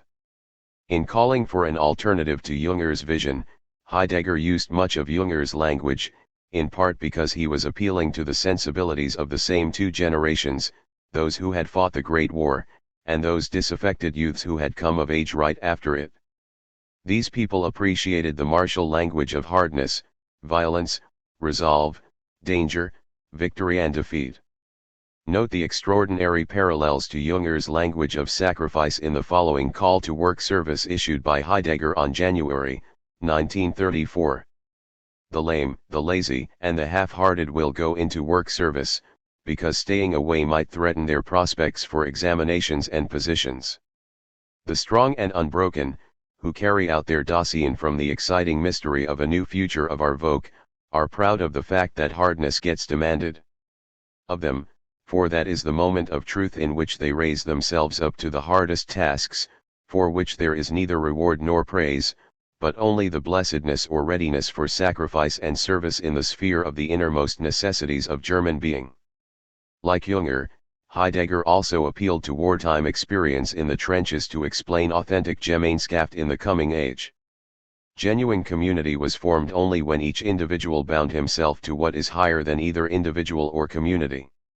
Calling on being and time's vocabulary of authentic being toward death, Heidegger claimed that the comradeship of the front soldiers arose because the nearness of death as a sacrifice stood before each one in the same nullity, so that this could become the source of unconditioned belonging together. Precisely death, which each individual man must die for himself, which individualizes each individual in the uttermost way, precisely death, and the readiness for its sacrifice creates first the space of community, from which comradeship arises. The revolutionary generation, like Junger, Heidegger had high expectations of the generation of the Great War. Born in the same year as Hitler, Heidegger believed that they were chosen to erect new standards to replace the materialism of their parents. Some historians argue that National Socialism can be understood as a generational phenomenon. Hitler had an extraordinary appeal among young people, especially those in universities, where National Socialism enjoyed great support. Heidegger was much influenced by the generational conflict, despite saying that being and time was not the product of the revolutionary mood of today's youth. While rector, Heidegger sought to further the National Socialist transformation of the university by involving students and younger faculty members in university administration. He also organized what he called a Tat-na-Berglager, an outdoor seminar to which he marched his students and lecturers for the purpose of discussing how to change higher education in light of the new Heideggerian attitude towards science. By 1941, and perhaps long before, Heidegger had become disillusioned with contemporary youth. In lectures from that year, he stated, "The possession of knowledge which today's youth brings with it, corresponds neither to the greatness nor to the seriousness of the tasks." Before he became disillusioned, however, he called the young generation to sacrifice itself for the new reality that was dawning. On November 27, 1933, for example, he is reported to have said that in the new German reality, the German student into a new, although unbloody sacrifice under the image of Langmark. The new German student now goes through work service, he stands by the essay. Nationalism and Heroism. During the 1920s, Junger wrote essays for right-wing journals, in which he praised the heroic deeds of those who sacrificed themselves in the Great War in order to renew the German spirit. Heidegger had his own version of this martial and nationalistic spirit. On May 1933, he spoke in commemoration of the 10th anniversary of the death of Leo Schliegeter, a decorated young veteran and later a member of the Free Corps. The highly patriotic Schliegeter, who as a martyr became a symbol for German resistance to the Treaty of Versailles, was executed by the French for trying to blow up railway tracks in French-occupied Rhineland. Heidegger noted that Schliegeter was forced to face the firing squad alone. To endure this blow, he had to place before his soul the image of the future outbreak of the Volk to its nobility and greatness, and die in belief in that. Whence this hardness of will, to endure that which is most difficult. Freiburg student. Let the strength of the homeland mountains of this hero stream in your will. Schliegeter, a hero from Heidegger's own Swabian homeland, embodied the manly virtues of courage, clarity, and will required in Germany's hour of need. Schliegeter derived his courage from being rooted in the mountains and sun, streams, and valleys of his homeland. Bodenständigkeit, rootedness in the soil, was widely prized by reactionaries of all stripes and nationalities during the early 20th century. Rector Heidegger challenged the rootless, urban-influenced, bookish German student to rise above mere scholarship and great grubbing. He proclaimed that studying must once again become a venture, not a shelter for the timid. The struggle required to carry out the German Revolution brings about the complete transformation of our German Dasein. Such a transformation implies the emergence of a new kind of humanity, a new breed, akin to the types of the worker-soldier spoken of by Junger. Heidegger proclaimed on July 1933. Whoever does not endure the struggle, remains left behind. The new courage must accustom itself to steadiness, because the struggle for the educational places of the leaders will last a long time.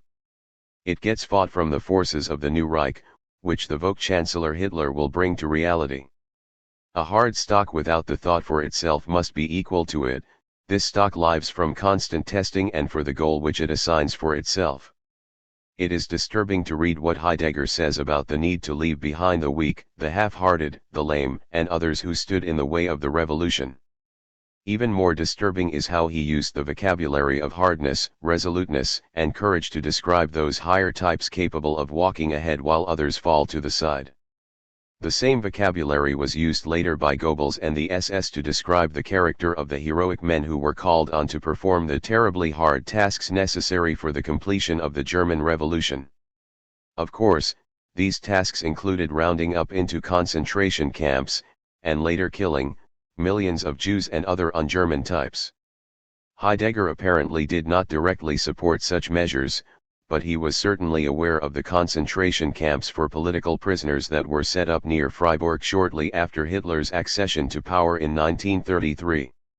Although his political speeches were profoundly shaped by Junger's masculinist and violent language, Heidegger hoped that National Socialism would provide an alternative to the world envisioned by Junger.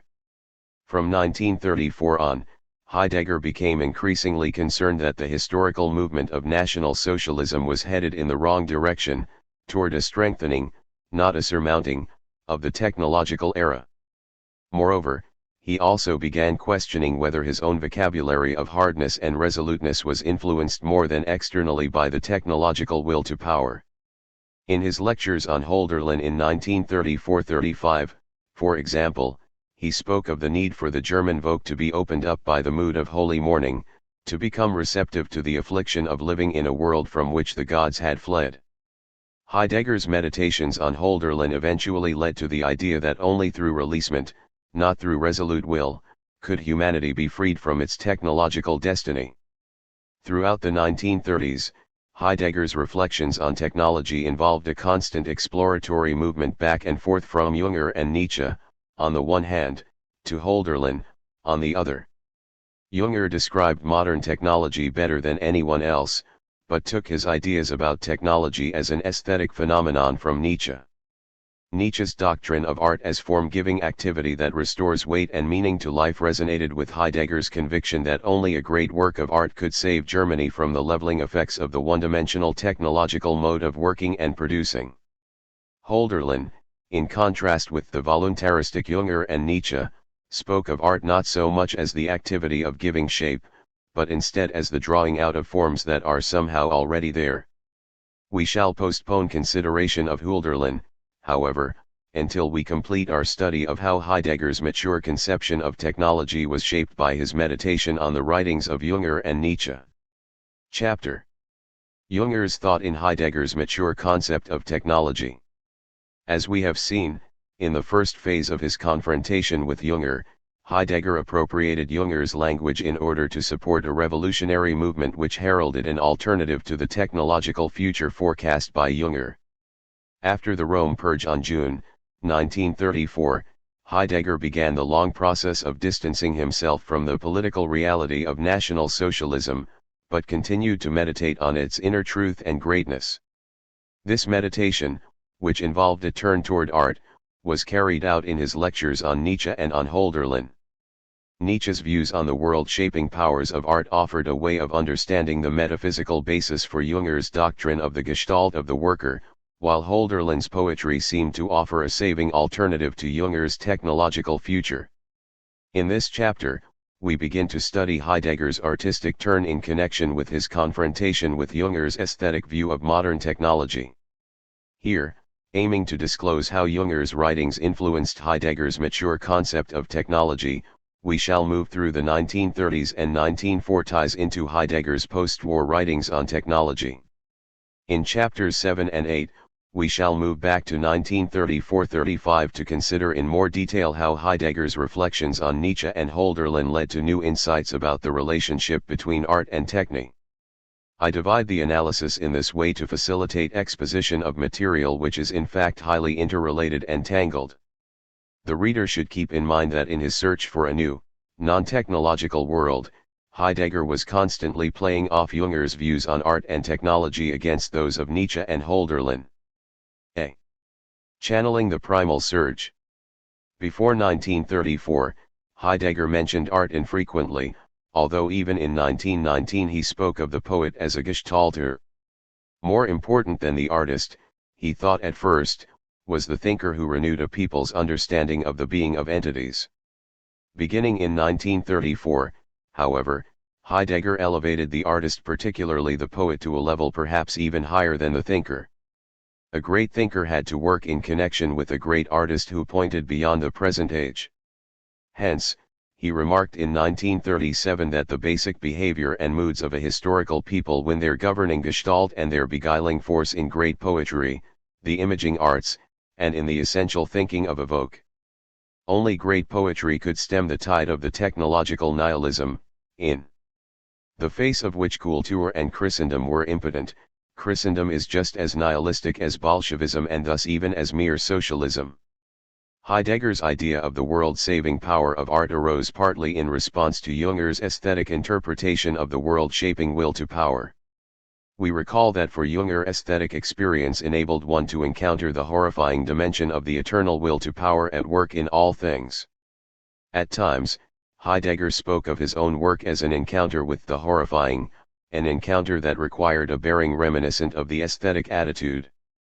In the 1930s, he said, "The basic mood of the philosophy, i.e., the future philosophy, we call restraint. Primordially unified and belonging together in it are, the horror before this closest and most obtrusive, that the entity is, and at the same time the dread before the furthest, that in the entity and before every entity being presences. Restraint is that mood in which that horror is not overcome and put aside, but instead is preserved and guarded through dread." Just as Junger glimpsed the eternal will in the gruesome character of technological warfare, so Heidegger apprehended the self-concealing being of entities in the horrifying meaninglessness of entities in the technological era. Total mobilization had eliminated rank ordering and distinction, everything was reduced to the same undifferentiated raw material for industrial production. Germany, Heidegger believed, was about to be swept into oblivion by the flood tide of technological beasts from east and west. In Male Fantasies, Klaus Thueleit has inquired into the psychological implications of the reactionary image of the communist tide threatening to flood Germany. A typical expression of this fear is found in the statement made in 1918 by W. von Oertzen: "The wave of Bolshevism surged onward, threatening not only to swallow up the republics of Estonia and Latvia, neither of which had yet awakened to a life of its own, but also to inundate the eastern border of Germany." Thueleit claims that terror of being drowned in the red tide of communism was linked to the fears of reactionary German men that the menstrual tide of the unclean, indeterminate, and boundless female would overwhelm their rigid, masculinist ego boundaries. In other words, such men projected onto communism their own fears of the female. To compensate for such fears, many post-war Germans, especially members of the renegade Freikorps, adopted Junger's language of hardness, courage, and manliness. Paradoxically, however, the image of the all-destroying flood was also attractive to some reactionaries because they longed for the burial of the bankrupt bourgeois world. Junger's book The Storm of Steel expressed both the positive and the negative dimensions of the elementary natural floods and currents at work in the Great War and in world history. Such floods may overwhelm the individual, but they also wipe away the old order and make way for a new, higher individual. For reactionary thinkers such as Junger, then, the key was not to get rid of the flood, but instead to channel it. Thueleit states, "Want to stand with both feet and every root firmly anchored in the soil. They want whatever floods may come to rebound against them, they want to stop, and dam up, those floods." Heidegger used very similar vocabulary in his discussion of the founding involved in bringing forth a work of art. Consider these remarks from 1935 about the struggle to found a world. The battle is then sustained by the creators, poets, thinkers, statesmen. Against the overwhelming force they set the barrier of their work to capture, in this the world opened up thereby. It is with these works that the elemental power, physis, comes to stand. Only now does the entity become entity as such. Humanity is capable of apprehending entities as entities only because humanity can delimit and thus bring to a stand their overpowering presencing.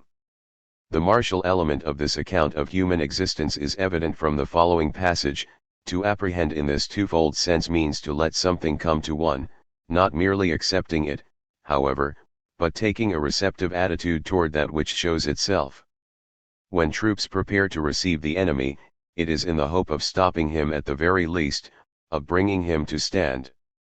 While Junger conceived of this power as the primal will, Heidegger conceived of it as the overwhelming being or presencing of entities. Humanity, so he believed, was compelled by being to bring being to a stand, to limit and bound being so that entities could manifest themselves in determinate ways.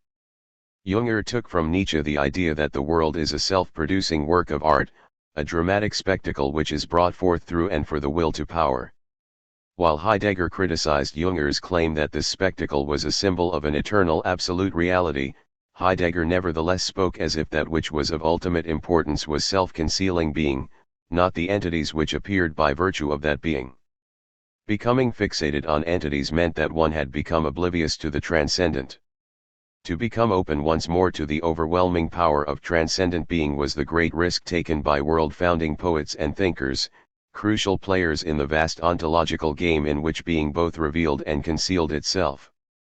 Through the poet spoke the founding word of being, the word, the name, restores the emerging entity from the immediate, overpowering surge to its being and maintains it in this openness, delimitation, and permanence.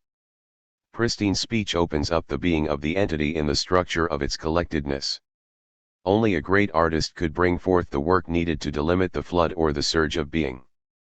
Like Nietzsche, Heidegger regarded art as being worth more than truth, if we understood truth in its ordinary meaning as a body of correct propositions, while defining art as the event of ontological disclosiveness. While the work of art opened up new ways for entities to manifest themselves, truth petrified that manifesting into something fixed and useful for humans. Sounding like Jünger, Heidegger claimed that the work of art stamped the emerging world with a new gestalt, one which disclosed entities in a new way. Heidegger's later notion that in the technological era humanity is challenged forth by Gestalt, i.e., compelled to treat itself and all other entities as standing reserve for total mobilization, was analogous to Jünger's notion that the Gestalt of the worker compelled humanity to mobilize itself and the earth as standing reserve for enhancing the technological project of total control.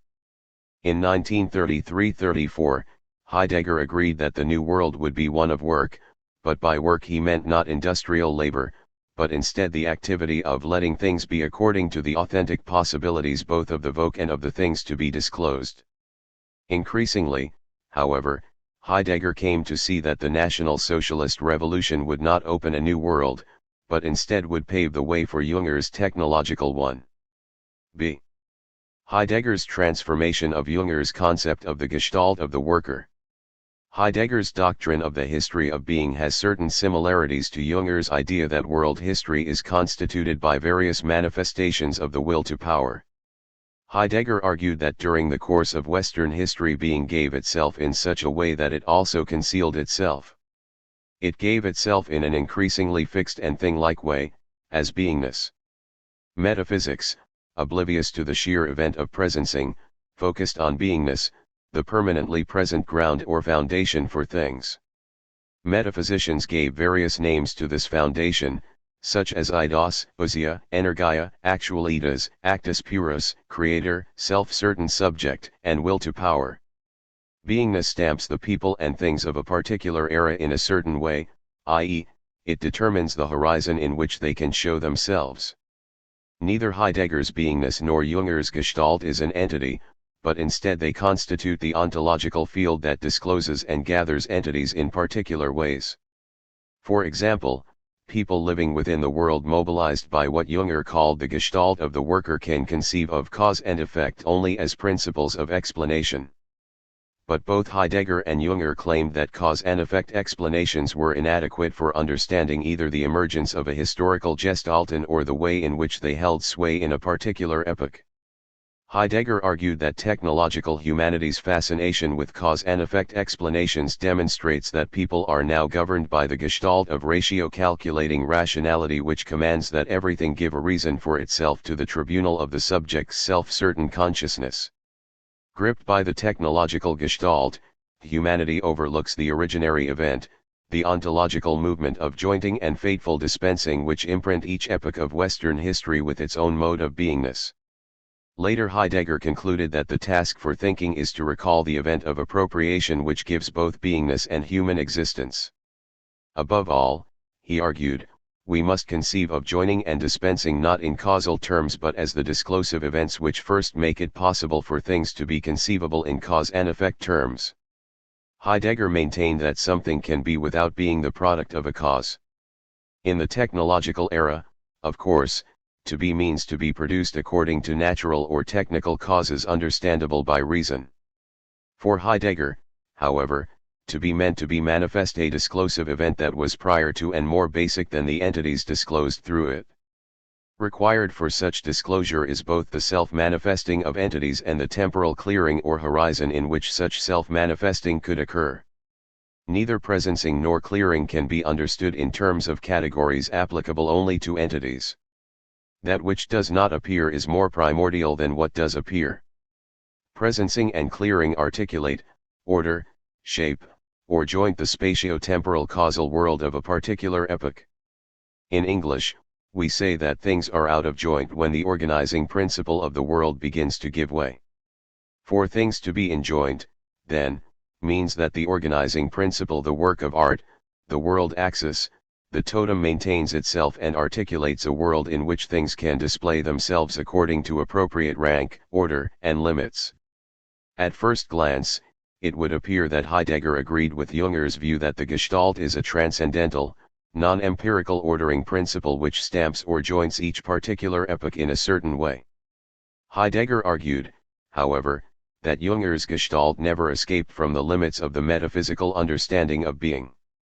Ernst Junger's work Der Arbeiter is important because it, in another way than Spengler, achieves what all the Nietzsche literature was up to now unable to achieve, namely, to communicate an experience of the entity and of how it is, in the light of Nietzsche's project of the entity as will to power. To be sure, Nietzsche's metaphysics is by no means conceived in a thoughtful way, on the contrary, instead of being questionable, in the true sense, this metaphysics becomes self-evident and apparently superfluous. Trapped within Nietzsche's metaphysics, Junger conceived of the Gestalt of the worker in terms of a certain kind of humanity. He spoke as if the Gestalt of the worker forged together in humanity the calculating, steely powers of the machine and the atavistic, passionate energies of the will to power at work in all life. As we have seen, however, Heidegger believed that this view of humanity as half animal, half rational was the final stage of the decline of Aristotle's doctrine of the rational animal in Nietzsche's blonde beast who would dominate the earth with modern technology. While thinking in such anthropocentric and subjectivistic terms, however, Junger also began to think of technology in terms of something even more radical, subjecthood. According to Heidegger, subjecthood describes human existence which discloses things in such a way that the subject-object distinction is virtually overcome in the uniformity of standing reserve. While Junger was moving in the right direction, he was not able to clarify the relation among Gestalt, work, and worker. He defined work as the representation of the Gestalt of the worker, but in what sense is the Gestalt a representation of anything? Does it itself have the characteristic of work?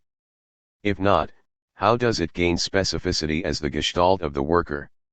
Heidegger argued that Junger would do well to understand work as a phase of the appearance of the being of the entity. The Gestalt of the worker is a misnomer, if we understand thereby that worker humanity owns or gives rise to itself as such a Gestalt. To describe the technological era, Heidegger implied that it would be more accurate to speak of the Gestalt of work, i.e., the final phase of the productionist-oriented history of being, a history which began with Plato's doctrine of the eidos, the permanently present ontological model or blueprint which makes an imprint on things. In 1955 Heidegger wrote to Junger, "You also think of the relationship of Gestalt to that which it forms as the relationship of stamp and impression. To be sure, you understand the stamping in the modern sense as bestowing meaning on the meaningless. Gestalt is the source of meaning bestowing. Gestalt, then, turns out to be yet another master name in the history of metaphysics, another name not for being but for the beingness that grounds entities." From Heidegger's viewpoint, Junger spoke as if technological humanity transformed itself into the meaning giver and ground bestower to all things. Heidegger maintained, by way of contrast, that humanity has been transformed into the worker because today to be means to be worked upon and transformed in accordance with the imperative of production for its own sake. Instead of being an expression of humanity, then, the Gestalt of the worker names the constricted presencing of entities as standing reserve. Heidegger asked, Does the essence of Gestalt arise in the area of origin of what I call Gestell? Or is the Gestell only a function of the human Gestalt? If this were the case, then the presencing of being and the being of the entity would be completely the making of human conception. Heidegger, of course, rejected the idea that humanity is the foundation for being, since that idea itself is the ultimate, though inverted, version of the metaphysical notion that being is the basis for entities. Heidegger agreed with Jünger that the history of these historical epochs is bound up with the history of the will to power. Missing from Jünger's scheme, in Heidegger's view, was insight into the primordial ontological character of the fluid motion of the synchronic event of presencing, which hardens itself diachronically into particular historical modes of being present. Heidegger was not entirely fair to Jünger. While Jünger did not understand the ontological difference, and had thus been forced to think within the limitations of Nietzsche's metaphysics, Jünger did not conceive of the Gestalt of the worker as a product or function of humanity, but instead conceived of humanity more or less as a pawn in the eternal playing of the will to power. Whatever Jünger meant by the will to power, and his conception of it was certainly obscure, he did not conceive of it as on the same plane as the causal relations which obtain at the level of empirical reality. The Gestalt of the worker was not itself a cause, but instead the illuminating principle in light of which entities could appear as nothing but standings reserved for total mobilization. Jünger's concept of the will to power and its historical Gestalten cannot be so easily inserted into Heidegger's conception of the history of being. Nor can Jünger's conception of Nietzsche's thinking be so readily fitted into Heidegger's scheme. The fact is that Heidegger's conception of modern technology not only in terms of its empirical historical symptoms, but also in terms of its ontological dimension amounts almost to an appropriation of Jünger's thinking. In regard to many thinkers to whom Heidegger was greatly indebted, he had the tendency either to discount their influence upon him or to show that he had thought more deeply than they had about a given topic. His treatment of Jünger was no exception in this respect. While Heidegger spoke of the history of being, and Jünger of the history of the will to power, both believed that the multifarious transformations assumed by being or the will to power in different epochs presented the heroic spirit with an engrossing drama. Both thinkers believed that they were called on to bear witness to the play of those transformations, while ordinary people were blind to that play and were thus stamped to act according to the imperatives demanded by the mode of being governing the age of the worker. Jünger and Heidegger appreciated Nietzsche's doctrine of the importance of rank and ordering among people. At first, Heidegger said that great artists, thinkers, and statesmen are the vessels through which these world-governing modes of being first stamp themselves on humanity. By the late 1930s, however, he no longer included politicians in the world-founding class. Instead, a people's basic mode of comportment is to be determined by the poet and the thinker. The thinker's task is to conceive the metaphysical essence of technology and thereby to carry it out as one form of the directing of entities into its possible Gestalten. See Heidegger's changing attitude toward Jünger's vision of the future. Increasingly convinced that Jünger's vision would be fulfilled after all, Heidegger could not avert his eyes from the horrific presencing of entities in the technological era. Like the great Greek thinkers he so admired, Heidegger believed that he too had to keep his gaze fixed on the horror of the sheer fact that entities are. Most men avert their gaze from the overpowering presencing of things, which reminds them of their own ultimate groundlessness, and which also threatens constantly to overturn every historical project or community. Preferring security to the courageous venture with truth, most people focus on how to gain some control over entities that appear within the given historical world. Such worlds, however, are constituted by those daring individuals who are summoned and claimed by presencing itself as the site for a new disclosure of entities as entities. Such a disclosure calls into question the previous world and inevitably involves destruction and enormous risk. Heidegger quoted Nietzsche's phrase, "Philosophy is a voluntary living amid ice and mountain heights." In 1934, he waxed eloquent about the importance of philosophy. A historical vogue without philosophy is like an eagle without the high expanse of the glowing ether, wherein its soaring attains its purest flight. Philosophy was not a merely practical affair which was supposed to assist the revolution, but instead was to guide it. In response to the propaganda minister who proclaimed that Germans needed no more poets and thinkers, but instead more grain and oil, Heidegger replied, "For the correct remedying of economic difficulties, for the correct improving and securing of the health of the Volk, our reflections upon correctness and truth will indeed achieve nothing, not even for the correct augmentation of the velocity of airplane engines, not even for the correct improvement of radio receivers, and just as little for the correct basis for the plan of instruction in the schools. Over against all these pressing issues of everyday living, philosophy disappoints. It is the immediately useless knowing and yet still something else, the dominant knowing." Heidegger claimed that only authentic thinking and poetry could save Germany in its hour of crisis. By thinking, he did not mean rational calculation, but instead that mode of comportment which opened one up to the awesome and dreadful presencing of things, to the fact that things are at all. In 1933 he had emphasized that only the philosopher could hold himself out in the midst of the overpowering presencing of entities, so as not to close self off from the horror of the unrestrained and the confusion of that which is dark. Unfortunately, what the Nazis meant by the unrestrained and the dark was not the being of entities, but instead blood and instinct, frenzy and violence, domination of humanity and nature. As reactionary modernists, the Nazis united instinct with technology in a way which led to unparalleled devastation. During World War II, Heidegger remarked, "Before being can occur in its original truth, being as the will must be broken, the world must be forced to collapse and the earth must be driven to desolation, and man to mere labor. Only after this decline does the abrupt dwelling of the origin take place for a long span of time. The decline has already occurred. The still hidden truth of being is withheld from metaphysical humanity. The laboring animal is left to the giddy whirl of its products so that it may tear itself to pieces and annihilate itself in empty nothingness."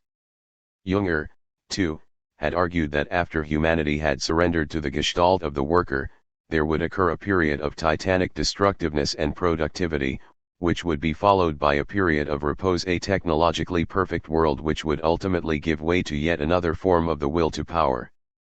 Despite his obvious antipathy toward what the technological era was doing to the world, and in opposition to his description of it as a period of decline, Heidegger also argued that humanity's abandonment by being ought to be construed not as something negative but instead as the final stage in a historical process over which humanity could exercise little control. Not without conviction, although somewhat in opposition to things he said elsewhere, Heidegger also insisted that he was no enemy of technology and that it was not the work of the devil.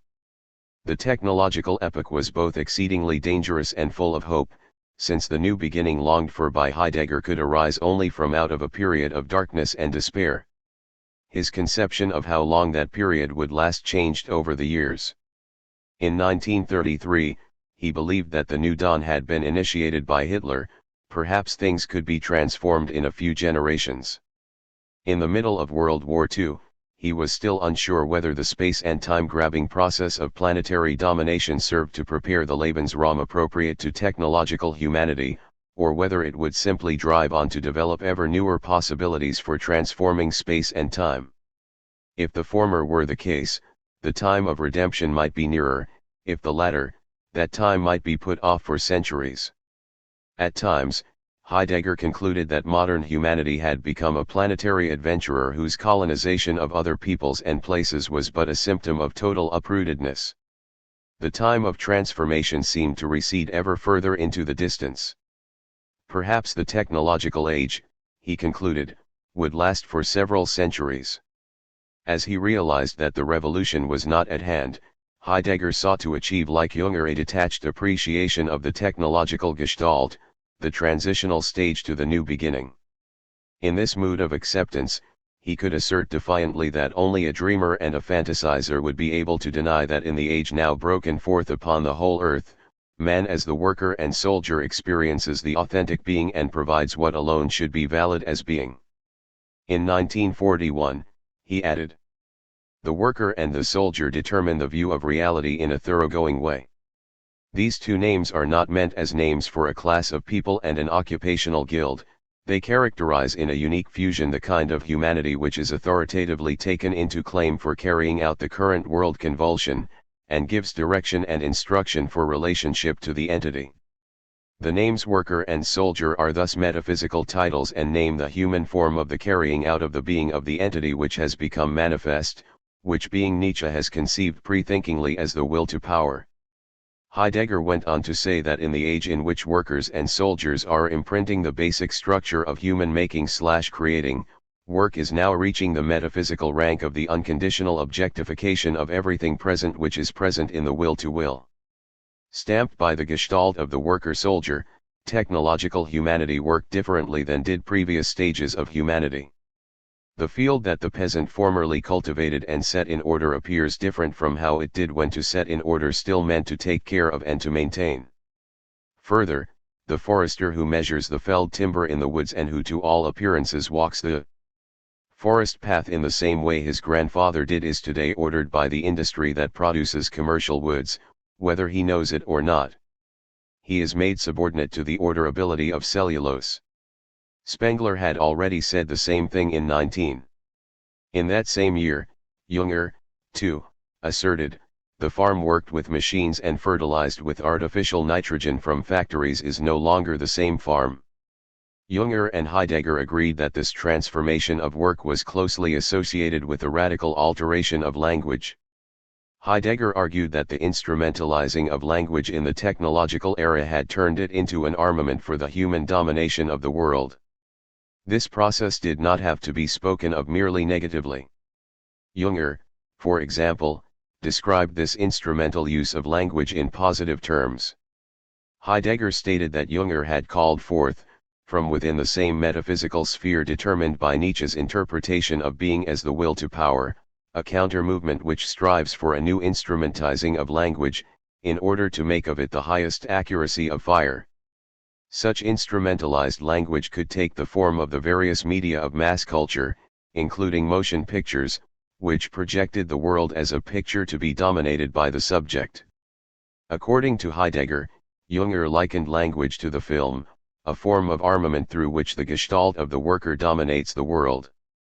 It may seem odd, at first glance, to regard motion picture films as armament for dominating the world. For Heidegger, however, film and photography were instruments in the technological drive to make everything wholly present, unconcealed, available for use. Junger himself was fascinated by photography. He recognized that it was not just a new technique of reproduction, but was an essential manifestation of the gestalt of the worker, which sought to objectify everything by reducing all space and time to the immediate present. It was no accident that Heidegger entitled one of his essays on modern science and technology "The Age of the World Picture."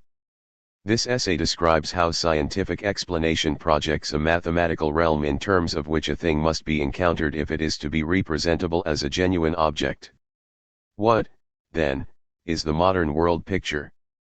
Ordinarily, by picture we mean a representation of something else, hence, the modern world picture would be a representation of the world. Heidegger argued that for modern humanity, such a picture would be radically anthropocentric. The term picture must be understood as it works in the German expression, which may be translated literally as "we are in the picture," which may be rendered more freely as "we get the picture."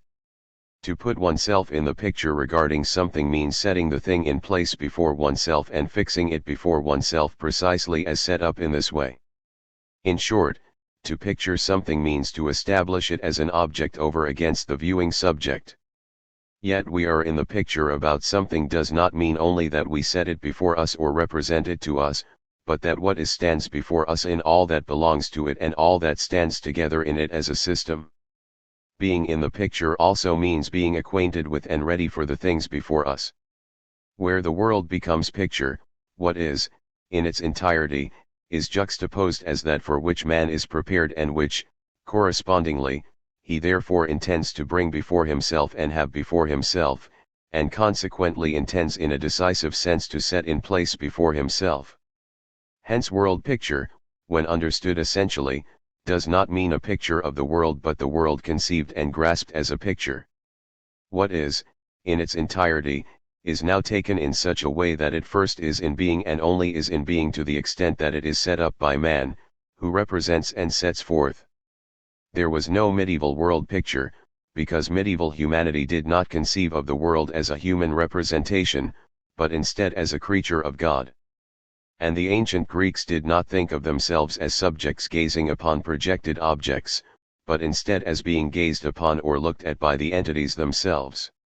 For technological humanity, however, to represent something, to turn it into a picture, means forcing it back into the relationship to oneself as the normative realm. Wherever this happens, man gets the picture in precedence over whatever is.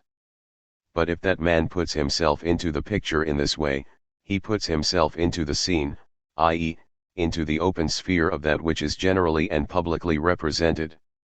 Assuming the role of the representative of everything that is, technological man for the first time in human history takes a position.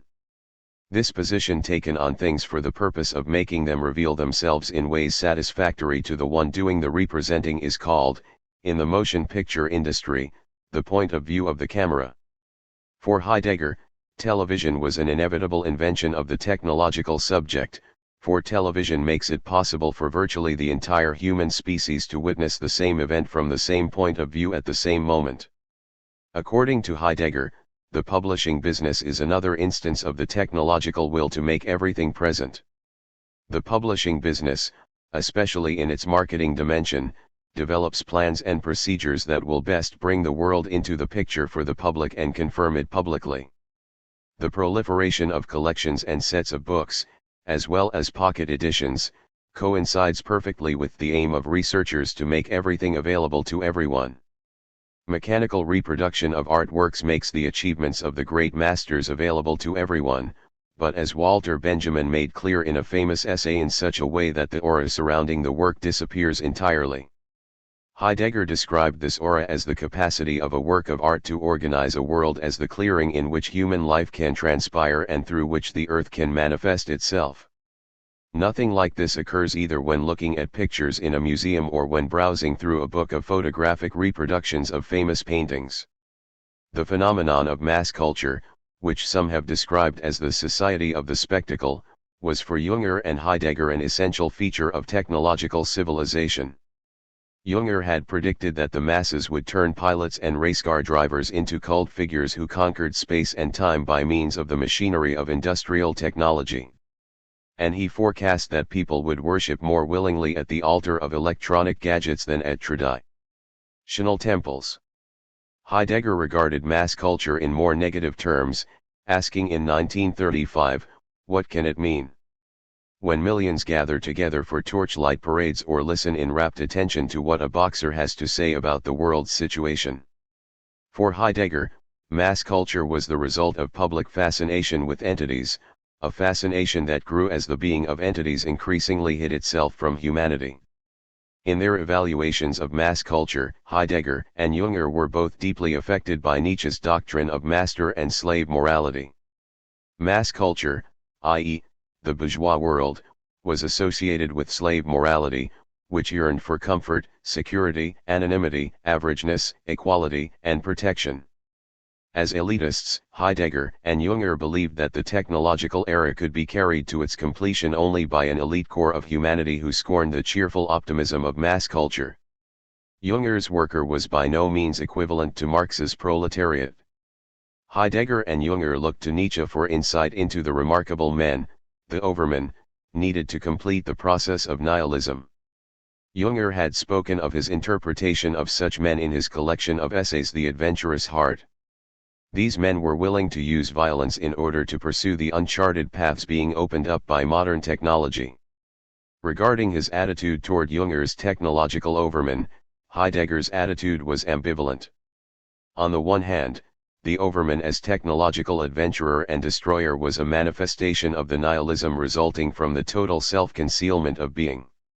On the other hand, the overman as the one who went over and beyond existing humanity could be, paradoxically, a harbinger of the new, post-nihilistic world heralded by Hölderlin.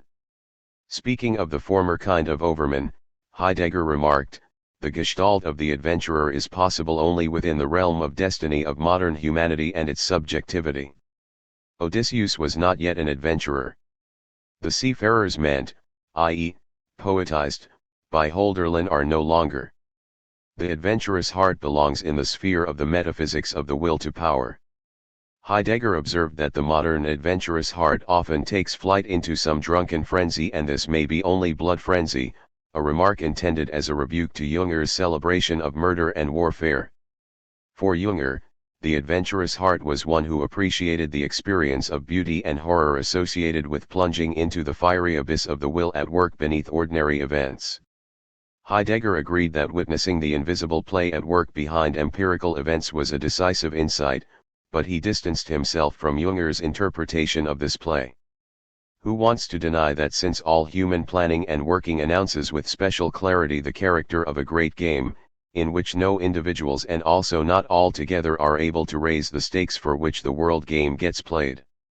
Who might wonder that in such a time, since the world up until now has gone out of joint, the thought awakens, now only the lust for danger, the adventurer can be the way in which man becomes certain of reality. In 19, Heidegger observed that the fascination with the play of industrialization and its disciplines could shroud the misery in which technolization thrusts man. Perhaps for the wholly technicized man there is no more of this misery. In On Pain, Junger argued that the crucial feature of the bourgeois age was the quest to eliminate pain. The new technological man, by way of contrast, defies pain by turning his body into an object. Junger proclaimed that man becomes capable of defying the attack of pain to the extent to which he is able to set himself outside himself. This setting outside, this impartialization and objectification of life increases unceasingly. The masks and uniforms worn by the technological worker-soldier are instances of the armor required by the new age. Heidegger agreed that a man without a uniform today gives the impression of being something unreal which no longer really belongs. Moreover, it almost seems as if the nature of pain is not disclosed to man under the domination of the will. By seeking to dominate pain, technological humanity made itself ever more available to the will, for pain is able to disclose that which is other than what is made present by the will.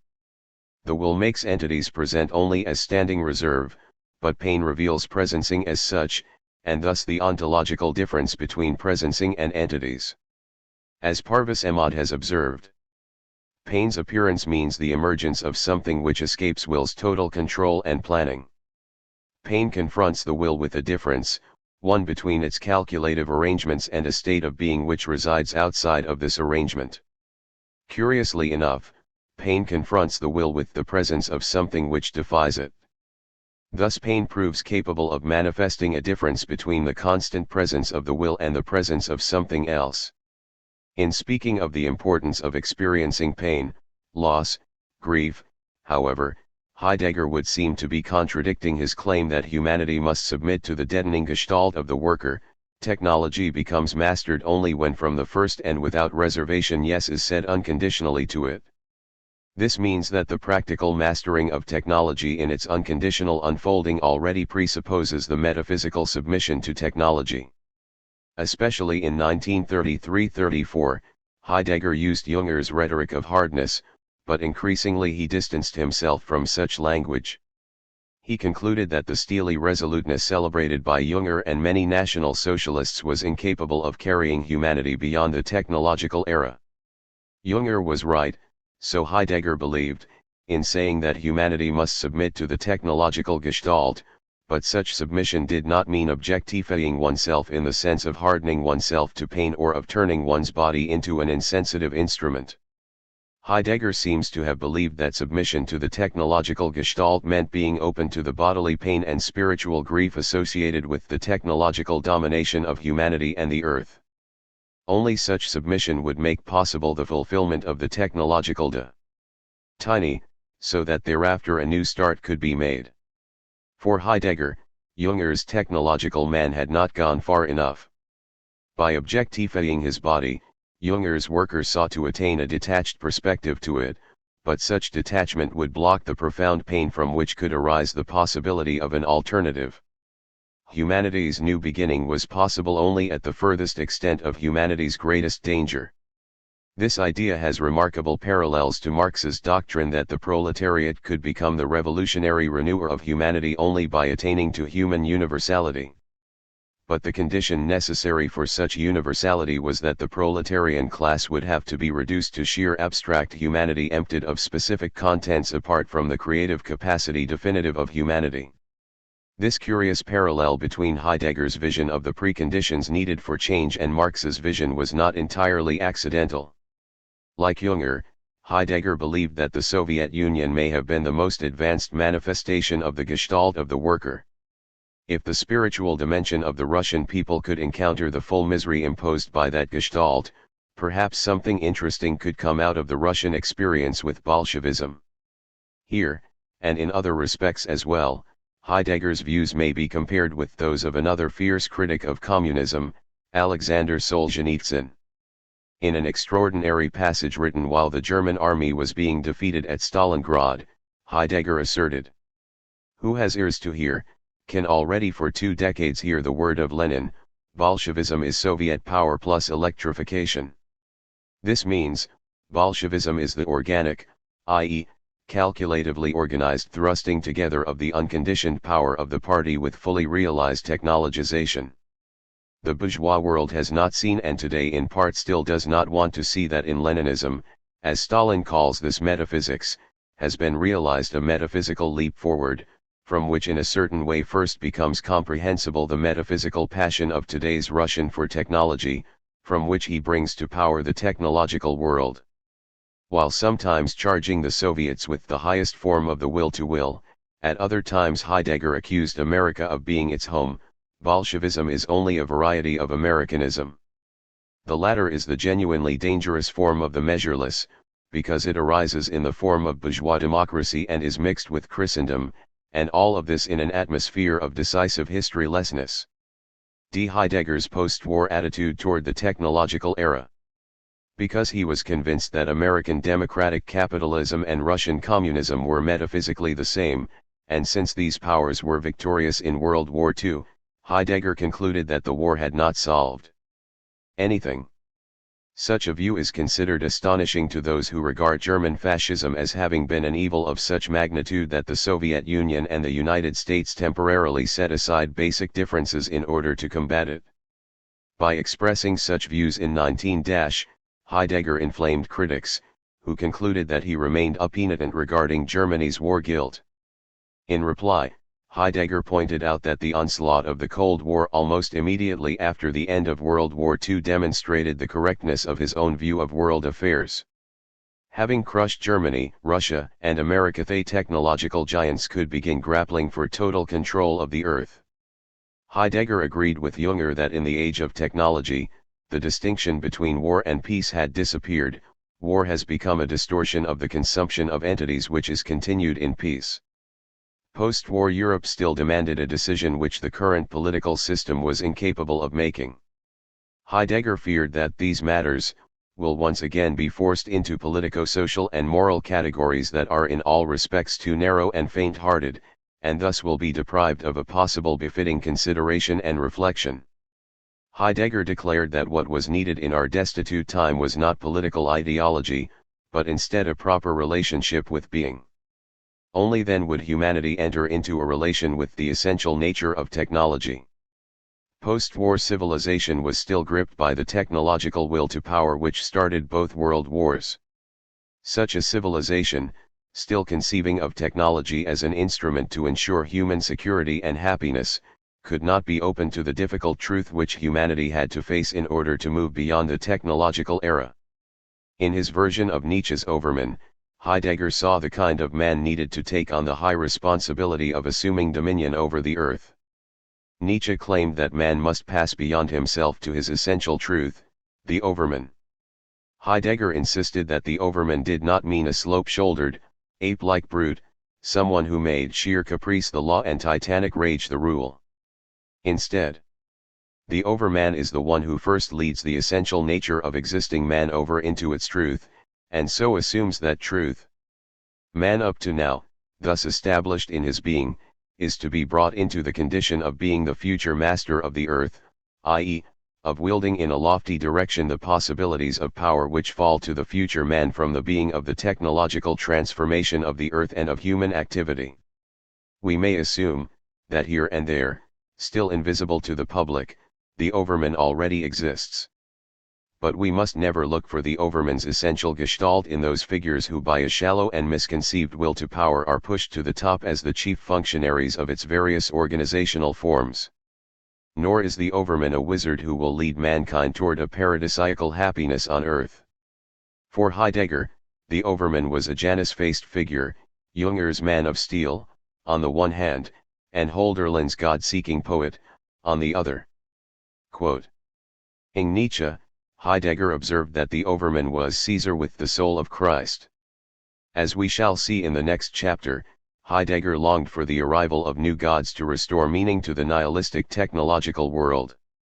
Much of his vocabulary about a destitute humanity wandering in the technological desert was drawn from the biblical tradition. For him, the Overman was in effect a transitional but salvific figure. Such an extraordinary half-divine man would discard the ideal of boundless, purely quantitative non-stop progress, but he would nevertheless be poorer, simpler, tenderer, and tougher, quieter and more self-sacrificing and slower of decision, and more economical of speech. The Overman depicted here was much like Junger's organic construction, tougher and more self-sacrificing than herd-like bourgeois man. Such an elite and extraordinary man could appear only in a world where rank ordering had been carried out, by rank order in its essential meaning no merely in the sense of an arrangement of existing conditions according to this or that scale. Nietzsche understands the standard that all men are not equal, that not everybody has aptitude and claim to everything, that not everybody may set up his everyman's tribunal to judge everything. In the 19s, then, unchanged hastened by the political consequences of rejecting Enlightenment guarantees of individual human rights, and apparently regarding as contemptible the widespread human longing for material well-being and political liberty, Heidegger did not hesitate to call upon humanity to prepare the way for an Overman who would offer a higher possibility to humanity. Tough but tender, the Overman was concerned not about technological progress, but instead with bringing the technological age to its high point, so that by completing the possibilities of that age, a new age might begin. The Overman would fulfill the ultimate possibility of technological humanity. In effect, he would be the sacrificial lamb, innocent but hard, tender but tough, Caesar with the soul of Christ. Hölderlin had depicted Christ as the secret brother of Heracles and Dionysius, a trio who represented a still unspoken gathering of the whole of Western fate, the gathering from which alone the West can go forth to meet the coming decisions to become, perhaps in a wholly other mode, a land of mourning. In taking upon himself the full stamp of the technological epoch, in experiencing its nihilism, its horror, its absence of God, its lack of meaning, its supreme need, the Overman would simultaneously be the demigod who would announce the arrival of the new gods needed to open up a new world. This new world would be post-technological not because it got rid of everything technical, but instead because it made possible a new way for humanity to relate to those devices without being stamped by the gestalt of the worker. Post-technological humanity would make use of its technological powers for high purposes, which cannot be known to those of us who remain trapped in the technological epoch. In 19, Heidegger expanded upon the theme of the destiny of a Europe stamped by the technological gestalt. For such a Europe, the poet's earth and sky have disappeared. Europe's technological industrial sphere already covers the whole Earth. And this is already interpreted as a planet in the interstellar cosmic realm, which is posited for the planned realm of human action. Citing Paul Valéry, Heidegger noted that Europe may have become a mere stub of the Asian continent, but also could be the brain of Earth, in the sense of the technological industrial calculation sweeping over the planet. But was there not a third possibility? Might not the West make a new beginning? Even post-war Heidegger believed that the National Socialists had taken some steps towards such a new beginning.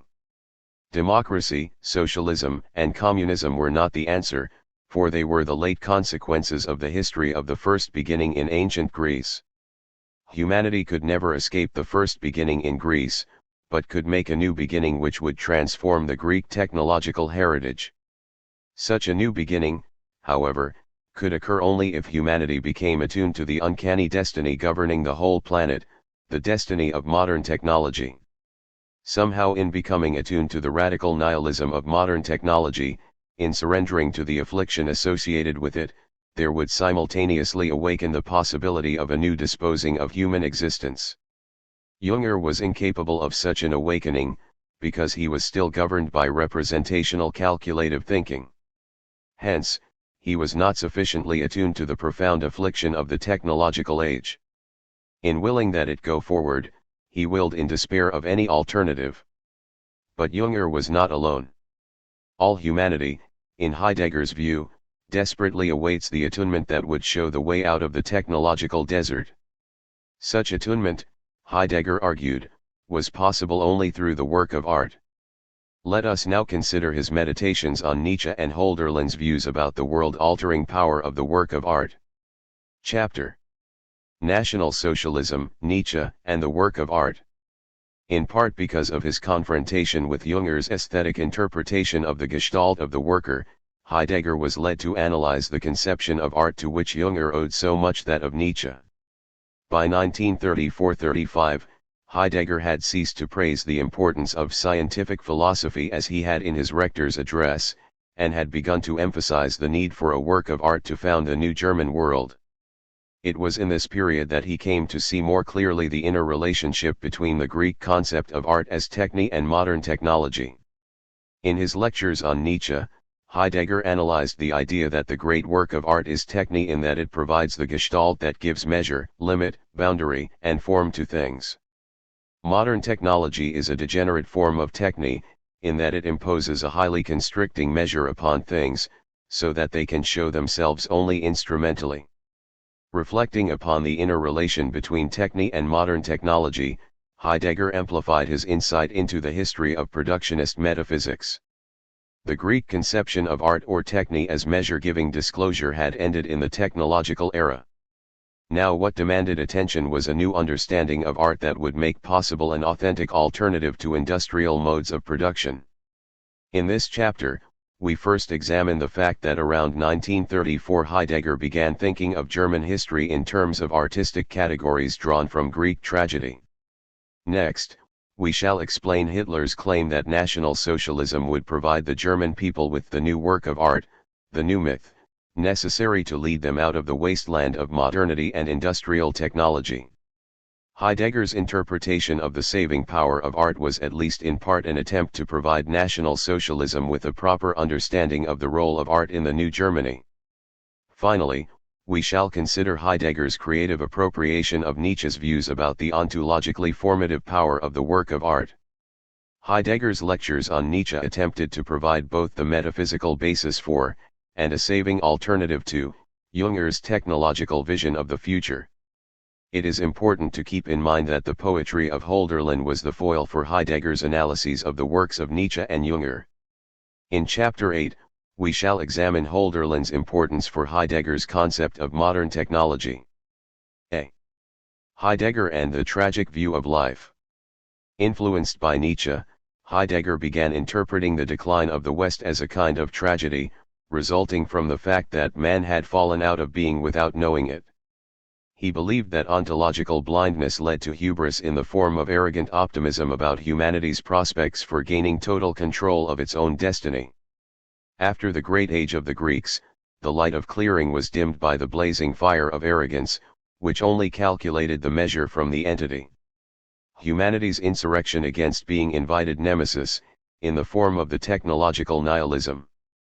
While capable of making everything present and disposable as standing reserve, technological humanity had become completely blind to the presencing that enables entities to be disclosed as entities.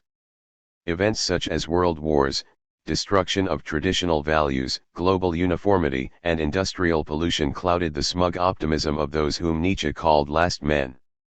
While depicting the course of Western history in tragic terms, Heidegger portrayed himself as a tragic hero within that larger tragic drama. Like the king Oedipus, the philosopher Heidegger wanted to stand in the light of truth so much that he was willing to risk everything in the process. The philosopher's task, as he conceived it, was to restore to things, the entity, their weight. This task involved challenging the people to confront the truth about their desperate situation. Like Sophocles' Oedipus, Heidegger wanted to discover the source of the spiritual decline plaguing his country. Symptoms of that decline included the darkening of the world, the flight of the gods, the destruction of the earth, the transformation of men into a mass, the hatred and suspicion of everything free and creative. Oedipus, disregarding the warnings of the seer, sought the source of his kingdom's troubles by returning to his own obscure origins. So, too, Heidegger sought to resolve the spiritual decline of the West by encountering being in an originary way, analogous to what he believed the ancient Greeks had achieved when they initiated Western history. Initiating a new beginning would require attacking those historical figures blocking the way to a new experience of the incipient event of being. It is the privilege in the history of everything essential but also the responsibility of all descendants that they must become the murderers of the ancestors and themselves stand under the fate of a necessary murder. In 1935, he added, with the passion of a man who stands in the manifestness of glory and is a Greek, Oedipus unveils that which is concealed. Step by step, he must move into unconcealment, which in the end he can bear only by putting out his own eyes, i.e., by removing himself from all light, by letting the cloak of night fall round him, and, blind, crying out to the people to open all doors that a man may be made manifest to them as that which he is. But we cannot regard Oedipus only as the man who meets his downfall, we must conceive of him as the gestalt of Greek Dasein, in which ventures forth its basic passion in the broadest and wildest way, the passion for unveiling being, i.e., the struggle for being itself. Hölderlin wrote keen-sightedly, perhaps King Oedipus has an eye too many. This eye too many is the basic condition for all great questioning and knowledge and also their unique metaphysical ground. In the mid-1930s, Heidegger believed that he himself, standing at the historical crossroads as Germany's self-proclaimed spiritual leader, was blessed and cursed with Oedipus's eye too many. Peter L. Rudnisky has pointed out that Heidegger's account of the philosopher's clarity of vision at the crossroads precisely registers the evolution of Oedipus from Oedipus the king to Oedipus et Colonus. Heidegger interpreted this evolution as follows: the philosopher must seek to be touched anew by being, so that entities can disclose themselves other than as undifferentiated standing reserve. The philosopher may shatter in this process, but his sacrifice may usher in a new age. The older Oedipus, blind to entities but capable of seeing being, represents the broken but ontologically healed philosopher. In 19, however, an older Heidegger offered a different interpretation of the Oedipus sequence. When a man goes blind, there always remains the question whether his blindness derives from some defect and loss or lies in an abundance and excess. In the same poem that meditates on the measure and measuring, Hölderlin says, King Oedipus has perhaps one eye too many. Thus it might be that our unpoetic dwelling, its incapacity to take the measure, derives from a singular excess of frantic measuring and calculating. Now, the young Oedipus represented those previous metaphysicians whose ontological night vision was blinded by the shining allure of entities available for domination. The arrogant young Oedipus had taken the only road he could see, the road which made his kingdom a wasteland. The older Oedipus, by way of contrast, may be compared with the later Heidegger.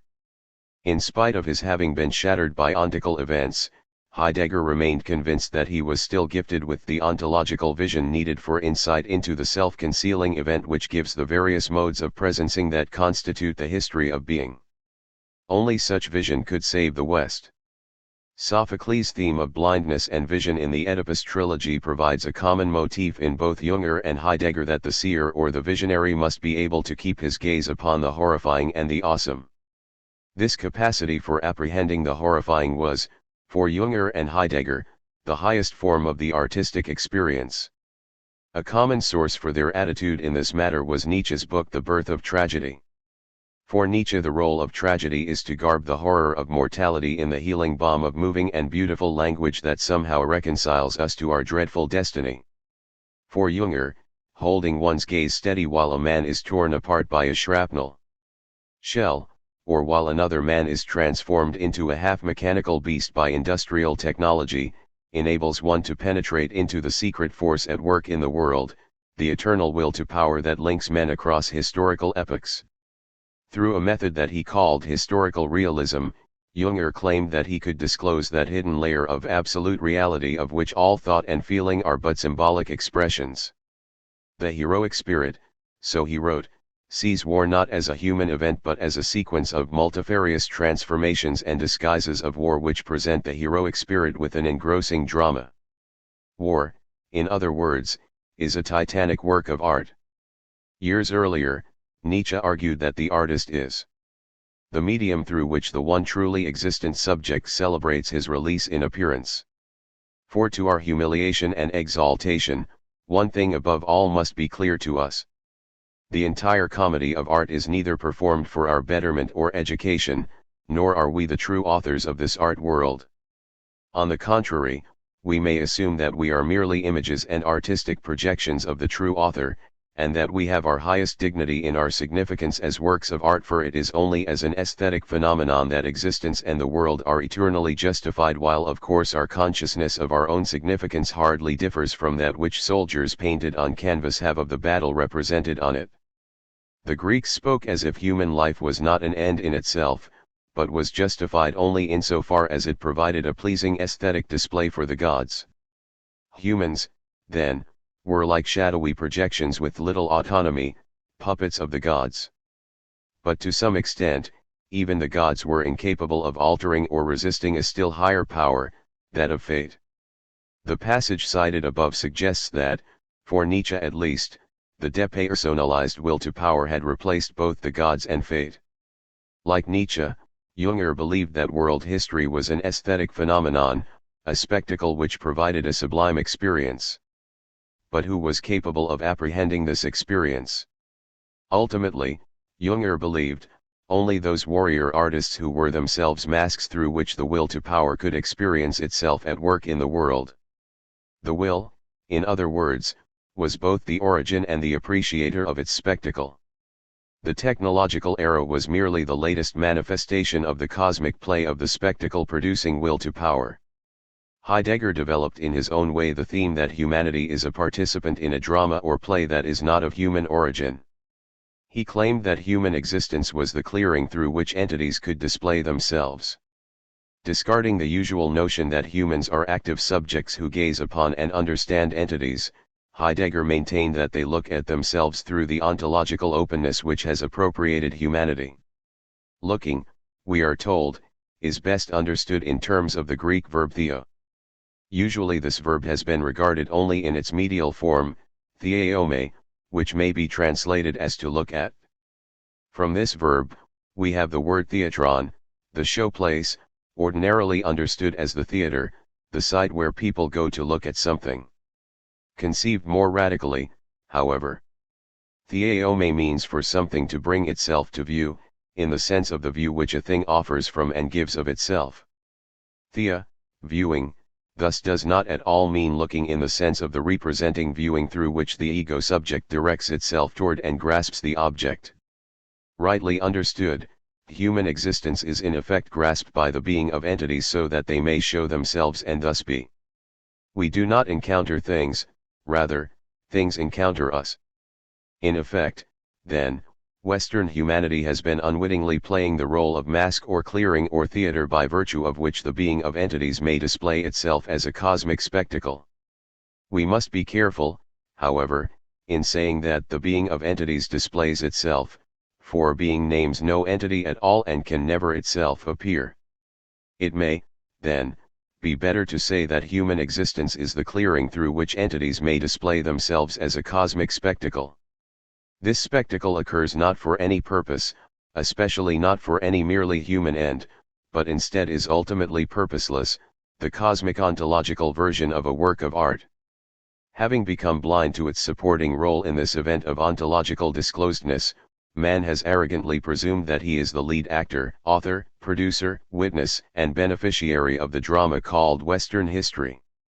Gripped by hubris, man races toward the ever-receding goal of controlling all things, by rewriting the script of history, by recreating the world in his own image.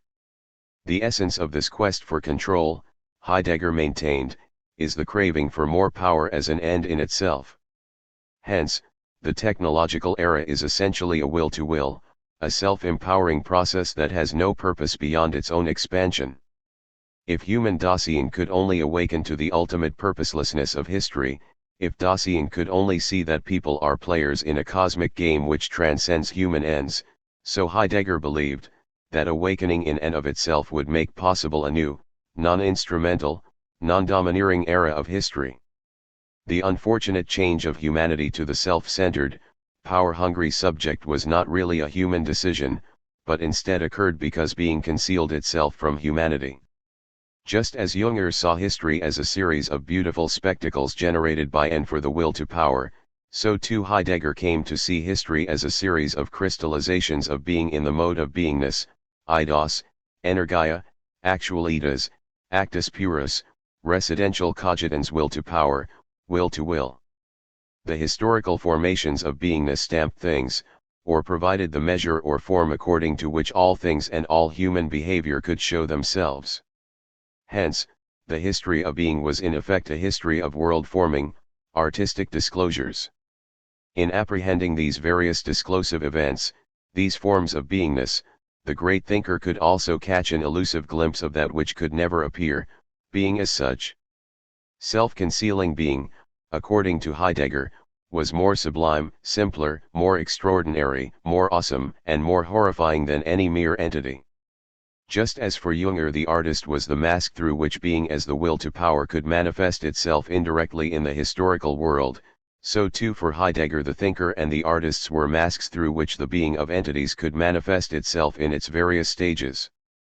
b. National Socialism as National Aestheticism. While in his rector's address in 1933, Heidegger spoke of the German Revolution in terms of authentic science, within 2 years he had made art the basis of the revolution. One reason for this shift may have been that Hitler celebrated not science but art as the source for saving Western culture. Adolf Hitler, himself a frustrated artist, conceived of his mission as saving the West from spiritual degeneration. In 1938 he remarked that the world will come to Germany and convince itself that Germany has become the guardian of European culture and civilization. Many National Socialist ideologues conceived of their political project in artistic terms, they would give a new gestalt to Germany. In 1933, for example, Joseph Goebbels wrote the following to Wilhelm Furtwängler. Politics, it too, is an art, perhaps the most elevated art and the greatest that exists, and who give form to modern German politics we feel ourselves like artists to whom have been conferred the high responsibility of forming, beginning with the brute masses, the solid and complete image of the people. The mission of the artist is not only to unify, but goes much further. He is obliged to create, to give form, to eliminate what is sick, to open the way to what is healthy. In his 1935 Nuremberg address Art and Politics, Hitler specifically called for the revival and resurrection of German art. Such a revival meant reproducing the eternal works of the ancient Greeks in a way compatible with contemporary German social needs. There was to be no place in Germany for the corrupt practices or the Dadaists and Cubists, whose works were held up to public ridicule in the infamous exhibit of degenerate art held in Munich in 1938. Hitler maintained that art belongs to the whole complex of the racial values and gifts of a people. Where, he asked, would the Egyptians be without the pyramids and temples, without the adornments of their human life? What would the Greeks be without Athens and the Acropolis? What Rome without its buildings? What the lives of our German emperors without their cathedrals and their palaces? What our Middle Ages without their churches or cathedrals? In spite of the economic depression, Hitler insisted that Germany must use its resources to build great monuments that would express the renewed German Geist. We shall discover and encourage the artists who are able to impress upon the state of the German people the cultural stamp of the German race which will be valid for all time. It was no accident that Heidegger read the first version of his essay The Origin of the Work of Art in 1935, not long after Hitler's Nuremberg speech about art and architecture. As a primary example of a great work of art, Heidegger used a Greek temple. The art of the temple opened up the world of the polis, in which entities could first manifest themselves in their own specific shapes and forms, and in which Greek humanity could make the decisions that would determine its destiny. Insofar as he agreed that art and polis had a distinct relationship, Heidegger agreed with Hitler. But he also disagreed with Hitler's view of this relationship. For genuine art to work, in Heidegger's view, it would have to reveal the fragility of human existence, its finitude and mortality. Hitler, by comparison, with his talk of the Thousand-Year Reich and with his view that great art was the manifestation of the eternal, called for totalitarian temples, the scale of which was designed to give the impression not of history but of eternity. This vision of Germany indicated to Heidegger that Hitler was still under the sway of foundational metaphysics. For Heidegger, if the new Germany was to constitute itself in a way which was somehow comparable in force and novelty to the Greek polis, it would have to forswear any illusions about basing itself on eternal foundations. Yet historical evidence suggests that Hitler was aware that even his Reich would end, though this fact still did not detract from his foundationalist fantasies. He ordered his chief architect, Albert Speer, to construct gigantic buildings which would be impressive even as ruins, like the Colosseum in Rome or the Great Pyramid in Egypt. One building in Berlin was to include a dome almost 1,000 feet high. In addition to this role as future testimony to the greatness of the Third Reich, Speer's extraordinary monuments had two other goals: they would serve as public works projects necessary to stimulate the economy, and they would encourage the people to submit to the Third Reich in the face of such larger-than-life embodiments of its will. It is important to see that National Socialist art was an instrument of domination which worked hand in hand with the more overt forms of terror and violence used to subdue resistance. Albert Speer also served as the director of the Bureau of Beauty of Labor, which sought to transform the workplace into an aesthetically pleasing, clean environment, for the purpose of restoring to the depressed working man the feeling for the worth and importance of his labor. At first, this movement to aestheticize work and to restore dignity to it was consistent with the pre-19 Nazi ideology, which emphasized the need to restore the vitality of the working class by rejuvenating ancient folkways and customs. The Nazis commissioned artists, writers, musicians, theater directors, and folklore scholars to celebrate the values of the Volk in factories, public exhibitions, displays, and meetings of all types. These public displays were extraordinary. As one critic has noted, the greatest aesthetic accomplishments of German fascism were the stagings of the party conventions in Nuremberg. Architect Speer also designed and constructed these truly massive human buildings. On the Great Parade grounds, surrounded by skyward trained searchlights forming a cathedral of ice, 1,000,000 people would be assembled both to witness and to serve as the constituent elements of totalitarian art at its finest. Hitler understood the political power of great spectacles, and the use to which they could be put on film. Indeed, it has been argued that the rallies were designed with films, such as Riefenstahl's The Triumph of the Will, in mind. Hitler's political artistic ambitions went far beyond public buildings and spectacles to encompass the entire German landscape. Hans-Jürgen Syberberg has argued that Hitler viewed the Third Reich as a total work of art analogous on a national scale to the total works of art attempted by Wagner at Bayreuth. Hitler conceived of the Autobahnen he built throughout Germany, for example, as akin to the paths through gardens of French chateaux of the medieval era, or through the municipal parks of the bourgeois era. Syberberg, himself a noted German filmmaker, acknowledges that we ordinarily think of Hitler's interest in film pejoratively, but have failed to consider the astonishing possibility that World War II was directed like a big-budget war film to be viewed from Hitler's bunker. The gruesome image of Germany in flames in 19 may be regarded as the final scene in a historical spectacle generated by a suicidal impulse. The drive to create an amoral state defined by art and violence could only end in self-destruction. Most people could not foresee the dreadful conclusion of Germany's revolutionary drama. Hence, National Socialism at first gained the support of many leading writers and artists, including the famous poet Gottfried Benn. In an address given in November 1933, Behn defended his former expressionist style against the Nazi view that expressionism was degenerate art. Here, he made clear the importance of art, including expressionism, for the Third Reich. The leadership of the New Germany is extraordinarily interested in questions about art. As a matter of fact, their outstanding intellectuals make art almost daily a matter of extreme urgency for the state and the public in general.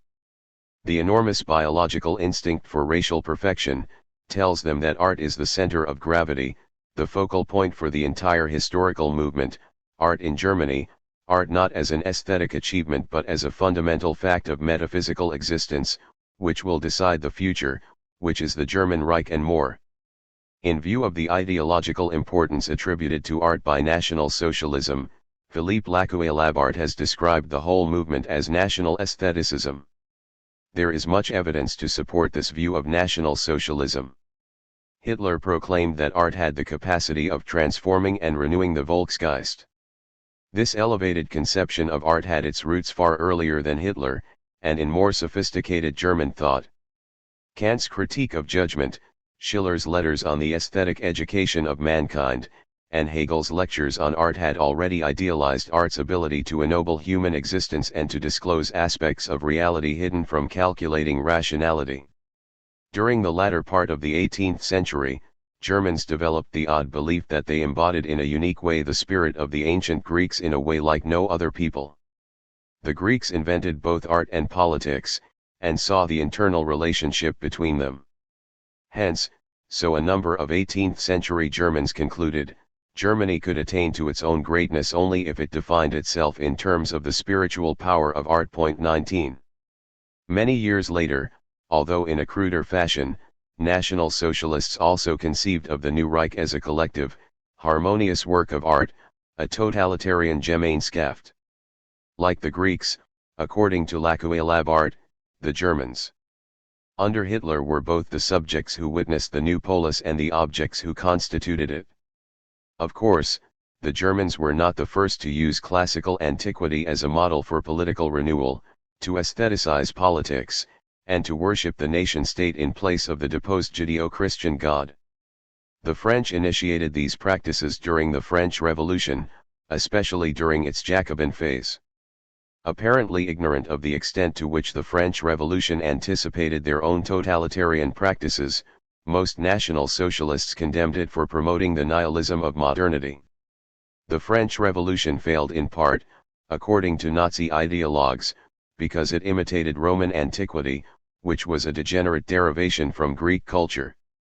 If one wanted an authentic model for the radical renewal of the West, so argued Hitler and his colleagues, then one ought to choose the Greeks.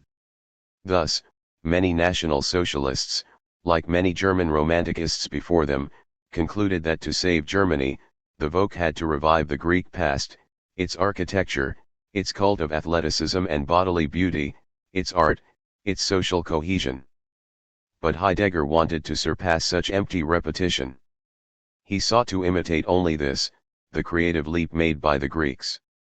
In Heidegger's view, this leap was discontinuous with preceding human history. The Greek polis and ethos were not the products of human intentions or plans, but instead erupted as a primal response to the initial event in the history of being itself. What Burckhardt said of Venice, Heidegger applied to Athens. Venice recognized itself as a strange and mysterious creation in which something other than human ingenuity had been at work from long ago. Heidegger was not alone in believing that the same creativity which gave birth to Athens was not at work sculpting the new Germany. Long in search of their own national identity, many Nazis concluded that Germany had to invent itself by formulating a myth which would transform and unify the German Volk in a way analogous to, but not identical in content with, how Homer bound together the Greeks. This extraordinary attempt by Germany to create itself through self-generated mythification, combined with its rejection of the traditional Enlightenment political ideals, clearly involved a self-destructive logic. Rejecting any existing standard against which to judge and to evaluate their behavior, apart from its likeness to the uniquely creative power of the Greeks, the Germans ended up creating something horribly new, a totalitarian state which overreached all acceptable standards by building gas chambers for mass extermination. Heidegger certainly did not favor such extermination, but by proclaiming that Germany was infused with the creative power to initiate a radically new beginning for the West, he contributed to Germany's delusional and destructive self-mythification. Moreover, by holding up the ideal of tragedy and self-sacrifice as the highest possibility for an authentic people, he contributed to National Socialism's horrifying and suicidal climax. In his own way, he shared in the Nazi fascination with the relationship between art and violence. As Fritz Stem has pointed out, the Nazi emphasis on sacrifice and victims led to a scheme in which value is commensurate with the catastrophic nature of a man's existential project. National Socialism utilized art in the service of its political ambitions. Rather than allowing great art to serve in its utopian capacity of pointing beyond the limitations of existing society, Walter Benjamin argued that fascists believed the unruly proletarian masses could gain satisfaction by being provided with new ways of expressing themselves, example in enormous parades and spectacles, with planes and zeppelins flying over them and 300-foot swastikas standing before them. Such larger-than-life spectacles, like great public buildings, gave the masses a sense of belonging to something far larger and more important than themselves. In fascism, then, politics used modern technology to transform politics into an artistic event, one which would mystify and conceal the fact that property relations went unchanged despite revolutionary events. Benjamin concluded, "Fiat ars spiriat mundus," says fascism, and as Modernity admits, expects war to supply the artistic gratification of a sense perception that has been changed by technology. This is evidently the consummation of l'art pour l'art. Mankind, which in Homer's time was an object of contemplation for the Olympian gods, now is one for itself. Its self-alienation has reached such a degree that it can experience its own destruction as an aesthetic pleasure of the first order. This is the situation of politics which fascism is rendering aesthetic. Communism responds by politicizing art. Whereas Kant and Schiller had conceived of art as disinterested or playful, in contrast with the utilitarian concerns of everyday life, the National Socialists subordinated art to political interests. Sharing Benjamin's insight, Rainer Stolman has remarked that German fascism knew how to transfer all energies, wishes, yearnings, psychic drives and fantasies into an aesthetic, socialistic illusion which worked to cover up the real causes of economic and psychic misery. Indeed, it could even push for their continuation. Most attracted to the aesthetic illusions of National Socialism were precisely those most threatened by industrialization, artisans, small shopkeepers, the petty bourgeoisie of all varieties. Resentful of and anxious about capitalist industrialism, these people willingly embraced the extravagant myths and irrational schemes offered by National Socialism. Only in 19 did the extent of the Nazi commitment to industrialization become clear. In that year, the first four-year plan was instituted, which emphasized full employment for the sake of maximizing Germany's industrial and military power. Some National Socialists, including Goebbels, were influenced early on by the achievements of industrial technology, and by the futurist modernity. In 1934, a major exhibit on Italian futurist air pictures was held in Germany. While many Nazi ideologues criticized futurism because it conflicted with the pre-19 emphasis on pre-industrial folkways and values, it soon found a place in what was to become the steely romanticism of post-19 Nazi Germany. Futurism, as we noted earlier, praised war as an aesthetic movement, which brought forth new forms of architecture, shiny tanks, the geometrical flights of soaring airplanes, and the smoke spirals from burning villages. Hitler increasingly embodied this fascination with the shiny machinery of modern technology as he sped around Germany in his Mercedes convertible, or flew from place to place in his airplane descending like a god from the skies.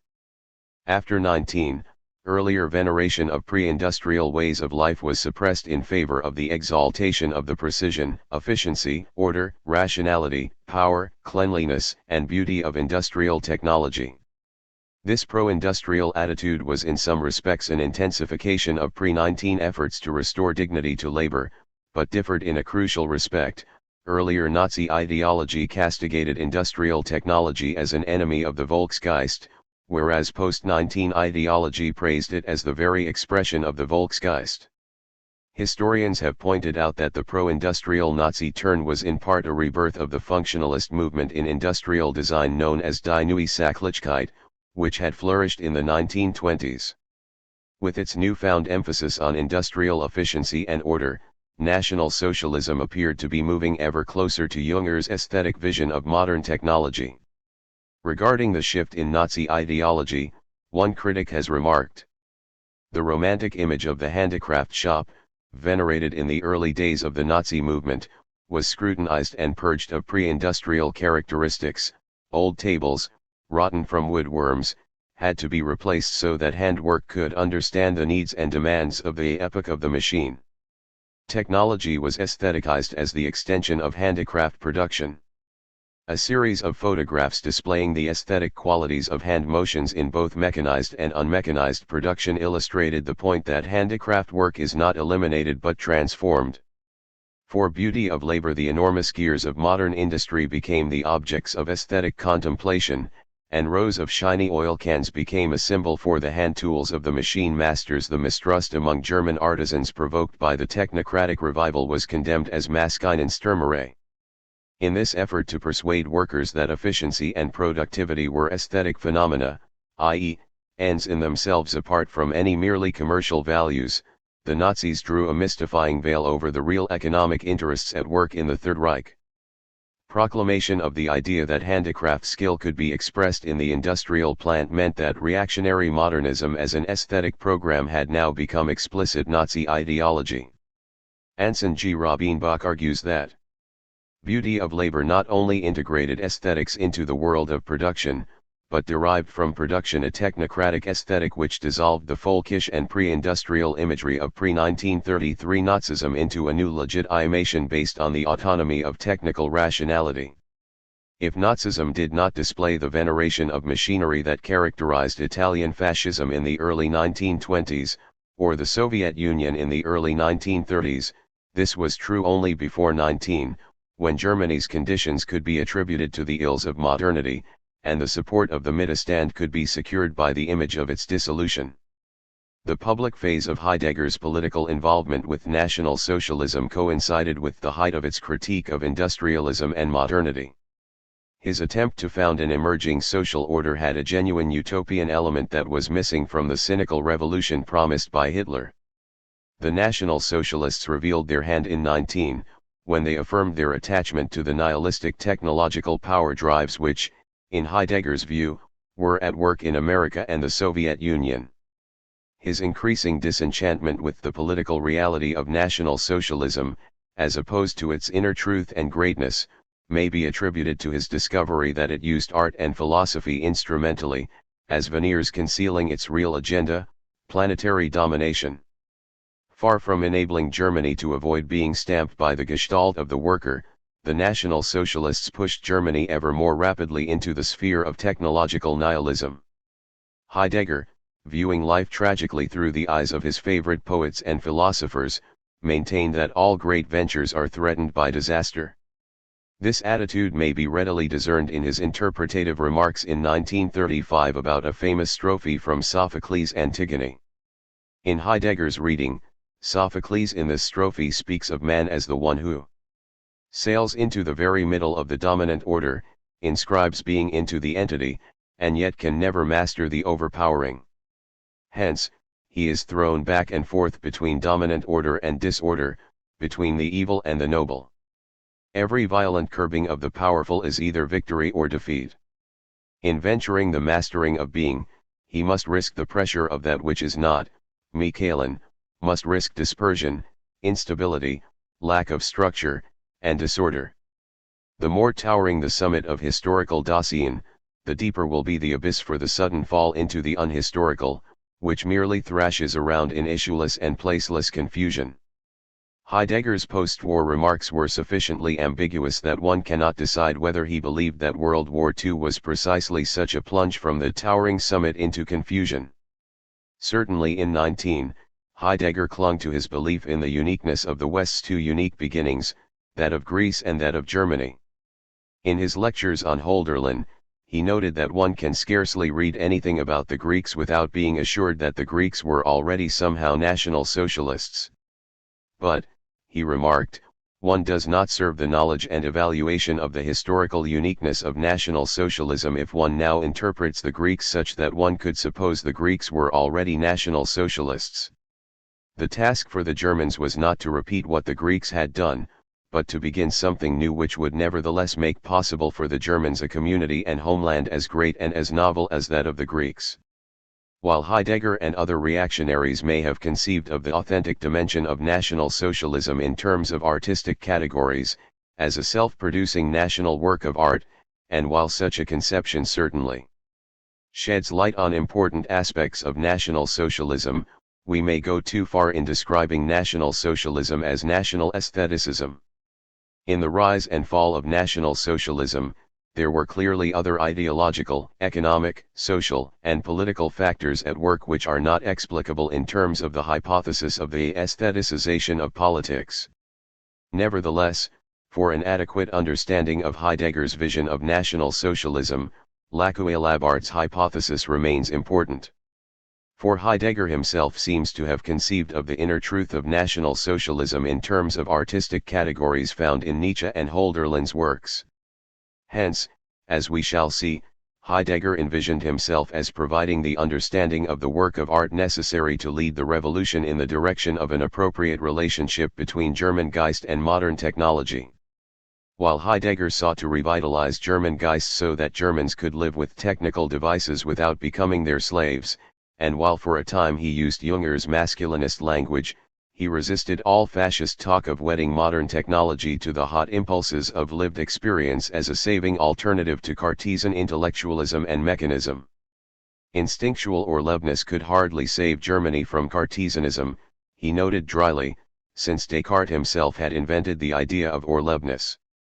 The idea of Orlevness was a metaphysical precursor to naturalism embodied in the doctrine of the blonde beast, which represented everything Heidegger regarded as wrong-headed about the usual Nazi interpretation of Nietzsche. Heidegger proclaimed that neither intellect nor instinct would save modern man, who has been so hexed by machinations.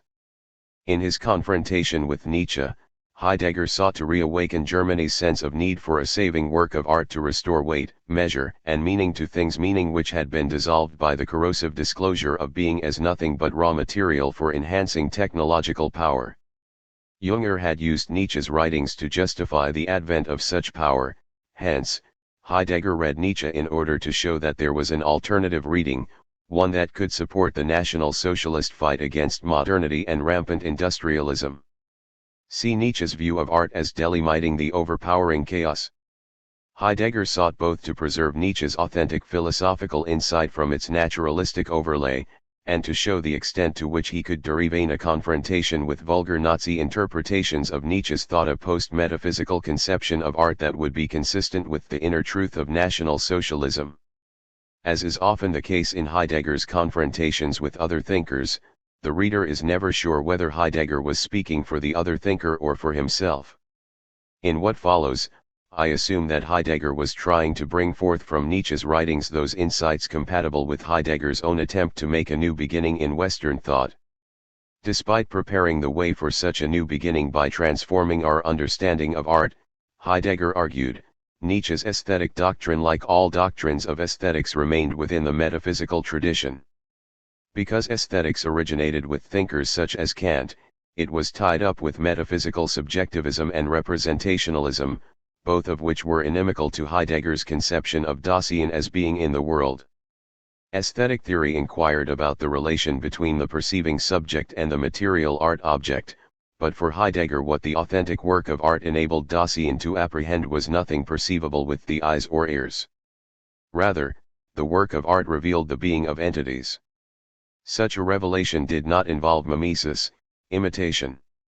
Art, in Heidegger's view, did not represent anything, for representation was a subjective activity initiated by Plato when he spoke about the need for correct envisioning of the eternal forms.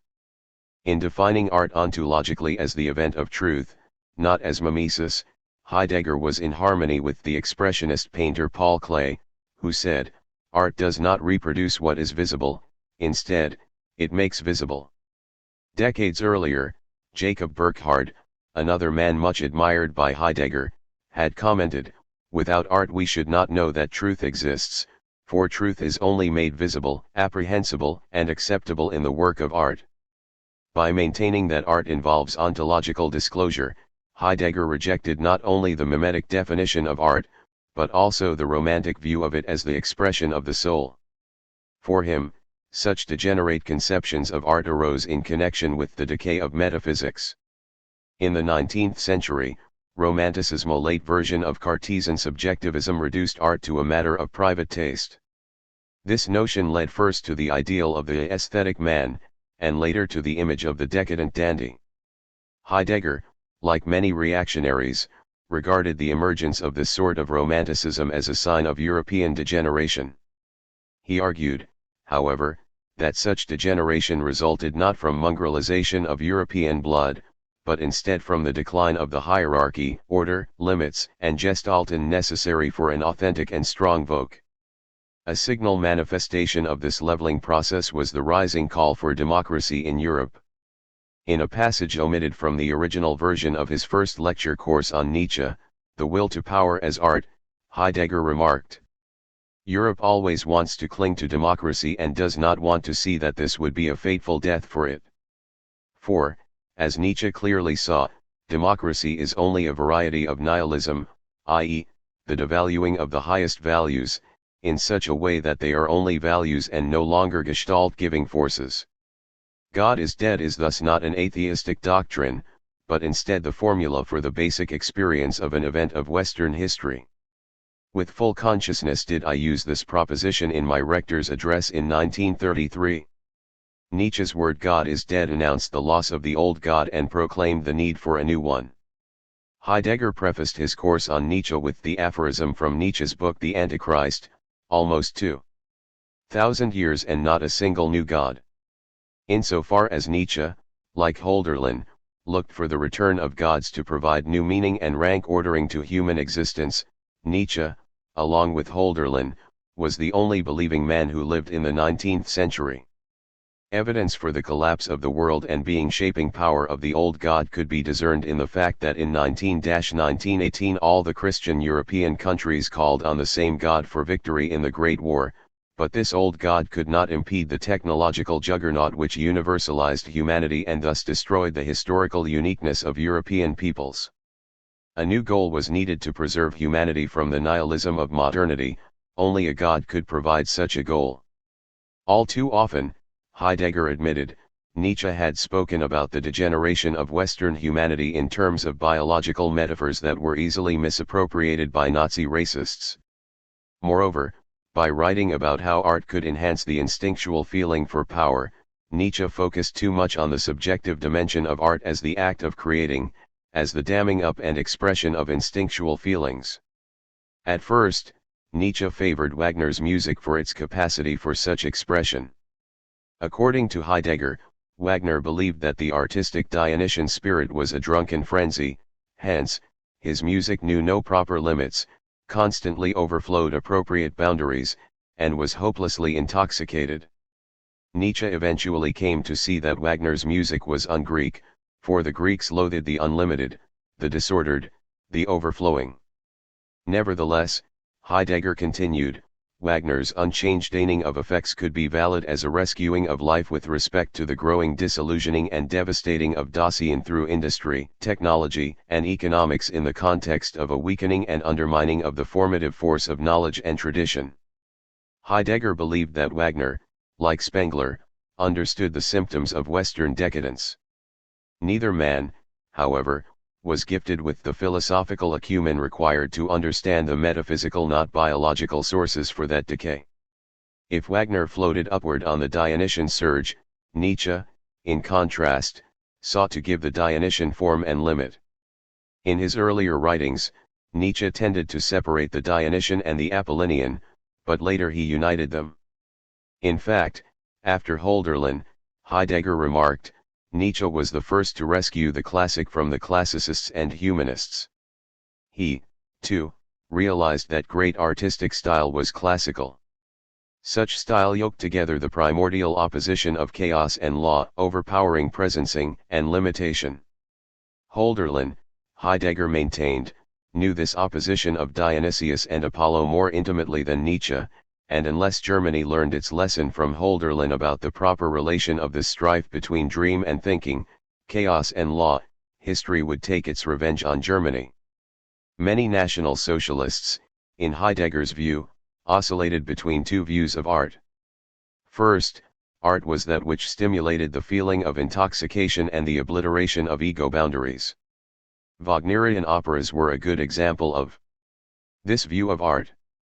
Second, art was regarded as that which imposed eternal forms either upon the materials present in public works of art or upon the souls and bodies of the masses in public spectacles. Heidegger believed that the first alternative was the romantic version of the Dionysian as expression of soul, while the second alternative was a degenerate version of the Apollinian view that art was a representation or imitation of the eternal forms of truth. In contrast to such views, Heidegger described the genuine character of art as the yoking together of chaos and law. Where the free disposing over this yoke is the self-forming law of the happening, there it is great style. Where there is great style, their art is authentically actual in the purity of its essential fullness. And only according to what art is in its essential actual essence should it be appraised, should it be allowed to conceive itself, as a gestalt of the entity, i.e., of the will to power. Heidegger here defined gestalt in terms of its Greek meaning as eidos, the appearance that defined an entity as what is was. Eidos was form, morph, limit, which constrains and places an entity into that which it is, so that it stands in itself, gestalt. The great artist, in Heidegger's view, did not impose his subjective will upon entities, but instead was claimed by being as the site through which works of art could be produced in order to let entities show themselves anew. The artist, in other words, sought to curb and limit the presencing of entities in such a way that the entities could manifest themselves in their own determinate ways. Heidegger rejected the romantic notion of the artist as a genius, but he spoke as if being itself were now the genius, although without the sense of agency attributed to the human genius. While the human genius produces works, being lets things be. Yet, while Heidegger spurned the romantic notion of the artist as overcome by feelings, he did say that the great artist, such as Hölderlin or Nietzsche, often went mad because he was overwhelmed by the ontological power at work through him. The essence of historical man means, to be posited as the breach into which the preponderant power of being bursts in its appearing, in order that this breach itself should shatter against being. Seeking to define art in non-subjectivistic, non-representational terms, Heidegger conceived of the artist as a kind of instrument in a disclosive event that transcended human aims and interests. To grasp the proper relation among being, humanity, and art, Heidegger argued that he and his countrymen needed to move beyond the aesthetic conception of art which still impeded Nietzsche's thinking. To think of art anew, however, required a still more primordial transformation of our whole Dasein. Such a transformation would go far beyond what had been achieved by the political activities of National Socialism. Only after that transformation would the Germans learn that the creativity of art is not mimetic or representational, not the subjective achievement of an artistic genius. Instead, the creativity of art must be understood in ontological terms as that which lets entities be, in the sense of letting them be manifest. Art itself is one, indeed the essential, way in which the entity gets made into an entity. And because this creating, limit-bearing, and gestalt grounding befalls art, the determination of the essence of art can be achieved only when it comes to the question as to what is the creative in art. As we shall see later, in our consideration of the history of productionist metaphysics, Heidegger attempted to rethink the idea that technology was an instrument for human ends. To accomplish this, so he believed, he had to call into question the whole metaphysical tradition which conceived that to be meant to be produced. This tradition started with the Greeks, received impetus in the medieval notion of the supreme being as the eternal creator or producer, and culminated in the technological era, which claimed that to be meant to be produced by and for the human subject. In 19, at the conclusion of his famous essay on technology, Heidegger remarked, "Because the essence of technology is nothing technological, essential reflection upon technology and essential confrontation with it must happen in a realm that is, on the one hand, akin to the essence of technology and, on the other hand, essentially different from it. Such a realm is art. But certainly only if reflection on art, for its part, does not shut its eyes to the constellation of truth after which we are asking." In 19, Heidegger wondered whether Hegel was right in saying that art is something past, without power for the modern spirit. Is art still an essential and necessary way in which that truth happens which is so decisive for our historical existence, or is art no longer of this character? Heidegger believed that technology and art were related in that both were truth events, both were ways of letting entities be. Ordinarily, the Greek word techne is translated as a skilled making of the sort which anticipated the amazing production process of industrial technology. Heidegger argued, however, that techne had a twofold meaning. On the one hand, techne could be interpreted as involving melit, the authentic carefulness required to preserve something and to let it be.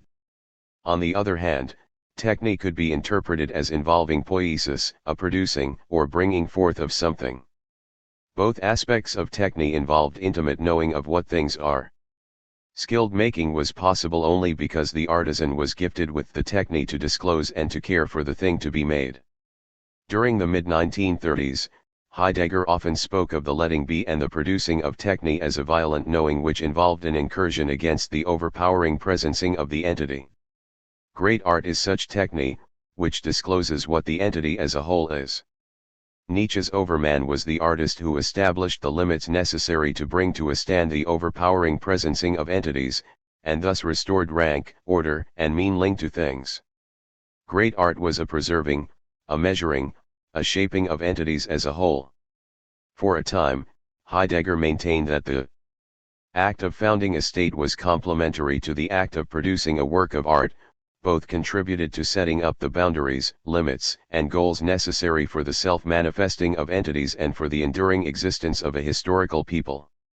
Although supposedly speaking of Nietzsche, Heidegger must have had his own political decision in mind when he spoke about the importance of establishing primordial goals for humanity.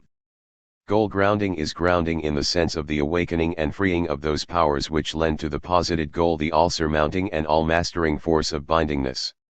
Thus, only in the sphere opened up and erected through the goal can the historical Dasein become primordially developed. Finally, and this means incipiently, to this belongs the growing of the forces which support and inflame and take the risk of preparing the new sphere, of advancing into it, and of structuring what is enfolded within it. But this shaping must not be conceived as the stamping of a subjective form upon a chaotic matter, although certainly this was how Nietzsche himself seemed to speak at times. Heidegger, too, sometimes spoke as if the artist gave shape or outline to previously indeterminate things. For the most part, however, he maintained that the delineation of the gestalt of things by the work of art was achieved primarily by the things themselves, not by the artist. Rather, the artist existed as the clearing in which the self-limiting, self-defining disclosure of entities could take place. Hence, the power of gestalt giving was no merely human faculty. The violent activity of the poet, thinker, builder, and statesman is a binding and articulating of the powers by virtue of which the entity discloses itself as such, as man moves into it. Man was compelled to take upon himself the power already at work in him, to disclose entities by forming a world in which they could stand forth. Heidegger viewed the Overman as the one claimed by overpowering being to limit its own overpowering character, so that being could come to a stand, could appear, within a form, a limit, a shape. But all too often Nietzsche spoke of the Overman as impressing a form upon a chaotic matter, instead of acting as the midwife for the birth of the world-ordering gestalt in which entities could display themselves according to their own appropriate shapes. Hence, For his idea that the presencing or being of entities appropriated humanity as the entity for their self-manifestation, Heidegger drew more upon Hölderlin than upon Nietzsche. For Hölderlin, art and nature were harmoniously linked. He spoke of artistic man as the flower of nature, who brought nature into articulated manifestness. For Hölderlin, the formative and artistic need is a veritable service that men render to nature. In Hölderlin, Heidegger heard the song of the earth, the disclosure through the poetic song of the relatively autonomous and spontaneous forms of entities. Nietzsche had stressed that art involved the act of limiting and bounding the overwhelming chaos. Great art was the creative tension of the Apollinian and the Dionysian. The fact that Nietzsche often spoke as if the artist himself produced the boundary-setting forms, and as if these forms virtually aided the entities encountered by humankind, was no accident. For Nietzsche stood at the end of the history of productionist metaphysics, hence, he spoke of creating in subjectivistic and anthropocentric terms, as if humanity had taken over the role of the deceased creator god. In his confrontation with Nietzsche, Heidegger argued that the work of art is not a human invention but instead an ontological event which occurs for the sake of the disclosure of entities. The disclosure of entities, Heidegger argued, must not be interpreted as occurring for some instrumental purpose, example for the sake of enhancing human power, but instead must be regarded as ultimately purposeless. Things appear because they appear. Heidegger rejected, then, not only the biblical creation story but also the idea that humans were given dominion over the earth. Instead, he believed, humanity should view itself as serving the presencing of entities, not as dominating them. Hölderlin, so we are told, understood more profoundly than did Nietzsche the ontologically disclosive nature of art. Hence, Hölderlin's poetry might open the way beyond the era of technological nihilism by defining techne not as non-stop industrial production but instead as appropriate disclosure of the being of entities. Chapter: Hölderlin and the saving power of art. Toward the end of his life, Heidegger maintained that his thought was essentially related to Hölderlin's poetry. This relationship is strikingly visible in Heidegger's 1934-35 lectures, Hölderlin's Hymn and Germanen und der Rhein. These lectures are crucial for understanding Heidegger's vision of National Socialism as originating a new world of work. Before resigning as rector, he had intended to offer a course on politics and the state. His decision to replace this course with the lectures on Hölderlin signaled at least two things. First, it marked his conviction that subsequent political decisions in Germany would go awry unless inspired by Hölderlin and given the necessary spiritual direction by Heidegger himself. Second, it indicated that he now regarded the work of art, not the method of philosophical Wissenschaft, as the prerequisite for an authentic German world. Beginning in the mid-1930s, then, Heidegger concluded that the work of art could help to make possible the non-representational, non-calculative, meditative thinking which would usher in the post-metaphysical age. A. The poet's role in transforming German Geist. Heidegger believed that the generation of people who were university students between 19 and 19 did not fully understand Nietzsche's exhortation to see science through the optic of the artist, and to see art through the optic of life. At the time, this exhortation was interpreted to mean that science should not be a dry, abstract enterprise, but that it should become both more artistic and more useful for life. To Heidegger, this view of Nietzsche's exhortation, while helpful in some ways, involved an understandable misinterpretation on the part of young people hungry for cultural renewal. Unfortunately, Heidegger recalled, no one was there who could have given us the right interpretation because for this is necessary the re-asking of the basic question of Western philosophy, the question about being. Beginning in 1934-35, however, Heidegger began to proclaim that the right interpretation could emerge from his articulation of Hölderlin's poetic vision. We encounter the same complexity and violence in Heidegger's commentaries on Hölderlin as we do in Heidegger's commentaries on Nietzsche. One is never sure whether Heidegger or Hölderlin is speaking, although Heidegger would have asserted that the matter itself was speaking. In Heidegger's view, this matter concerned Germany's present. struggle to initiate a new beginning in the face of modern technology. Hence, he could systematically ignore the fact that Hölderlin's poetry was often inspired by and in dialogue with the French Revolution. Thus, while Heidegger's reading of Hölderlin displays a formidable textual knowledge and insight into a difficult poet, that reading is also at times selective and idiosyncratic, refracted through the optic of Heidegger's specific philosophical and political concerns. For Heidegger, poetry was a saying which gathered entities and let them manifest themselves. And Hölderlin, at least for Heidegger, was the poet of poets. The Dasein of evoke sprang from poetry, as its poetry, its saying, declined, the vogue fell into technological nihilism. National Socialist ideologues wrongly described poetry as the expression of experiences, in Heidegger's view, for such talk was consistent with the view of humanity as a clever animal capable of expressing its experiences. Even dogs express themselves, Heidegger sardonically remarked. In a slap at ideologues who believed that their vision of National Socialism would save Germany from English liberalism, Heidegger instead asserted that the idea of expressing experiences was an aspect of the determinate mode of being of liberal man. The ideologues of poetic expression mistakenly believed that the revolution had occurred in 1933, blind to the fact that we do not know our authentically historical time.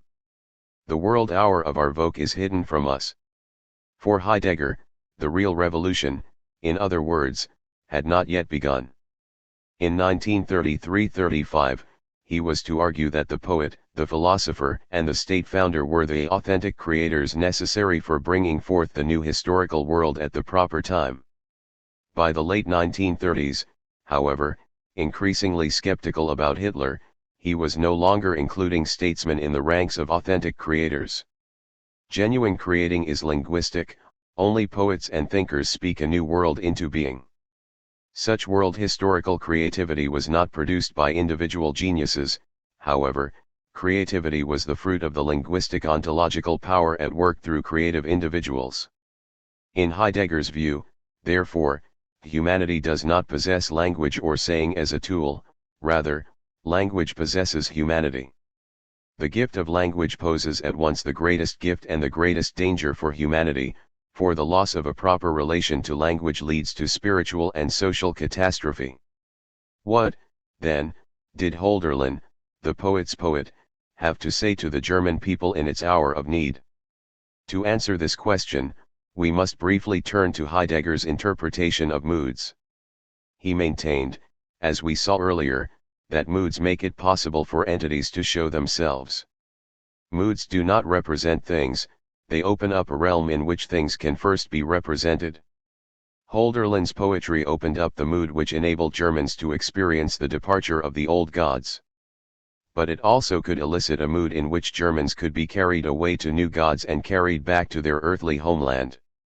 Responding to what the mood of the poet discloses, the thinker in turn names what the poet has allowed to be revealed. Primal moods, including those elicited by the poet, disclose not only the presencing of entities but also the finitude of thought, its inability to capture either that presencing or the totality of entities thus present. Such moods disclose human finitude by showing that no reason can be given for why things are. Long before it occurs to us to ask about the origins of things, we have been thrown into a world in which we are affected and influenced by the overwhelming presence of entities.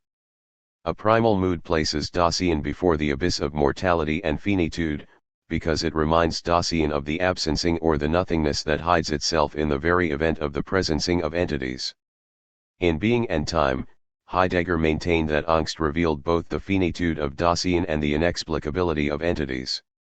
For early Heidegger, and in some cases for later Heidegger as well, Angst seems to have been an essential or trans-historical mood. Beginning around 19, however, he began speaking of primal moods as historical in character. Later, he was to name at least 4 moods which governed how different peoples could encounter entities. Astonishment or awe was the basic mood of the Greeks. Certainty was the basic mood of the Cartesian age. The 2 basic moods which characterized technological humanity were horror and boredom.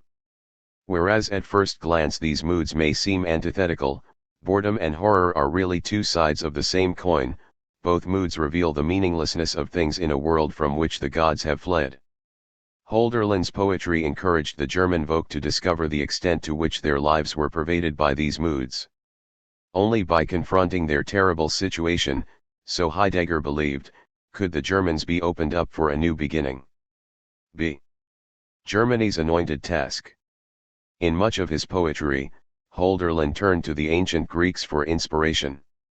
Heidegger looked to the Greeks for insight into the possibility of preparing for the advent of new gods.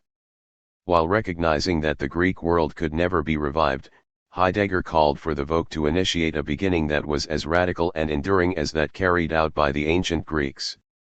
This new beginning was to be not an empty repetition of Greek culture in German dress but an authentic repetition of the world-founding act of the Greeks. Heidegger explained the essence of this creative act in terms of Nietzsche's Dionysian and Apollinian categories, but qualified Nietzsche's use of these terms by reading them through Hölderlin, who he believed had meditated upon their relationship more deeply. Every historical Volk, Heidegger argued, has both an endowment and an anointed task. The Greeks, existing within the mood of astonishment or wonder, were endowed with the Dionysian gift, the exciting nearness to the fire of heaven, the being touched by the might of being. For them, the anointed task is the subduing of the unsubdued in the struggle of the work, grasping, bringing to stand. Struck by the Dionysian presencing of entities, the Greeks were calm. Held to shape that presencing in terms of Apollinian metaphysical categories, forms, and structures. It was these categories which initiated the history of productionist metaphysics, history which culminated in the view that to be means to be produced by and for the self-certain human subject. This extreme Apollinian world structuring became, in turn, the endowment of the Germans, the capacity for grasping, preparing and planning of domains, and the calculating, the ordering up to the organization. For them, the anointed task is being touched by being. Whereas the Greeks had to allow the Apollinian to shape the Dionysian, the Germans had to let the Dionysian free up the Apollinian. This is the paradox. Since we fight the cause of the Greeks, but on the opposite front, we become not Greek but German. The basic mood for the Greeks was astonishment or awe, the basic moods for the Germans were horror and boredom. In astonishment, the basic mood of the first beginning, the entity comes to stand in its form for the first time. In horror, the basic mood of the other beginning, there is revealed behind all progressiveness and mastery of the entity, the dark emptiness and goallessness and avoidance of the first and last decisions. Just as the Greeks initiated Western history by profoundly experiencing and responding to what was disclosed in their primal mood, so, too, the Germans could initiate a new historical beginning if they experienced and responded appropriately to what was disclosed in their primal moods. Hölderlin's poetry could enable the Germans to become accessible to the pain involved in the horror of modernity. Pain, so Heidegger believed, is the basic form of the knowledge of Geist. The saying of the poet could help to transform the mood of horror into one of holy affliction, mourning but prepared. Clearly, this holy affliction could be neither explained in political terms nor resolved by political actions. Rather, it called for a primal encounter with being. For Heidegger, being named the self-concealing presencing in light of which entities revealed themselves in their various ways. His image for this self-concealing presencing was the mask. This is an exemplary symbol of Dionysius, i.e., understood metaphysically and in Greek terms, the primordial relatedness of being and not being to one another. The Germans, like the Greeks, were in principle capable of experiencing the self-concealing presencing of being in a primordial way. Lack of such experience, however, had deadened the Germans and had led them into technological nihilism. Paradoxically, Heidegger argued, the mourning involved in experiencing the holy affliction would also be the event of experiencing being, an event which would prepare the way for the arrival of new gods. As Hölderlin's close friend Hegel explained it, the hand that wounds is also the hand that heals. Hölderlin shared this vision poetically, prophesying, where danger is, also grows the saving power.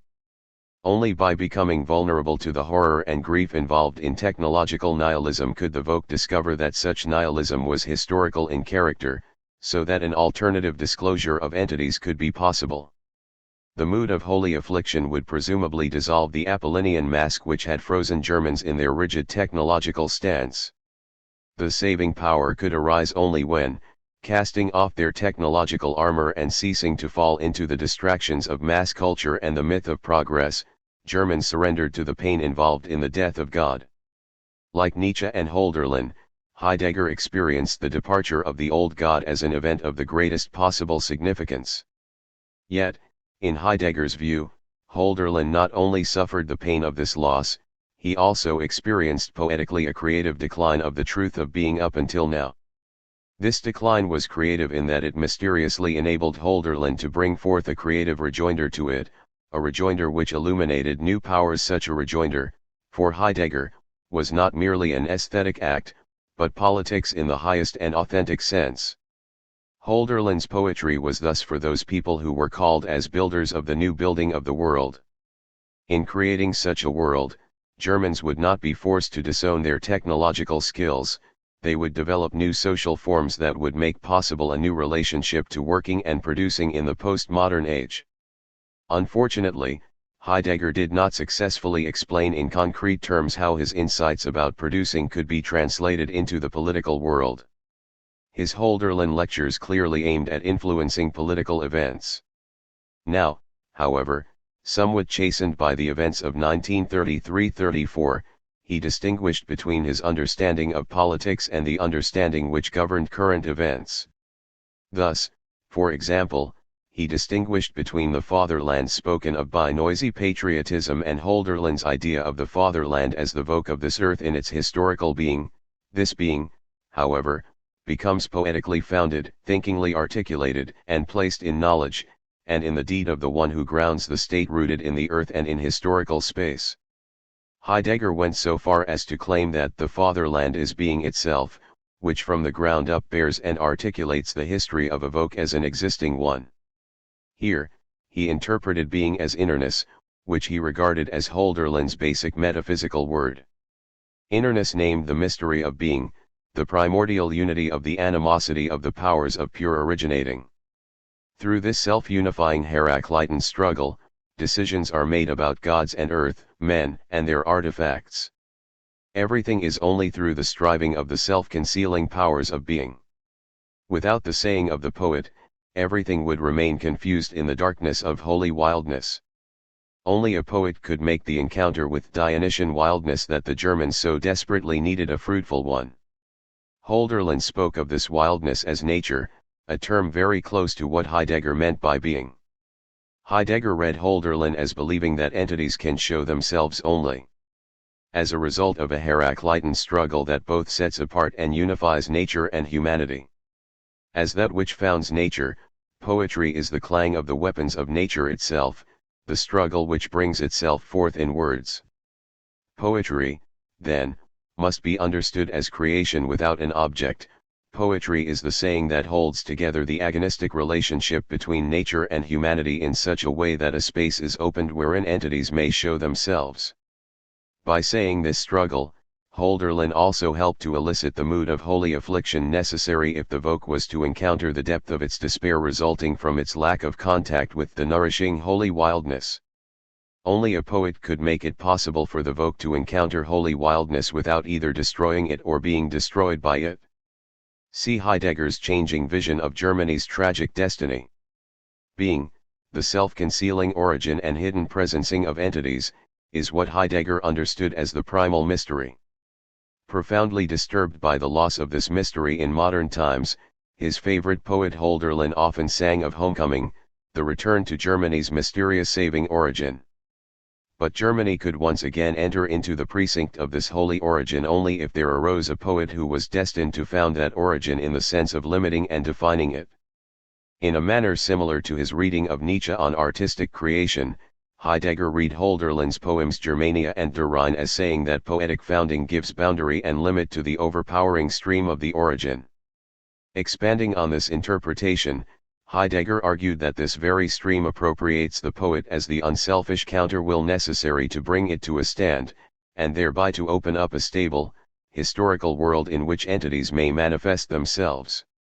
The ontological stream establishes a way for itself, in other words, by appropriating the poetic visionary. In so doing, the stream becomes a fate, an enduring in the sense of suffering. But this does not mean the merely passive being struck by another, but instead suffering as first to struggle with and to create being in the enduring. Being as fate has its origin not in the pushing of something decreed, assigned, as purely unalterable lot, but instead surmounting the breach and willing back from this into the origin characterize the being of destiny. For Heidegger, the poet's struggle with the originating stream was akin to the hero's violent struggle with destiny, which is the essence of Greek tragedy. Like Hegel, he regarded Sophocles' Antigone as the foundation of the whole of Greek Dasein. Antigone resisted the command of her uncle, who representing civil authority refused permission for her to bury her brother, who had been killed in civil war against him. Torn between her loyalty to the state and her obligation to the law of gods and family, Antag. 1909 courageous struggle with her destiny illuminated and held open the enduring rift between what Heidegger was to call world and earth. Antigone's death was the unavoidable accompaniment of a greatness that involved distinguishing world and earth in such a way that each could be itself. Only as thus set apart could world and earth enter into a dynamic relationship, a mysterious and hidden unity. In Heidegger's reading of Greek tragedy, great tragedians such as Sophocles saw the necessity of preserving this dynamic strife, but decadent ones such as Aeschylus could not. At the end of his Orestean trilogy, Aeschylus portrays Athena as balancing the vengeful claims of the Erinyes, on the one hand, against the pleas of suffering Orestes, on the other. Athena persuades the Erinyes to accept a new dispensation in which reason and mercy provide a counterweight for fear and vengeance. From a Heideggerian viewpoint, such a reconciliation was a false one, because it broke the dynamic tension which both set apart and united fate and humanity in the truer tragedy of Sophocles. In his first reading of Sophocles' Antigone in 1935, Heidegger focused on the choral strophe which speaks of man as the strangest and most violent of all things. He is strange not only because he is vulnerable like no other entity to the overpowering power of being as fate, but also because he strikes out against that power and compels it to come to a stand. In attempting to master being, man must ultimately shatter against it. Techne, the violent shaping which limits being, must ultimately give way in the face of Dike, the fate which man can never control. Therefore, the violent one knows no kindness and conciliation, he cannot be mollified by success or prestige. In willing the unprecedented, he casts aside all help. To him disaster is the deepest and broadest affirmation of the overpowering. It would seem, then, that either suicide or violent death, prerequisites for tragedy, is the unavoidable fate of the hero seeking to take a stand in the overpowering stream of destiny. Heidegger believed that Hölderlin went mad because he stood in that stream and was overpowered by Dionysian presencing. In 1934-35, Heidegger, in effect, portrayed the German Volk as a tragic hero. The Volk was confronted with the technological fate initiated by the Greeks, but since this fate was not an ironclad decree, the Volk could make a creative rejoinder to it. Such a rejoinder was possible, however, only if the poet revealed to the Volk that it was their anointed task. The Volk could not simply cast aside the technological Apollinian endowment and return to an earlier age. Instead, the Volk had to find a way of preserving the creative and dangerous tension between that endowment and the Dionysian anointed task, a tension expressed so well in Sophoclean tragedy. Heidegger drew another analogy between the Greek tragic hero and the German Volk. The Greek hero had to experience great suffering that was in some measure self-imposed in order to become open for new knowledge. Hence, Oedipus puts out his own eyes, but gains new insight as a result. Just so, the German Volk must go under by suffering the pain of modern technology before it can rise again. The going under is thus a historically decisive moment which can extend itself to a century, because there the uncreated, the uncreatable of the new beginning, the possible, can bring itself to power. Those Germans who believed that the revolution had been achieved with Hitler's accession to power were, then, wrong. 1933 was only the beginning of Germany's genuine struggle with its destiny. All talk of a thousand-year Reich was foolish insofar as it underestimated the tenuous nature of all attempts to found and to preserve new historical worlds. Each new generation of the Volk would have the task of remaining open for the Dionysian origin, each would also newly and perpetually confront the technological Apollinian endowment.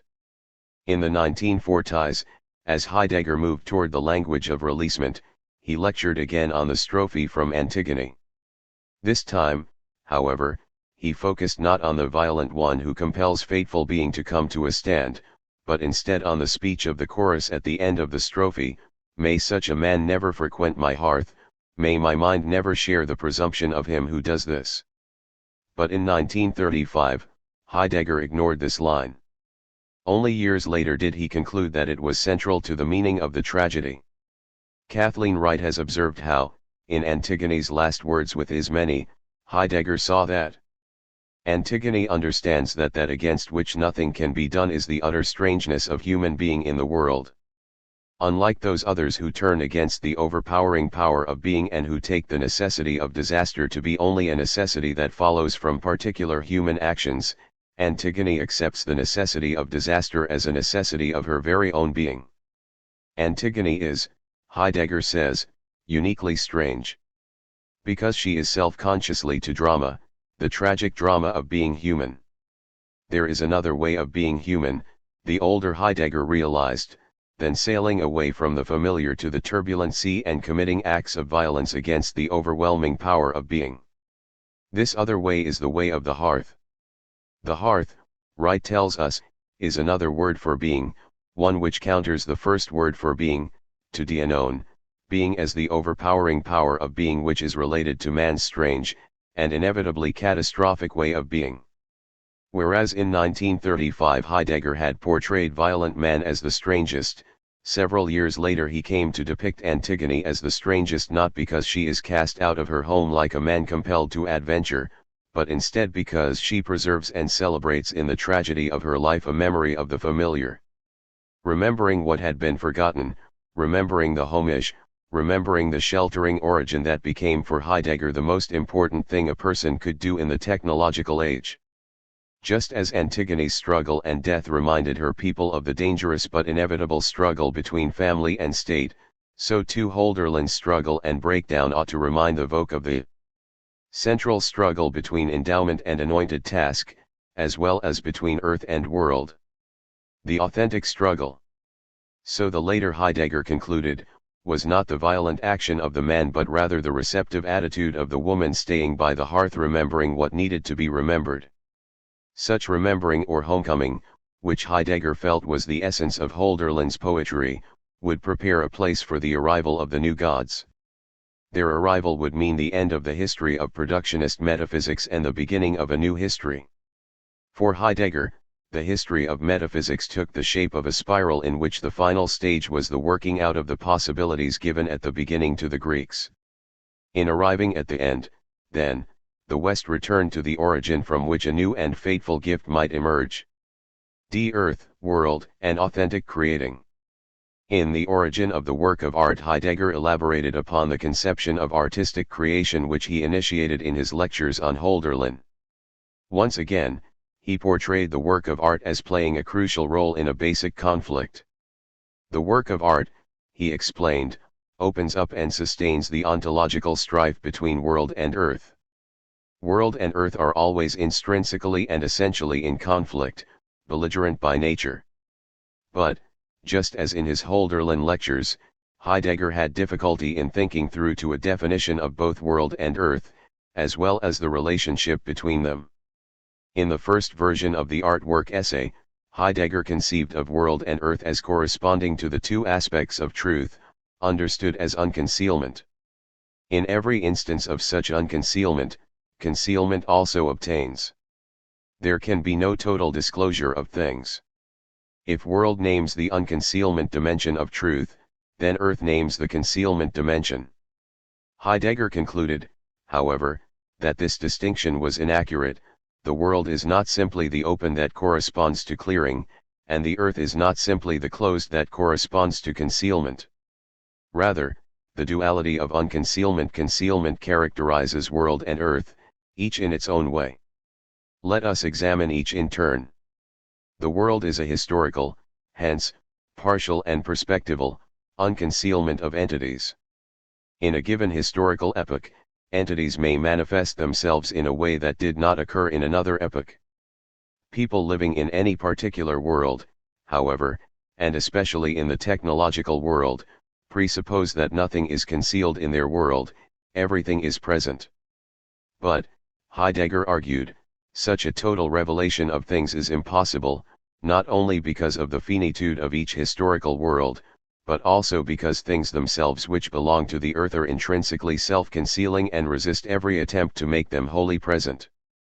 By earth, Heidegger came to mean, in part at least, this self-concealing dimension of all entities. Earth resists the world's disclosive assault and thus can never be brought completely into the realm of history. Earthly things are not simply self-concealing, however, they do also emerge into presence. A blossoming flower, for example, unconceals itself by putting forth its colors. Animals and plants involve a spontaneous surging forth. Their modes of being include giving birth, growing, blooming, and perishing.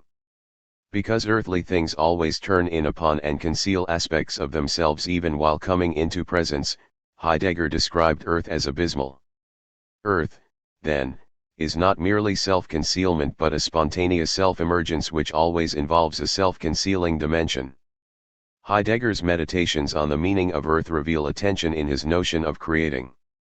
At times, he tended to conceive of creating as schaffen, later on, he focused on creating as skapfen. Both schaffen and skofen may be translated as to create, but the former term emphasizes that the role of the artist is to shape or fashion a thing, while the latter term emphasizes that the role of the artist is to draw out or to disclose what is somehow already there. Schaffen characterizes the art of the violent one who carries Gestalt into being and brings it to a stand. Skofen characterizes the art of one who remembers the origin and can listen to the being of the entity to be disclosed through the work of art. In portraying earth as the self-generating dimension of things, Heidegger suggested that it constitutes the inexhaustible plenitude of natural forms and processes which humans may be able to draw out, but never to create. We must keep in mind that the self-revelation of things which occurs through the world opened up by the artist is not identical with the self-emergence of things, even though Heidegger tried to conflate these two senses of coming into presence. By coming to define earth as the non-historical, spontaneous, self-generating aspect of things, Heidegger corrected his tendency in being and time to reduce nature to a primarily passive, intra-worldly totality of entities. Earth cannot be reduced to a dimension of world. Yet earth also cannot be understood naively as being radically separate from world. They maintain each other in their primal conflict. Moreover, both earth and world arise from what Heidegger called the primal open, which seems to be akin to what Hölderlin meant both by holy wildness and by innerness, that generarive, agnostic source which precedes and makes possible earth and world. Heidegger wrote, "Innerness is that primordial unity of the animosity of the powers of pure springing up." Yet even as Heidegger sought to give to earth a dimension of spontaneity that was not assigned to nature in being and time, in the origin of the work of art, he sometimes suggested that entities could show themselves only in contrast with a work of art, such as the Greek temple. Here, natural things seem once again to belong to the world opened up by that artwork, just as natural things belong to the world as described in being and time. Heidegger did not sufficiently clarify the extent of the earth's autonomy and self-definition over against the disclosive power of world. Resolving the question of the relation between earth and world is crucial for understanding what Heidegger meant by authentic producing. We shall explore these issues in more detail in Chapter 14. In describing earth as the self-concealing, self-emergent dimension of things, we have considered only one of the meanings Heidegger assigned to earth. As Michel Haar points out, There are at least three other meanings to Heidegger's new ontological category of earth. The second meaning of earth, the native ground of a historical vogue, also pertains to the issue of whether the work of art, specifically poetry, uncovers the shapes of things, or fashions those shapes. As native ground, earth is always specific, and never merely the territory depicted by the cartographer. This native ground, in Heidegger's view, contains the destiny of a people. Earth involves what a vogue can become. The poet opens up that into which Dasein as historical is already thrown. This is the earth and, for a historical people, its earth, the self-closing ground, on which it rests with all that it already is, although still hidden from it. In envisioning the future of his people, the poet, in effect, draws upon these hidden possibilities. Creation as drawing forth of such slumbering possibilities is different from creation as the imposition of arbitrary linguistic categories upon the earth. The discovery of pre-existing possibilities of the vogue is not the same as the discovery of the pre-existing shapes of living things. Both vogue and things are of the earth, but the vogue's historical mode of being is different from the mode of being characteristic of plants and animals. Nevertheless, with the notion that earth contains prefigured historical possibilities, Heidegger hints that the earth may also contain the possible outline of natural things. The third meaning of earth suggests that there is an autonomous, extrahistorical dimension even to merely material things, such as granite. Earth is not a passive, formless stuff or matter to be formed at will by the artist and technician, but rather possesses intrinsic qualities of its own which can manifest themselves appropriately only within the struggle constituted in and by a work of art. In the work of art, the conflict between earth and world is revealed. As world dawns, it discloses that which is measureless, and thus discloses the need for measuring. But earth rises up within that world, as that which bears everything, which shelters itself in its own law, and which is self-contained. The conflict between the disclosing which wants to measure and the self-arising which contains its own law involves an essential conflict, a rift which makes up the innerness of the event of being, the event of truth. The artwork can never represent the primal rift, the struggle between earth and world, but it does somehow embody it. Gestalt or figure names the way in which this rift is set in place in the work of art. As the particular embodiment of this enduring rift, the work of art constitutes the primordial sketch or outline which measures and gives meaning to entities.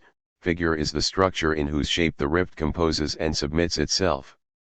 The figure, as embodiment of the primal rift, outlines and measures entities which, as arising from the earth, already possess their own boundary and limit, although because this boundary remains shrouded in the earth's holy wildness, it can never be made wholly present. Earth manifests itself from within the figure in which the artwork is fixed, but the measure of this figure never overwhelms the self-concealing boundary of the metal, stone, wood, or words which make up the earthly element of the work. Curiously, in 1935 Heidegger used the term Gestalt to describe the gestalt through which the artwork as the embodiment of the conflict between earth and world was set into place. Here, Gestalt did not yet have its later meaning of the violent setting upon that is essential to the technological disclosure of entities. This later usage of Gestalt is, in fact, Heidegger's term for Junger's Gestalt of the worker. In 1935, however, Heidegger was still working through his understanding of the gestalt-giving nature of the work of art. He wanted to conceive of art or techne not as the stamping of a form upon passive and malleable chaos, but instead as the measured disclosure of the forms of entities within the opening provided by primal conflict. In Heidegger's view, Junger knew nothing of the unifying conflict at work between earth and world, a conflict which was also working in the work of art. It was this conflict which constituted the riss, the outline, the gestalt in terms of which entities could appear. The fixing of truth in the artwork, i.e., the embodiment of the primal rift in a particular outline or form, occurs in such a way that the artwork itself withdraws to reveal itself as a truth event through which other entities can show themselves and thus be. The artwork is so self-sufficient because it embodies agonistically the polemical event of truth upon which other entities are dependent for their unconcealment.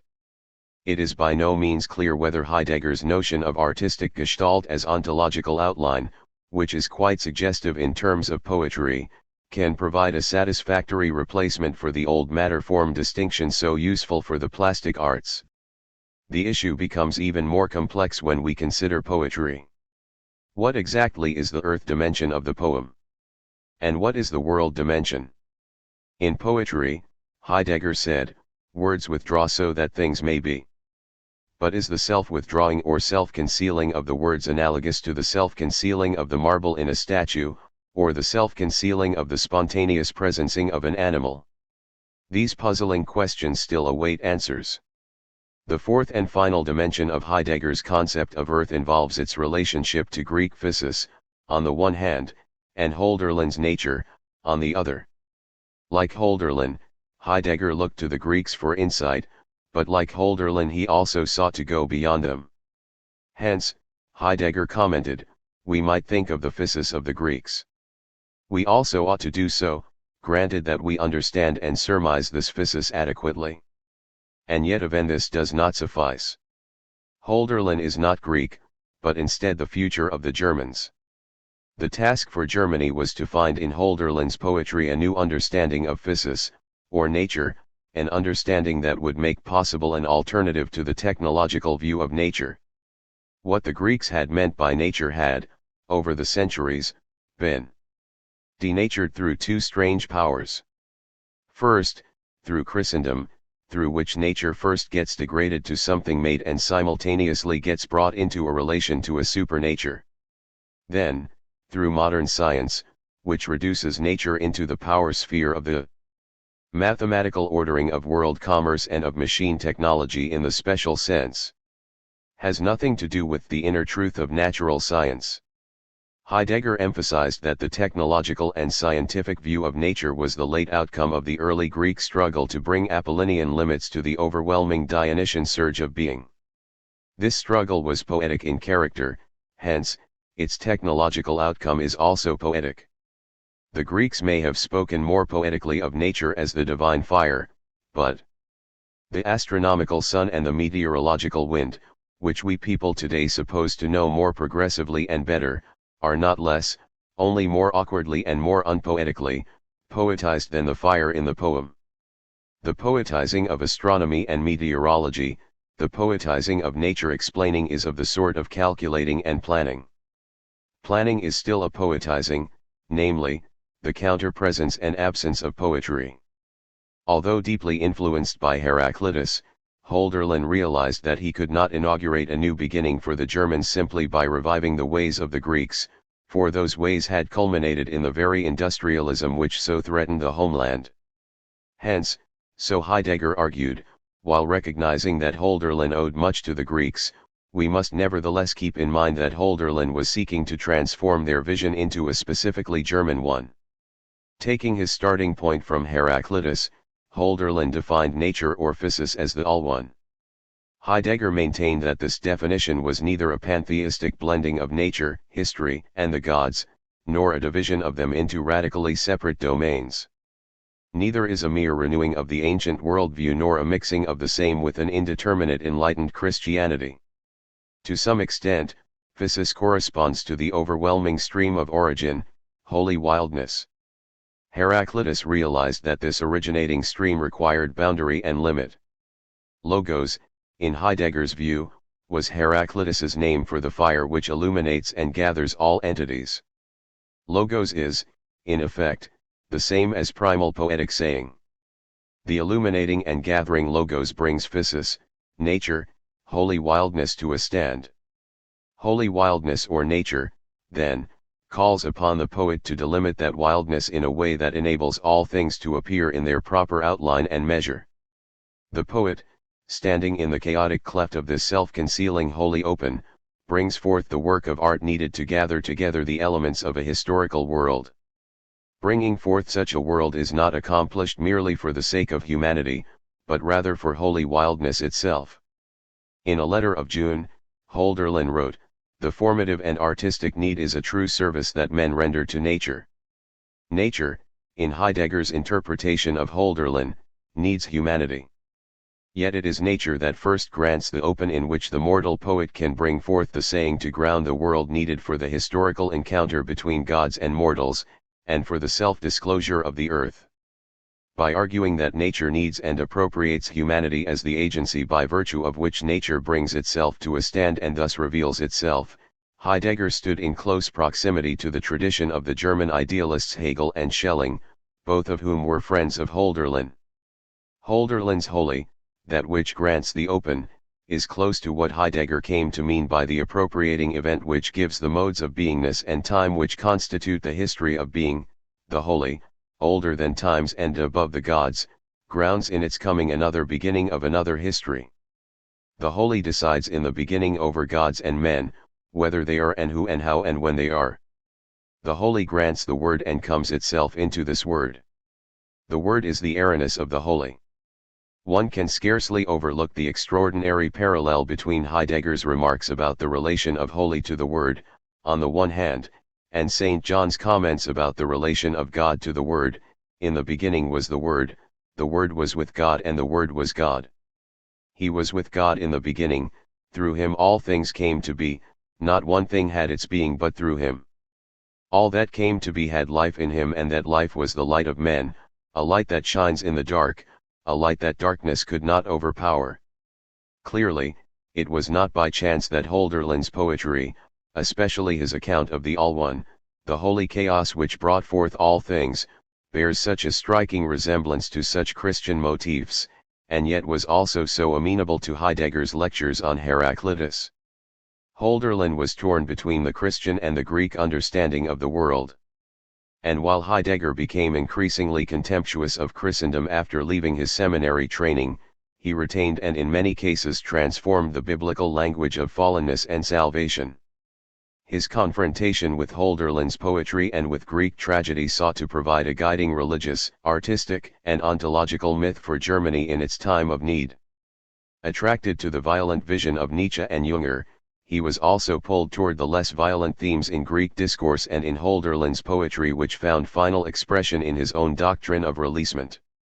For the post-war Heidegger, resolute, impassioned decisions would not renew the German spirit, only a release from the craving for control associated with the culminating stage in the history of productionist metaphysics could redeem the German Geist. The death of God at Auschwitz? Reading Heidegger's reflections of the 1930s on Hölderlin's poetry, one is often struck by the discrepancy between his lofty abstractions and the brutal reality of National Socialism. How could he have possibly imagined, even in the early stages of Hitler's regime, that there existed some inner relation between Hölderlin's holy wildness and the Nazis' bloodlust? How could he have believed that Hölderlin's poetry would provide any guidance whatsoever for such a violent movement? There are no easy answers to these questions. Heidegger continued to interpret Germany's history in the light of the tragic categories of Nietzsche and Hölderlin even after and perhaps even especially after Germany's destruction in World War II. In 19, for example, Heidegger argued that the war had arisen because of the technological frenzy provoked by the death of God. This death, he assured his reader, had nothing to do with ordinary atheism, but resulted from the fact that the world of the Christian God has lost its effective force in history. If things had been different, would the First World War have been possible? And even more, had things been different, would the Second World War have become possible? In Heidegger's reading of the period from 1933 to 19, the Germans, blinded by the death of God, had made a valiant effort to prepare for a new advent of the divine, but were led astray when the technological will to power perverted the National Socialist Revolution. In La Fiction du Politique, Lacuélabart has used Hölderlin's conception of tragedy not to support Heidegger's reading but to provide an alternative to Heidegger's interpretation of what happened both to himself and to Germany from 1933 to 19. First, Lacuélabart argues, the post-war Heidegger erred by not applying the theme of the death of God to Auschwitz. In effect, God died at Auschwitz, in any case the God of the Greco-Christian West. And it is not by any sort of chance that those whom one wanted to annihilate were the witnesses, in this West, to another origin of God that had been venerated and thought thereof. This is even, perhaps, to another god, remaining free from his Hellenistic and Roman captivity and impeding thereby the program of the accomplishment. This is why this event, the extermination, is with regard to the West the terrible revelation of its essence. Lacuelabart maintains that Auschwitz represents what the poet called a caesura, a radical break in history which occurs when God and humanity become radically separated. According to Hölderlin, such a caesura is a basic law of the tragic character of finite existence. 19 Auschwitz reveals the essence of the West, because at Auschwitz and other extermination camps the Western drive toward total domination achieved its apogee. Humans disposed of other humans like industrial waste, burning them in crematoria built according to the latest technology. The radical break between God and humanity which occurred at Auschwitz resulted from a hubristic humanity which tried to raise itself to the level of the all-powerful God. Germans also exhibited hubris in their attempt to become their own origin by creating themselves as an all-embracing, national work of art. In this attempt, they defied their own finitude and sought an underived, unmediated kind of existence that belongs only to God. According to Lacuelabart, in the tragic caesura provoked by such hubris, God reveals itself as an abyss, a total absence which signals either the possibility for a new beginning or else the end of all historical possibilities. Heidegger saw this abyss opening up in 1933. He regarded subsequent events, including the death camps, not as instances of the caesura, of which Hölderlin spoke, but instead as the symptoms or consequences of real caesura, the death of God which Hölderlin and Nietzsche had both surmised in the 19th century. Once again calling on Hölderlin, Lacuelabart refers to a second law of tragedy: the hero, faced with the absence of God, must finally submit to his own finitude and mortality. The hero's hubris invites a cleansing punishment. Heidegger agreed that such submission is vital to the possibility of an authentic Volksgeist. Lacuelabart argues, however, that Heidegger offered a partial or confused interpretation of the tragic situation in Germany. Heidegger finally concluded that National Socialism was an episode in the technological will-to-will, but was Germany guilty of hubris? If so, Germany should have suffered a cleansing punishment, which might be said to have come from the victorious Allies. But Heidegger never clearly assigned blame to Germany for its behavior between 1933 and 19. In Lacuelabart's eyes, the people who really suffered as a consequence of German hubris were, finally, not the Germans at all but the Jews, whom Heidegger conveniently left out of the tragic equation. In almost a literal sense, according to Lacuelabart, the Jews were the tragic purgation or cleansing of Germany and the West.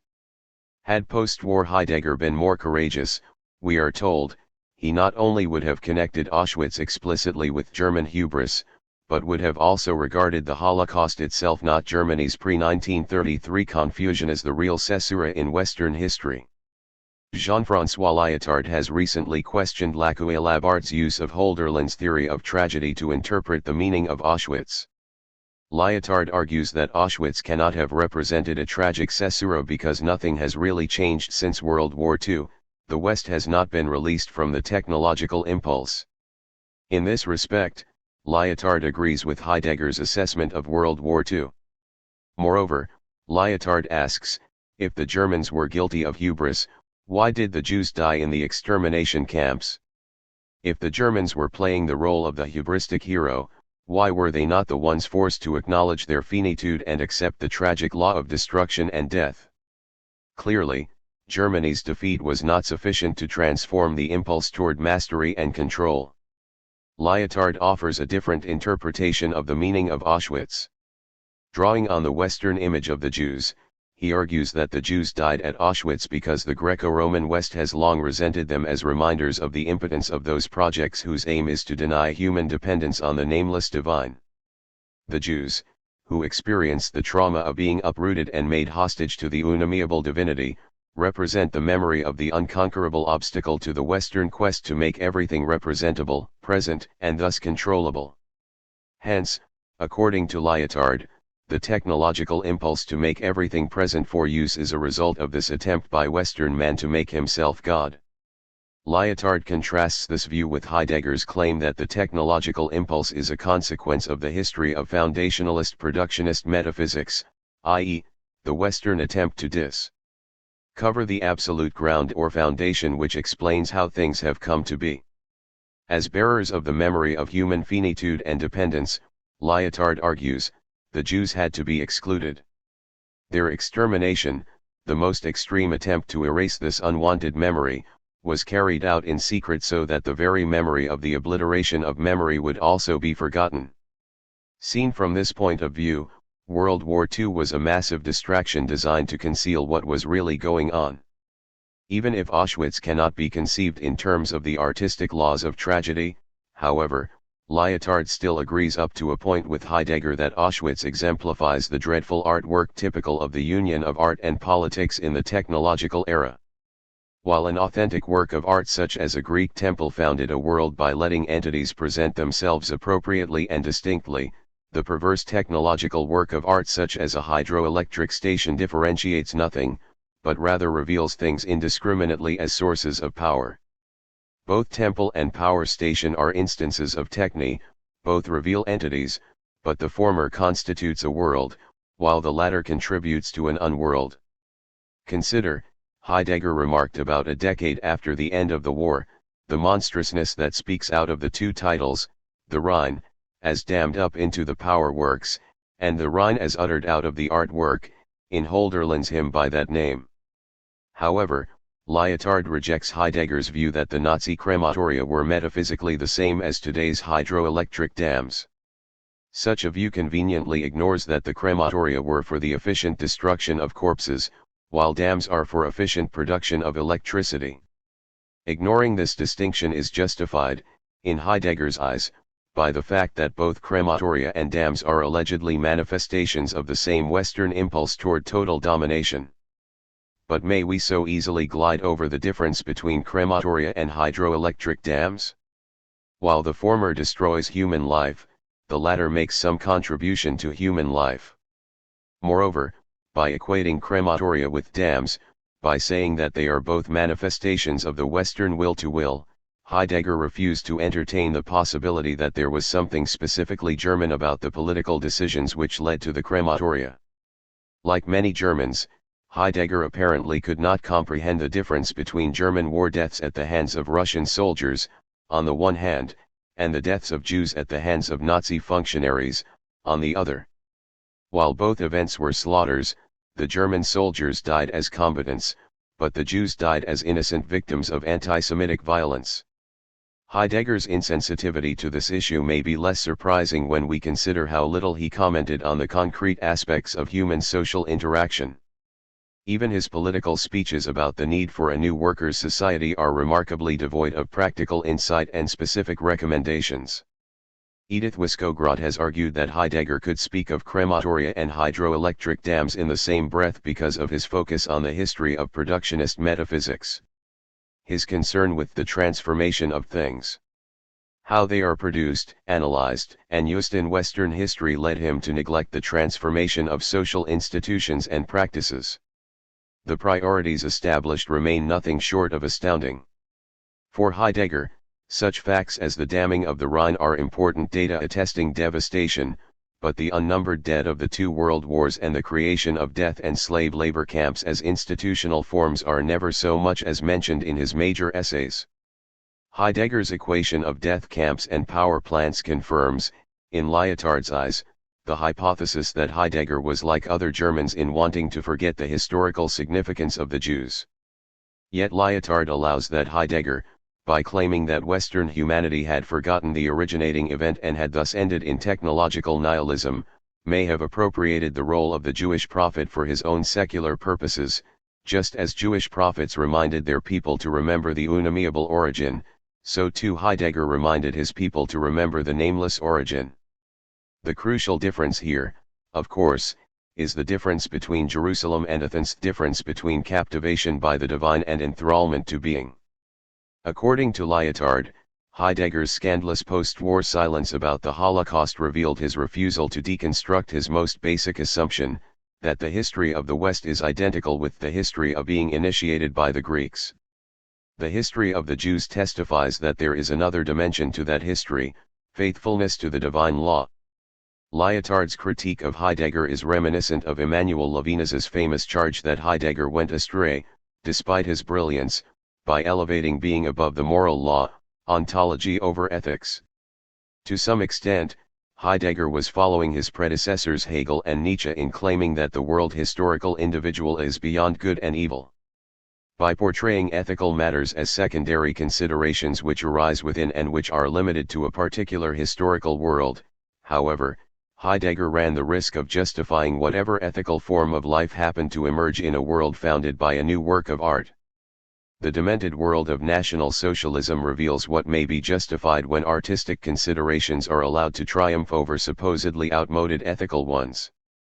Heidegger's refusal to describe his behavior between 1933 and 19 in terms of moral guilt stemmed from his belief that his ontological calling to found a new world removed him from the moral censure that pertained only to ordinary people. Of course, since the German people themselves were extraordinary in being called to the dangerous mission of founding a new world, since they risked so much in this noble venture, they too in Heidegger's eyes were not morally culpable. Heidegger's assessment of German behavior has, not surprisingly, provoked consternation even on the part of those sympathetic to his thinking. In his letter on humanism, Heidegger defended his views on ethics and, indirectly, his self-understanding regarding his role in National Socialism. He explained that he did not intend to develop a systematic ethics, since he regarded ethics as a branch of metaphysics. Modern ethical systems were concerned with values, which he regarded as positions pos. It by the human subject enhancing the will to power. The idea of ethics, then, was part and parcel of the nihilistic modern age. Instead of ethics, what Western humanity needed was a new ethos, a new way of dwelling on the earth that would establish proper limits for human behavior. Such an ethos could come only as a gift, it could never be founded by merely human actions. For Heidegger, Hölderlin's poetry sought to hold open the possibility of the arrival of a gift that would restore meaning and order to a technologically powerful but nihilistic world. Heidegger, then, did acknowledge the importance of establishing limits and law for human conduct. To this extent, his view can be said to agree with that of Lyotard. He also believed, however, unlike Lyotard, that the law governing a world is merely historical, not eternal. As one can see in his Schelling lectures, he also agreed that evil arose from human self-assertion over against the divine law.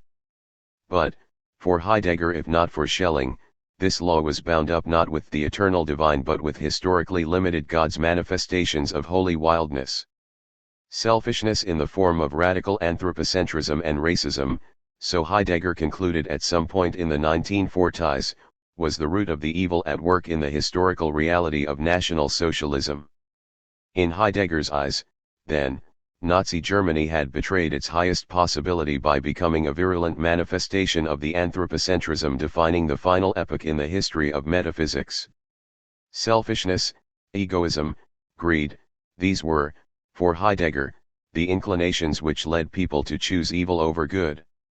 In calling for Germans to surrender their selfishness and to decide to become part of a new historical world order, Heidegger believed that he was fighting against the dark tendencies that were rampant in the materialistic world. National Socialism had been animated by an authentic insight, so he believed, but had fallen by the wayside.